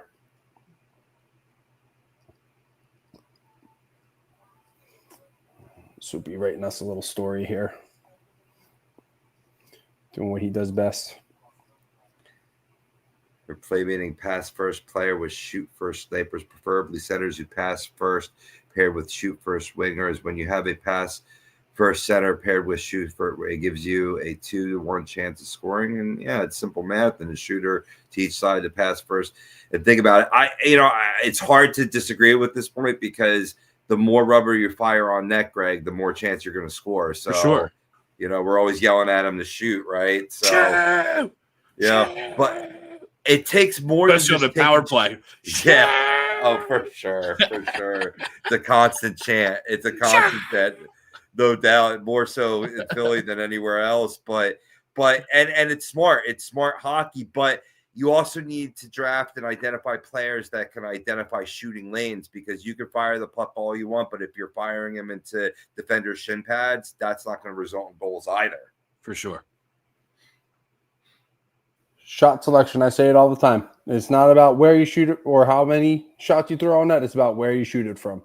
Yeah, that's what she You have your high end positions. You have your low end positions. If you're sitting on like the goal line or something, you want to just throw it on net and hopefully get a bounce. Okay, that's fine. I'm good with that. But if you're shooting from the blue line and you're on the outside part of the circle, like I can't get behind that shot. That's a low quality chance. Yes. Keep passing it around. You know what's funny? The more games that I watch, and I watch a bunch of different teams, Philly's the only one that as soon as they get the puck into the opposing team's end zone, it's the shooting chance just start. Yeah, we're not very patient fans. No, definitely not. Yeah. Definitely not. I have to yell at people every week for that. I'm here, by the way. I'm just snacking, just so you guys know. There you go. Don't blame you. Going on hour 4 soon. Yeah, seriously, I'm hungry. This has been a long first round. This is longer than I thought it would take. Yeah, I mean, ESPN only had it. They had something scheduled at 10:30, and like when I came on, I'm sitting there. I'm like, we're like, pick 18. Like, there's no shot this is going to be done in an hour. Panthers locked up Sam Bennett today. That's big. Yeah, news. 8 years. Yeah. He announced it at the parade or at the after party on. Did he? Yeah. Yeah, he was like, "I'm not fucking going anywhere." I'm like, it's just right. official today. Okay. All right. Okay. Yeah. Some of the other signings that we haven't talked about yet. Jonathan Tavares staying in Toronto in a 4x4. I think it's a 4.5. I think I saw for Jonathan Tavares. 417.5. 417.5. Okay. Yeah. Good deal for him, honestly. Very team friendly. It's going to allow him to be able to still allow them to do some. Oh, they're just talking about it now. They still stink. They'll still choke. Yeah, but it's going to allow them to be active on July 1st, though. And it's also going to allow them to still have some money to tie up Matthew Nyes. Yeah. Tyson Fred. Yeah. I know you were probably going to say it, Robbie. That makes no sense. Trent Frederick signing an 8-year deal. Yeah. I was shaking my head at that as well. I wanted to bring that up to you. Mm-hmm. Made no sense. Why are you signing a third-line player at best on an 8-year contract? I understand that the AVV is low, but this is a guy who's going to give you 15 goals at best. Makes no sense. Keep doing what you're doing, Edmonton. You're never going to win a cup. Yep. Yep. Edmonton going to Edmonton, right? And go ahead and trade McDavid while you're at it. I was just about to say McDavid's on his way out the door. I dare you. I mean, you talk about a good young power forward, though. I mean, it's like I do respect the acquisition, but what it took to lock him up was a little extreme. Exactly, and that's kind of what I'm thinking. Like, I like the acquisition. Like, it wasn't a wow me kind of move, but you get a little bit of a grinder down there that has a physical presence. He's not afraid to drop the gloves. It adds a little bit more of a dimension to your game. But to lock him up on an 8-year contract, that makes no sense to me. And then you trade Evander Kane. Right. Which I think was necessary, but. Did they trade Kane? Where'd he go? Vancouver. Mm-hmm. Hometown. Yep. Yeah, Trent Frederick, career high, 18 goals. Stud. Career high, 40 points. But I mean, I get it. He's a good plus-minus guy, throws the body around, 220. Type of player that Edmonton needed, to be quite frank. But yeah, that's a lot of money. That's a lot of dinero. No, for sure. And the term just, again, makes no sense. Why are you signing a third liner to an 8-year contract? Yeah. Keep doing your thing, Edmonton. This is why you're not winning the cup anytime soon. Yeah. And why McDavid's going to leave. Do you think they actually move forward and trade him? Or do you think they just call his bluff and say, "Nah, we're keeping you"? What do you think on that, Robbie? I think they could call the bluff because you have two guys you can build around. You could choose to build around McDavid, you know what I mean, and to move forward, and that would probably be the logical choice, right? But you also have Draisaitl that you could do the same with. True. Very true. I think they're going to give him every opportunity to win. I don't think they're going to trade him. Right. I think they're going to let him compete this year. I think they're going to try and compete next year. And then I think if they fall short, they're just going to wipe their hands clean and they're going to part their ways. And Edmonton's going to figure it out. They got William Breyer and now it's Carolina's pick. Yeah. Because the trade actually. He's announcing a trade. The Blackhawks traded and got Carolina's pick. I mean, yeah.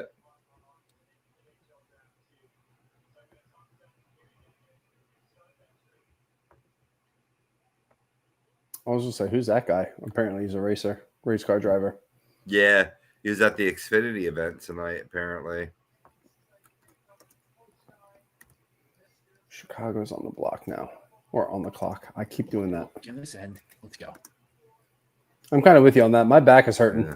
I'm not used to no this kidding. anymore. Well, Flyers don't got any more picks. You can do whatever you want, brother. Well, the rate that they're trading right now, Flyers could make their way back up there. Yeah, you're not Yeah. wrong there.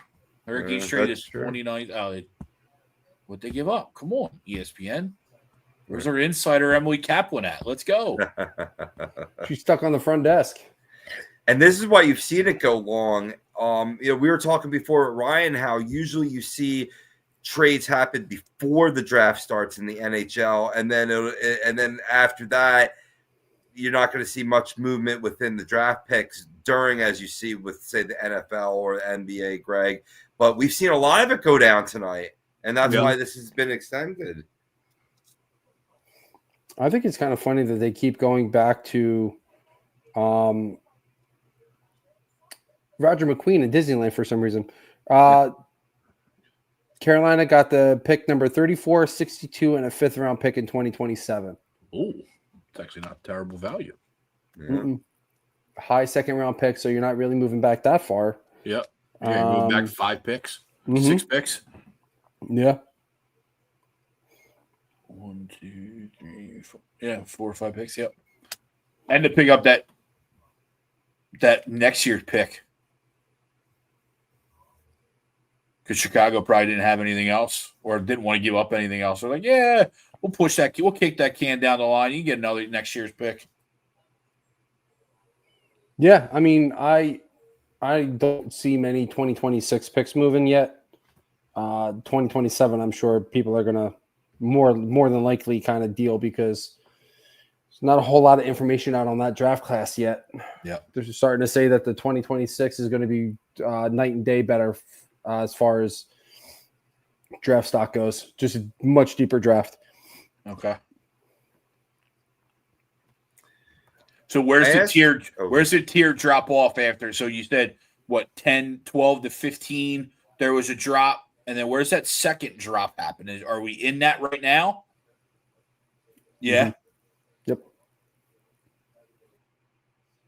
But it happens between the 22 and the 31 that we originally had is where the second drop off went. That's why you see these project guys going now. Yeah. Yeah. And maybe that's why they got rid of both of them. Maybe they didn't want to. Probably why. That's a good point. They didn't want to. They didn't want to do that, right? Right. I had expected that. Go ahead. No, I was gonna say you probably couldn't move up without giving up both of them to go 10 spots, right? Because you jumped 10, so you needed to give up both or something in the future, and they obviously wanted to keep the future. So I'll give you 2 picks in the same zone of the same player to jump up to get somebody that we really like. Right. Exactly. That's the logic. Pinpoint accuracy, Greg. And my suspicion was that they were going to use one of the picks early on to go defenseman and then trade that other pick to gain stock either in the second round to build, have like 4 picks now to get really a big depth pool from this draft, or more appropriately for 2026 to add on to one of your first 3 round to get a second pick in that round. That's what I thought was going to be more their motivation and less to move up within this draft. But once they identified the target in Nesbitt, that's what necessitated having to trade both of them to move up, to your point. Yeah. Wow, they took that Kincaid makes right out of sense. high I school. don't even know if that made sense. It did. You're absolutely right, Robbie. Oh, cool. And I'll give him credit, right? I know it's all draft speak, and it's like, in the moment, let's, talk about how good this kid is and what he's going to be. But, I mean, Jonesy did have a shit-eating grin on his face when talking about him, right? You know what I mean? Yeah. So it's like, I understand there's posturing there. There's, press conference talk and stuff like that. But Jonesy was, almost felt like he was bricked up underneath the table over there. You know what I mean? Yeah. This kid so I'll give him credit there. This kid is 17 years old. He's 6'6", 218. Drafted out of high school. I mean, realistically, though, most of these kids would be in high school if they weren't in juniors. Yeah. Fair enough. Fair enough. Adina, Minnesota. Mm-hmm. Minnesota. Just there. We'll love to go to Minnesota. It's awesome. More so in the summer, but I wouldn't be opposed to going to Minnesota in the winter. I need to get. There's so much I want to do in the winter that I need to get out there. I just want to go to a Wild game. I'm nowhere near the cities. Screw the cities. The cities are disgusting. Are I'm they? up in I'm up in the northwest part of the state, 60 miles south of Winnipeg. Damn. So you're basically in Canada. Basically Canada. Basically in Canada. Nice. All right, 3 picks to go here, boys. Me and my brother frequent a bar right in North Dakota, right on the other side of the border. Oh, is of that like right? the entry point, yeah. Nice. Town called Pembina. It's a small town, but it's the first town once you cross the border. Nice. How often you get called a hoser? I was just up in Ontario a couple weeks ago, up in Okay. the St. Lawrence River, Thousand Islands. Nice. Fucking such beautiful, peaceful little quaint towns. Like It you is so nice. described. Oh, it's great. Yeah. I haven't been to Canada in 12 or 13. Maybe a little bit older. It might have been after my mom passed away, actually. Wow. Is he a wide receiver as well? Is that what they're showing? Quarterback. Oh, he was the quarterback. Yeah. He Oh, threw snap. for over 3,000 yards in the last high school season, apparently. So good. An athlete, what a a good stud. pick for Chicago. Yeah. What a stud. I'll tell you what. That would make him a lot more valuable as a center for sure. Bailey coming in. He's got better. It's gonna improve his vision. Yeah. That's a good point. Yeah, for sure. We gonna double dip Bailey? She back there working all the prospects? Oh, don't make me jealous, Greg. It was awesome, Heather. It was awesome. Like I said, imagine a quaint city like Sea Isle where you don't have to drive anywhere. You can just walk around to this dock, to this,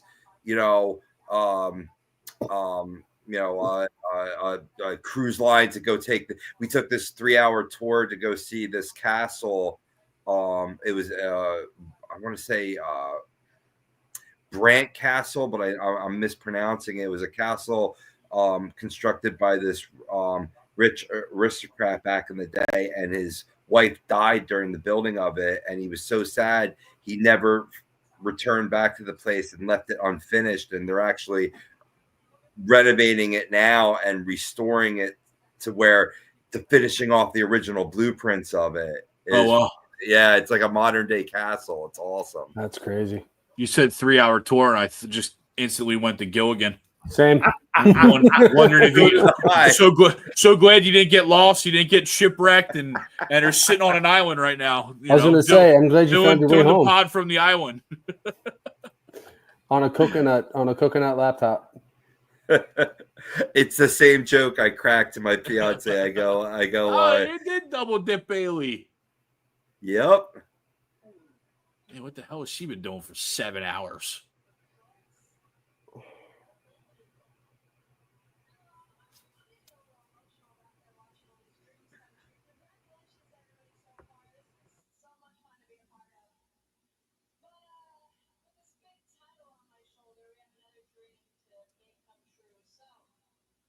Bailey, you can always make my dream come true.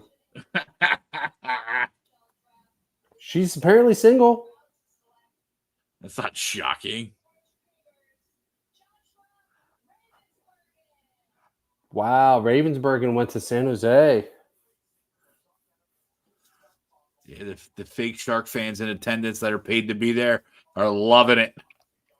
Wow, The movie extras are loving the pick. The guys, all right, I'm going to position my camera right here. I need you to cheer. Actually, Yeah. They probably know who this guy is, so the cheers are probably legit. This kid's the best goalie in the draft. 6'5", What, 191. the second one taken. Yeah. Projected to be, honestly, I'm shocked that San Jose's even going with another goaltender, unless they're not sold on Oskarov. Yeah, but what? He's 18, right? So he's not going to be ready for. No, probably not for about another 3 years. Right, 3, 4 years, 2, 3, 4 years, right? Yeah. A lot can happen. Just ask No, the for Philadelphia sure. Flyers. Yeah. No. Well, You yeah. know? I mean, I don't see Oskarov. Ironically, it's draft night. Right? You know, some things. Heather, I wish.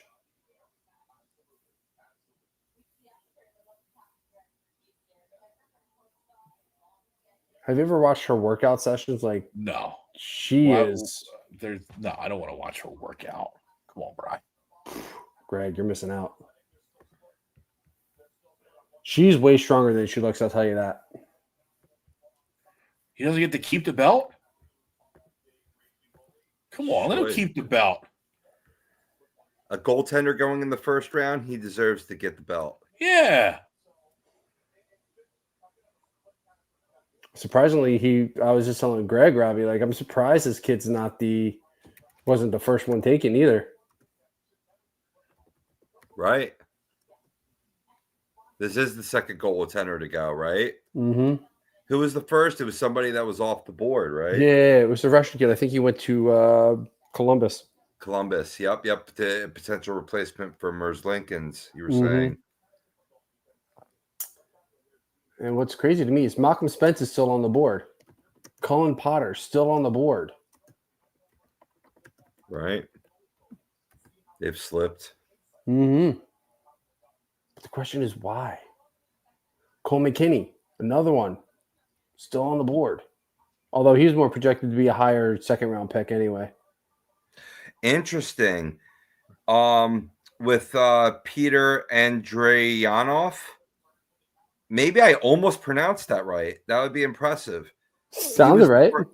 Yeah, it was the first goaltender for government work. He was the first goaltender to be selected in the first round since the 2020 NHL Draft when the New York Rangers selected Yaroslav Askarov. Man, they were really working this Roger McQueen story. There you go. There's Lightning McQueen. They are listening to the show, boys.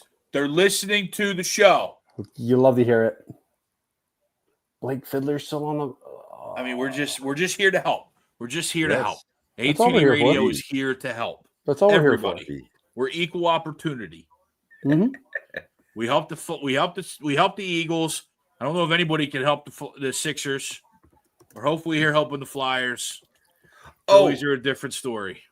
That's what I wanted to ask you for some of our fans that are tuning in tonight that maybe didn't catch you last night in regards to the Sixers draft. What was your take with their first round pick? Meh. Yeah. Let me separate it. I like the kid, right? I like the kid. I like the upside in the kid. He just wasn't. He wasn't the most talented or the highest upside, right? But he's a defense. He's going to make his mark defensively right off the rip. His biggest issue is creating a shot, making a shot consistently, and on the offensive end. So, that's where my issue comes into play. If I'm going to reach for a project per se, and not even these guys are projects, right? But if I'm going to reach, I would have taken Trey Johnson or Con Knippel. Con went 5, Trey went 6, I think, right? Those guys could score the basketball, right? So if I'm going to reach, I want someone to score the basketball. Or, being the prick that I am, I would have done what Danny Ainge did with Ace Bailey and called his bluff. Yeah. Listen, you got the highest upside of anybody in the draft. I know you don't want to come here. I know it, but I'm taking you. Because then I would have wanted to force Washington's hand, who he wanted to play with, New Orleans' hands, to come up and trade with me. And then if I'm taking VJ at 5, good. Right. So it's weird, right? Like, so to me, VJ at 3 doesn't make sense because of the value, right? You got to pay him a certain amount of money, and there's a certain ceiling that you want out of the number 3 overall pick. If I'm picking 4 or 5 and I take 8 VJ, I'm ecstatic, right? So that's where it kind of comes into play. Wow. That makes a ton of sense, Greg. And then I absolutely hate the guy they picked in the second round. He was the one guy in the entire draft I didn't want the Sixers to take. And they drafted him. Of course.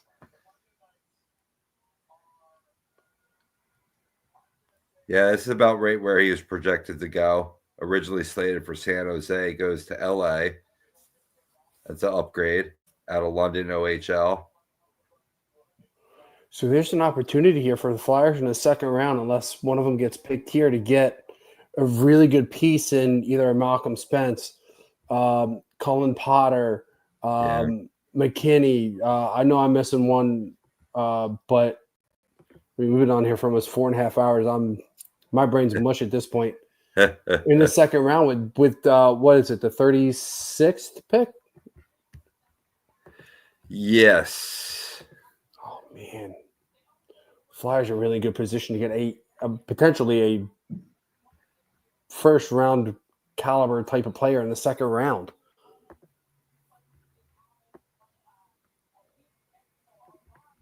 Let's see what Calgary does with the last pick at the first round. Guess we'll see Lanny McDonald again. I met good old Lanny before when I was a lot younger. He seems like a really nice guy. Oh my God, yeah, nicest dude. Yep, would have never 36. guessed. Would have never guessed he was as much of a stud as he was in his old age. Nice. 36, 40, and 48. And yeah, in any one of these positions, if you're able to land a Potter, Milton Gastrin there to add towards the center ice position, they're still on the board.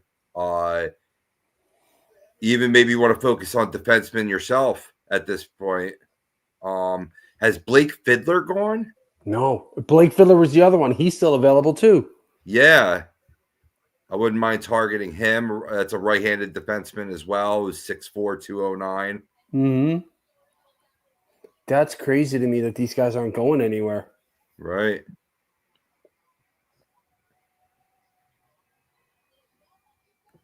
Is that the Old Spice guy? The Old Spice guy? Might be. Pick? Might have been. I'm sitting there trying to put my finger on who that guy was. I was trying to figure out who it was. When he first came out to introduce the trade earlier, I was like, it's not Willie McGinnis, but it kind of looks like Willie McGinnis. Look at me. Now look at your girl. Now look at me. Great call with the Willie McGinnis. Great call. But he wouldn't be announcing an LA pick, right? He'd be doing Boston. Right, for sure. All right, he does turn over the puck a lot, apparently, according to the scouting report. Yeah. All right. We're down to the last pick here, boys. Nice. I still got to make a clip tonight, too. Well, a podcaster's work's never done, No, this is truth.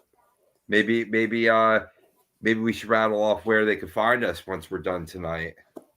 Oh, we definitely will. We appreciate everybody who's been sticking around with us for the 4.5 hours. I know people have been probably tuning in and tuning out, or passed out on their couch in their boxers, like Chris. Yep.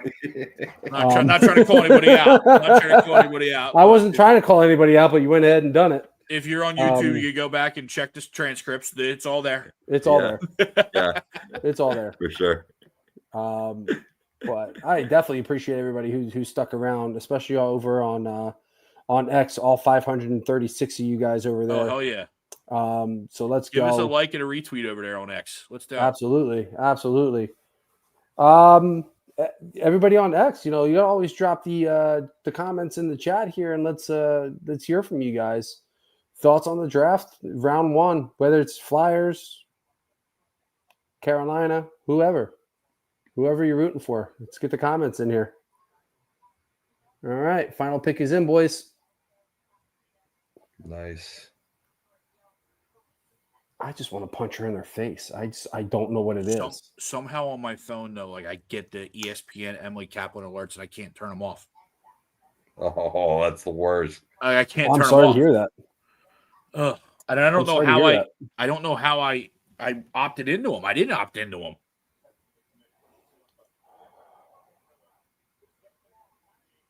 You know what's funny? I have. Oh, that's probably because you have ESPN. Do you have the ESPN app? Yeah. I don't think I have the ESPN app anymore, so I don't get any of that. Good old Lanny. Oh, I do. Never mind. I love that he still has his stash too. Oh yeah.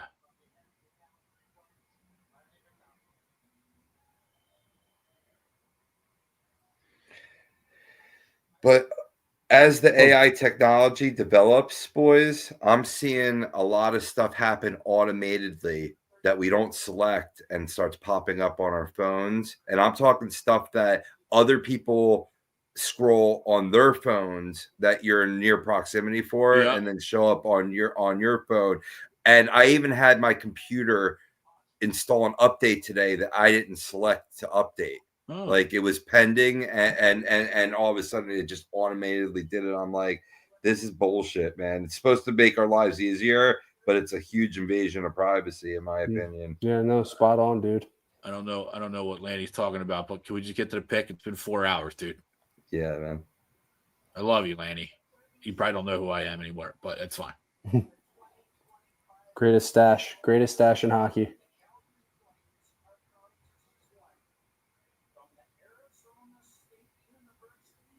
There's Potter.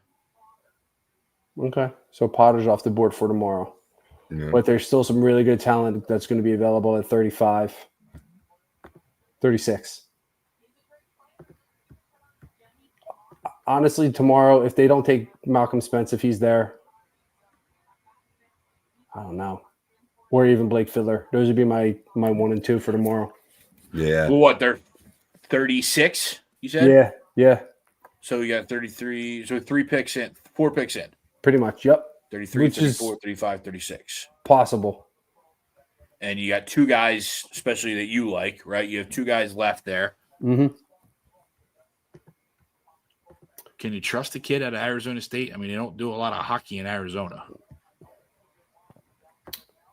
I mean, this kid's pretty well. I know. No, I know.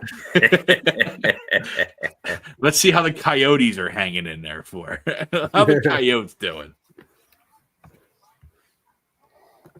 Still hear rumors about them potentially trying to make a comeback. Don't they got to pay off all the debt that they got to pay the players first?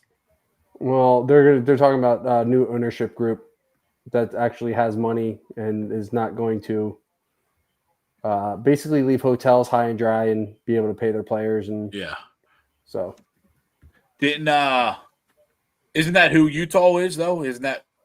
Mm-hmm. Yeah. It'll be another Cleveland Browns situation where the current Cleveland Browns aren't the original Cleveland Browns. Aren't the OGs. Exactly. Yeah. Yep. Spot on. Yep.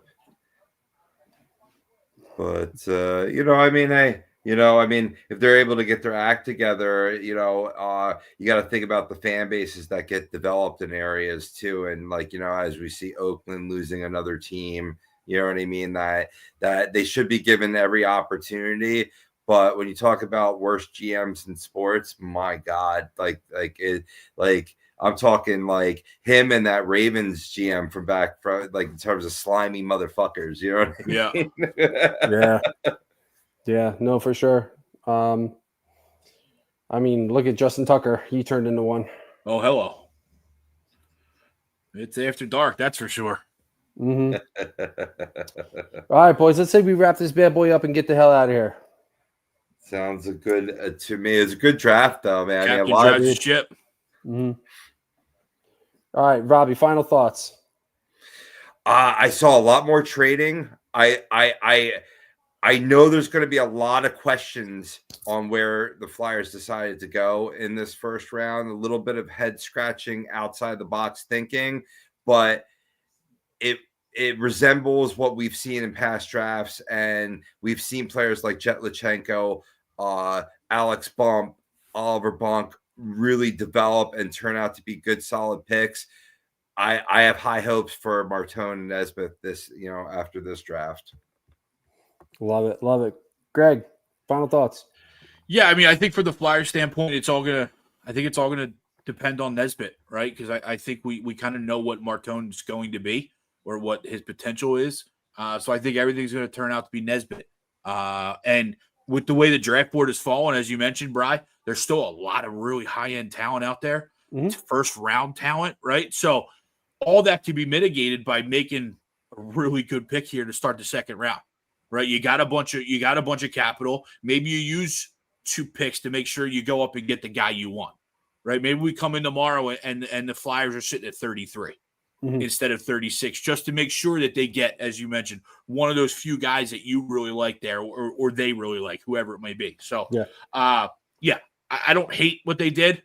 I might have gone a different direction personally, but obviously they're in the weeds, and you can't be wrong. You can't go wrong though getting size, right? We've seen that in the NHL went small for a couple years, and now the size is coming back, the physicality is coming back, the grit's coming back, and that's what you did add that today. So you can't be too mad about it. For sure. Definitely like what the Flyers did. I think Nesbitt is. Well, let me back up. I think the trade for Zegers is going to allow Nesbitt this pick, allow him time to really develop into the two-way 200-foot player that they expect him to be. Give him a couple years in juniors, bring him up, let him finish up with Coots for a year or two, kind of let him take him under the wing. Again, we know what we're going to expect out of Porter Mortone. But we definitely have a lot to be excited about. We have full day tomorrow, rounds 2 through 7. A lot going on for the next 24 hours for hockey. So if you like what you heard for the last 4.5 hours, shockingly, crazily enough, make sure you hit that like, hit that subscribe. YouTube, Instagram, X, Facebook. If you can't catch us live and you'd rather listen to us on a podcast form, Apple, Spotify, Spreaker, anywhere you get your podcasts, you can find us. Flyers Talk A2D was brought to you by Specialized Physical Therapy. Head on over to specializedphysicaltherapy.com. They got 2 locations, one in Burlington, one in Cherry Hill. Any aches and pains, muscle strains, long-term nagging injuries, head over to Dr. Paul. He's going to take good care of you, took care of me, helped me fix up my shoulder. Now it's stronger than ever. Head on over, specializedphysicaltherapy.com. Pove underneath me. We got Greg on that side of me. Greg Malakovic. Check him out on A2D Wednesday nights and A2D on Sundays. And I'm Dales. So catch us next Tuesday. We're going to do a little bit of a draft recap, and we got some other fun stuff in store for you guys. So until then, peace and love, boys. Let's get out of here. See y'all next time.